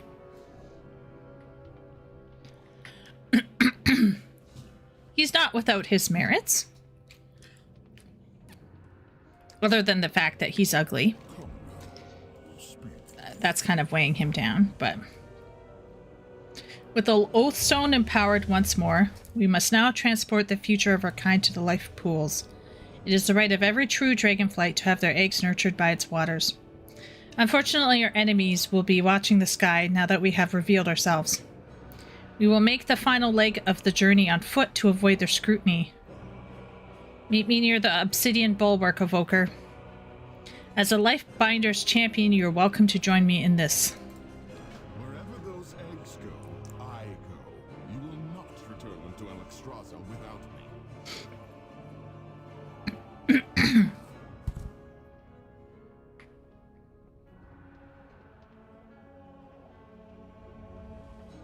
Okay, so am I expected to fly? Uh-oh. Hop on a dragon riding mount? Did I... Where's the mount?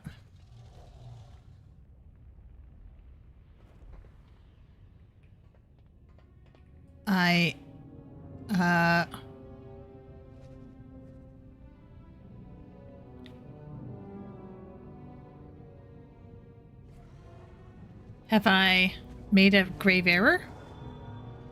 Okay.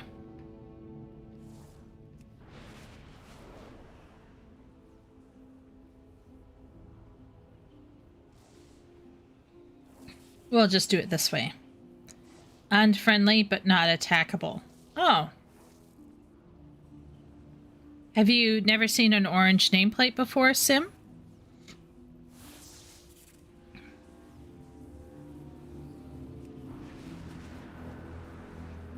What is going on with my person? What in the world? Maybe someone was shooting at me?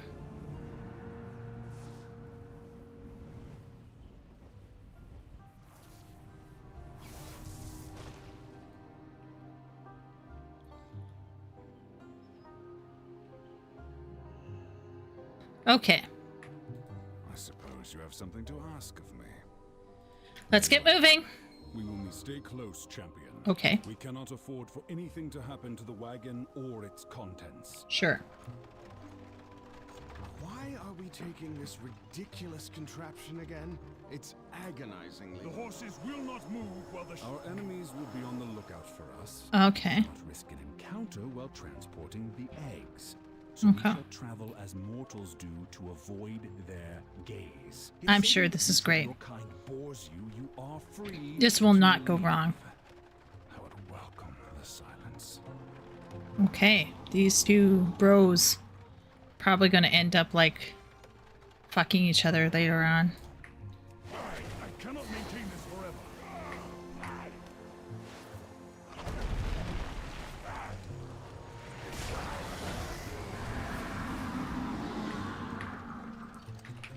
Excuse me. I need money.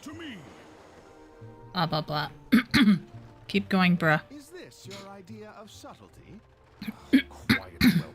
I will risk no harm coming to the eggs. I could assist our dear champion in defending the wagon, you know. There's no reason they have to do all the dirty work themselves. And reveal ourselves to the enemy? Absolutely not. Stay in your seat.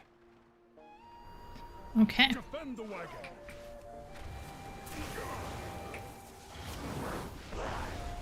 Okay.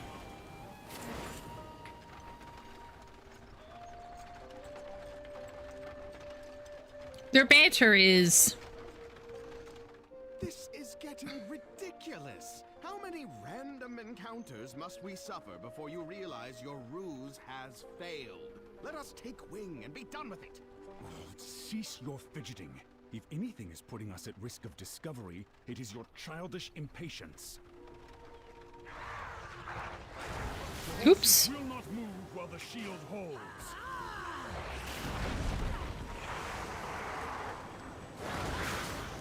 Hopefully this doesn't destroy the wagon.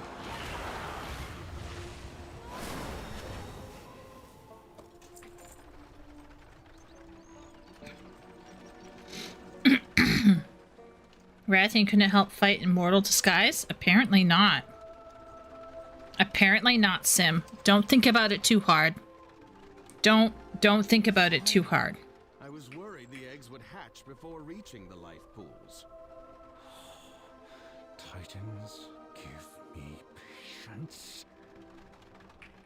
This is clearly meant to be endearing because we have these two bros yucking it up.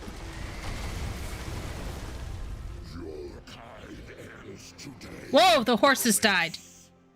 What happened to the eggs? The leadership you offer our people. Perhaps the others will see reason now. Whelps these days.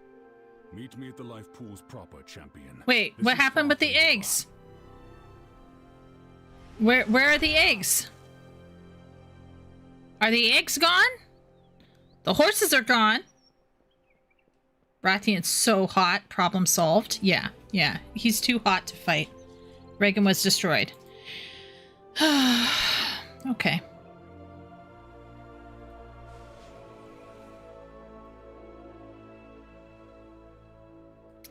Thank you.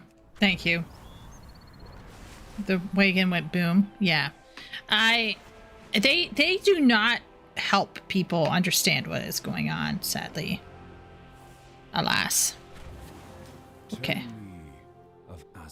Yeah, we did our best, but all will be rectified shortly. I didn't even know who attacked. I wouldn't know. If you asked me right now, who attacked the wagon and tried to kill the eggs? No idea. Could have been anybody. Wouldn't know.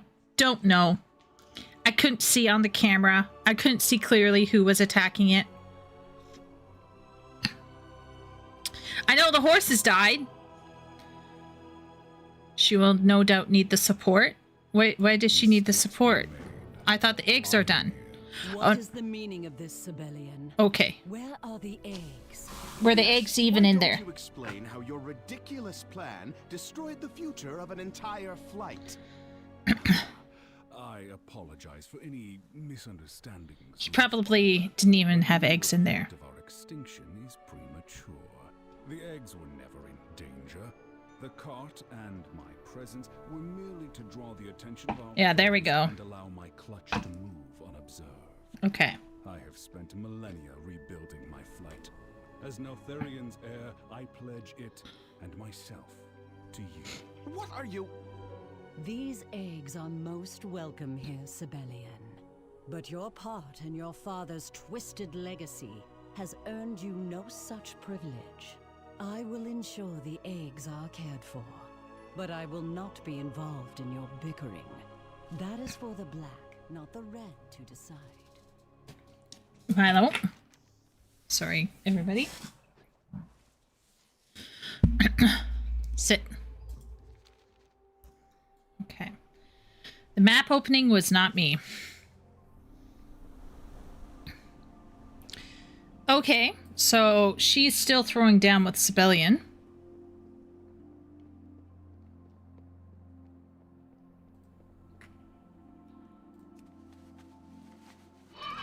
They don't like to splurge on those helpful animations that would make things more clear. Yeah, the wagon just popped out of existence. I was like, what? But Sibelian proving to be smart. It was all just a ruse. So the eggs are presumably here now. Mother Elian. The last egg tender. Have you brought good tidings? I can scarcely believe it. Eggs of black dragonflight after all this time. But look at the state of this place. It'll not do at all. Nothing is too good for these eggs. Though with those two blowhards squabbling like children for the Lifebinder's favor, you can bet they have not spared a thought for us. You, though, will not leave an old egg tender all alone, will you? Sure. Okay, clear. We'll clear everything up. Sure. What is this? What are we doing here?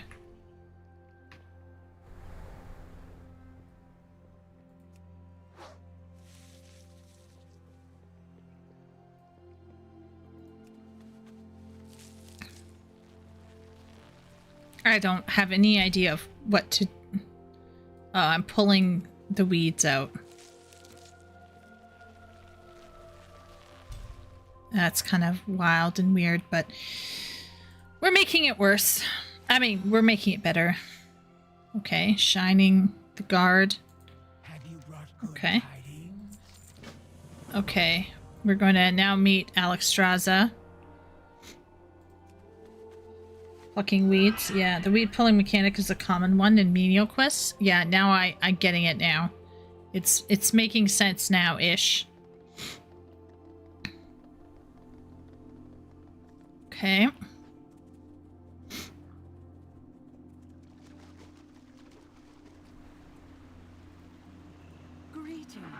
The future of all the flights is now secure. You have my thanks, Evoker, and my condolences for having to deal with those two for as long as you did. The Red Dragonflight is charged with the preservation and nurturing of all dragons, even those we may tire of at times. With the return of the Black Dragonflight's eggs, dragonkind is united as it has not been in thousands of years. I believe this is what will restore our Ruby Oathstone. Okay. Yes, we are ready. I'm ready. At long last, a euphemism? Our absent young are once more among us, so that they can be raised together with all the flights. Okay. Though these life pools were once bereft of eggs, they now contain our future. Wow, Truly, she sounds... The calling of my flight has been fulfilled. I will see that these eggs are protected and loved, so that they may hatch into dragons, strong and wise.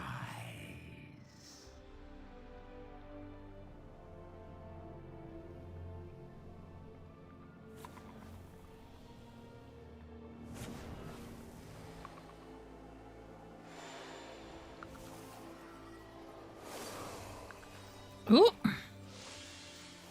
Colors of the rainbow.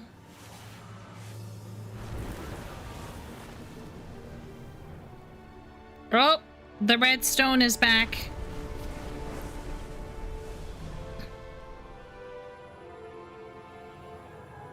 We are united. Yay. Such unity. Such... okay. All right. All life is worth saving. So the life pool is filled. Our oathstone shines. And strong winds. The green dragonflight requires your aid now, hero. My sister's daughter and her flight have entered the Emerald Dream in an attempt to empower their own oathstone. We have heard nothing since their slumber began. Seek out the centaur that ruled over Onaran Plains. You may well need their connection to the land and its spirits if you're to rouse the greens. They are a proud and territorial people who do not suffer insult lightly. Speak with our ambassador and he will prepare you. Treasure of the Oathstones have been renewed. Okay, so I'm getting it now. I'm getting... If we are to have any hope of reclaiming our aspectral power and stopping Razagath. Which part of... We meet again, champion. Damn. Okay. So we did the blue, the black, and we did the red. So now we have to do...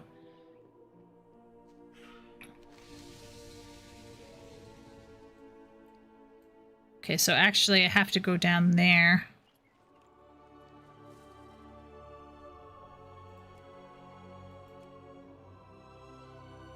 The next steps.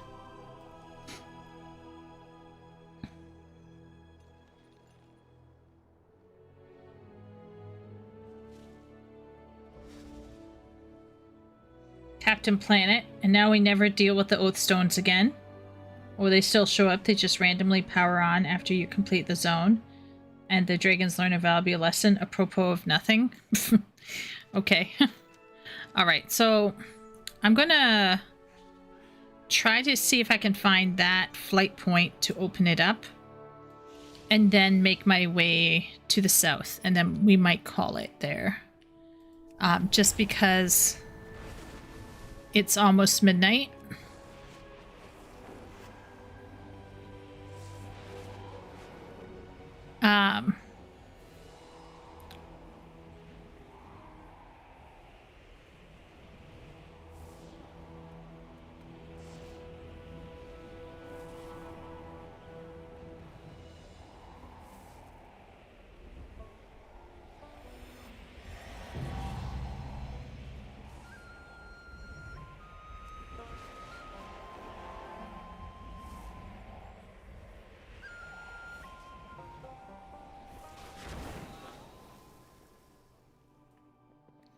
Let's see if I can find where the... Okay. It's down the road. Just gonna open up the flight thing so then we can come and go and...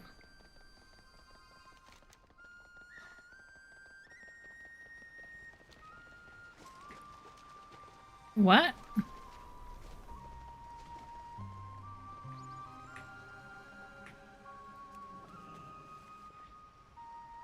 Okay. Can I get anything with dragon supplies?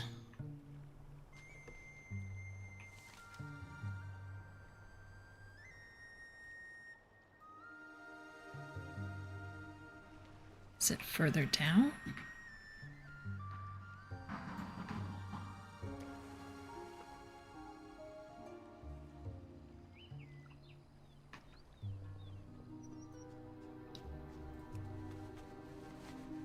Flight path? Yeah. Trying to open up the flight path.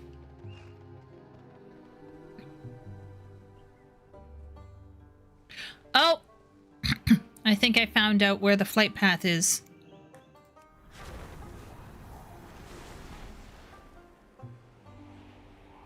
Oh my lord. Ugh. Oh, that's disgusting.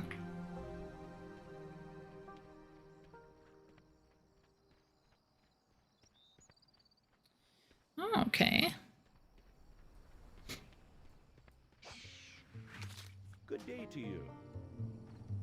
Okay, so I got that flight path opened. That's good.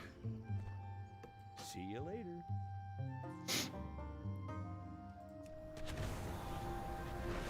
No, the drop.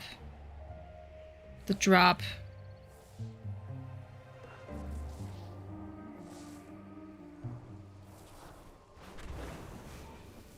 The drop, like, to the ground. Welcome to the Dragon Isles. We have much to discuss, you and I. The aspects have returned. The green dragonflight has returned to their gardens in the nearby plains. Queen Alexstrasza wishes for you to make contact with Merithra of the Dream. The centaur of those plains are fierce hunters. To reach the Emerald Gardens, you'll need to establish diplomacy with them first. Be respectful and show no weakness. This life bloom with you as a sign of good faith to the centaur. Its healing qualities will serve them well. Okay. Okay. Okay.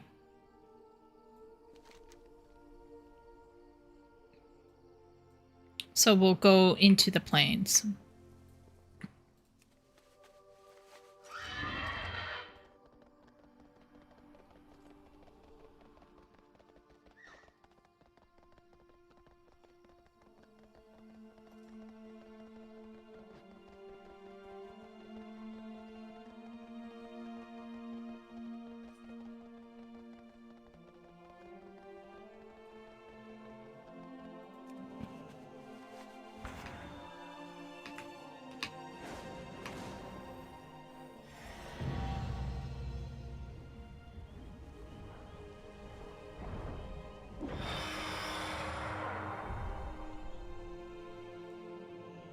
Out with it. State your business. Speak up. What?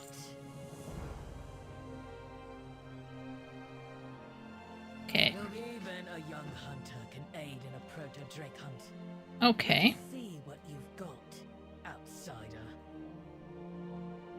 All right. Do I... Okay.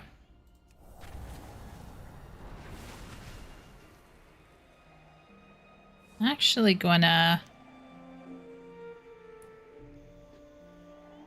see if I can find an inn or something to bed down in.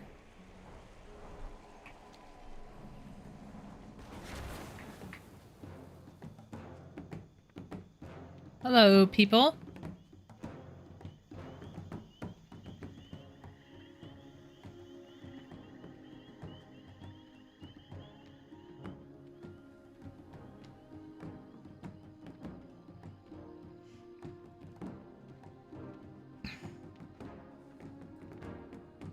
Greetings.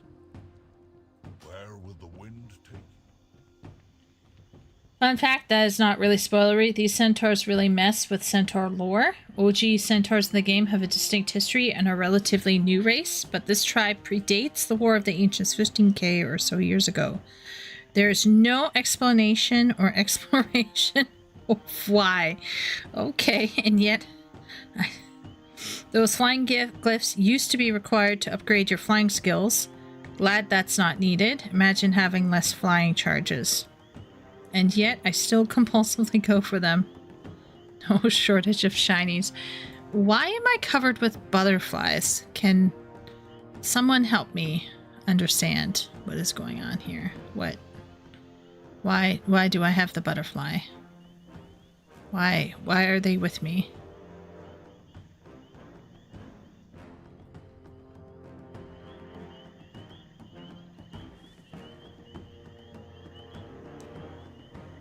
'Cause gay.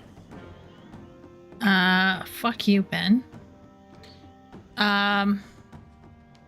Is this an inn?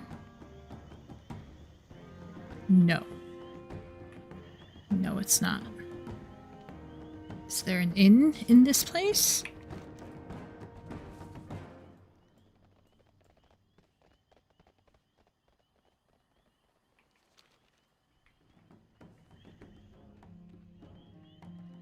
Maybe there's an innkeeper. Where's the innkeeper?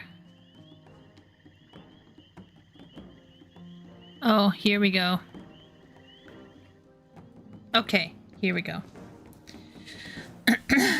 Well, I'm going to actually end it here tonight because it's about midnight and I have 3 classes tomorrow morning and then I have a day of studies and then I have 2 classes to teach in the evening. So it's quite a bit.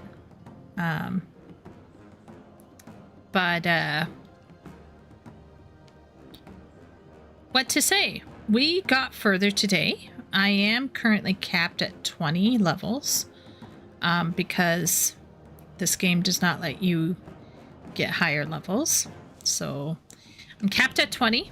We're going to continue on seeing how far I can get with only a level 20 character. I think probably one of my most interesting things I did this evening was actually doing a dungeon solo with like a team. I feel like the AI for the group that was with me was very good. Nobody was dying. I like this idea that you have a button where you could follow an AI and see where they're leading. I personally didn't push it because I wanted to kind of determine the pace of the encounters, but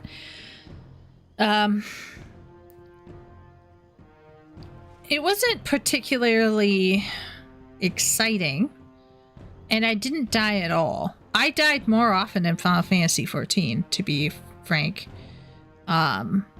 Like Alexandria, I died, was it 5 times, 6 times to the second boss?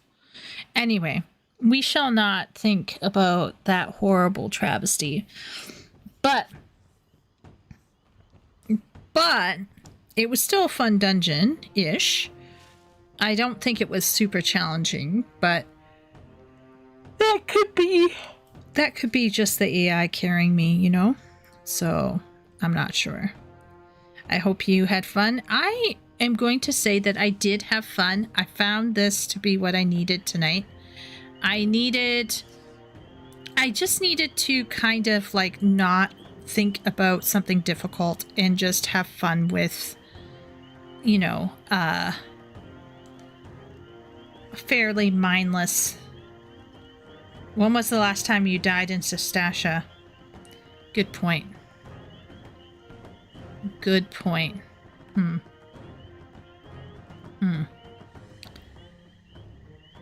But this was my first encounter, though.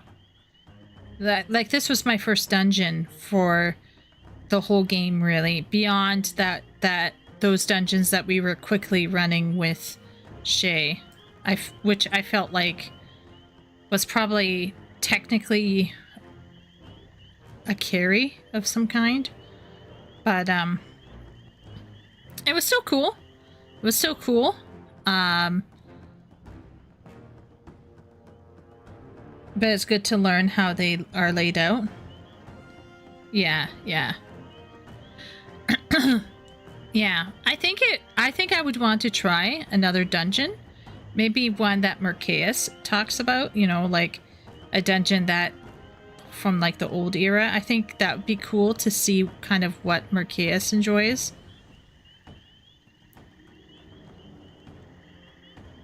They're meant to be blitzed? Yeah. Yeah, so I feel like this dungeon was the closest I've had. Yeah, since 14 is so linear. Yeah. I feel like the dungeon I experienced this evening, while not particularly a spectacle or particularly interesting in terms of the lore content surrounding it, but might be hard. Most of them have been refurbished for modern runs. Cut up into the wings. Cut up into wings and trim down.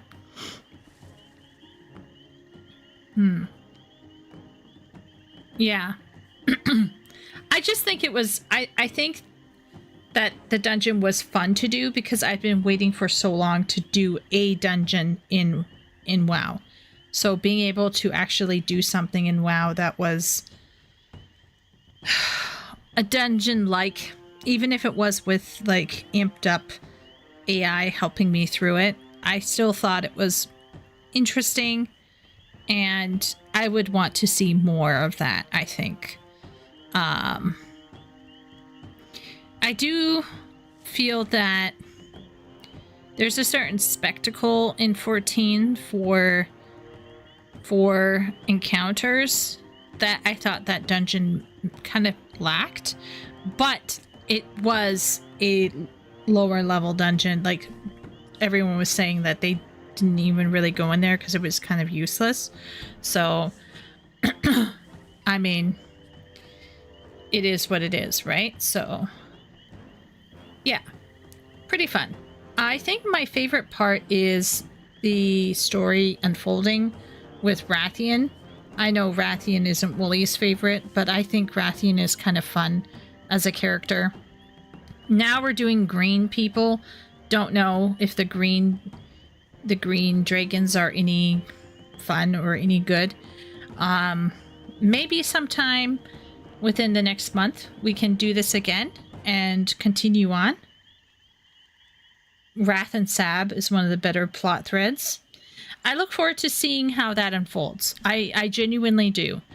I also kind of now want to see where this whole thing collapses, because apparently it just falls flat later on. So I do want to kind of keep going. I might do some side questing on just for lulz on my own, or on a night where, you know, I'm free if I can find some time. But until then, I just want to say thank you to everybody who did chill and hang out and help me out. I really appreciate everybody's advice. It was great to chat with you all, and I appreciate your understanding with stuff. Yeah. But anyway, let's call it here, and I'll see you all in the future. Next week, I will be able to stream. In fact, I'm going to be doing 2 streams next weekend. One will be on Saturday morning, EST, for Final Fantasy, and then I'll do a React stream like usual on Sunday night. So, anyway, so if you're interested in watching the FanFest with me, I'll be doing that. So, yeah. Anyway, okay. Take care, everybody. I'll see you around. Bye.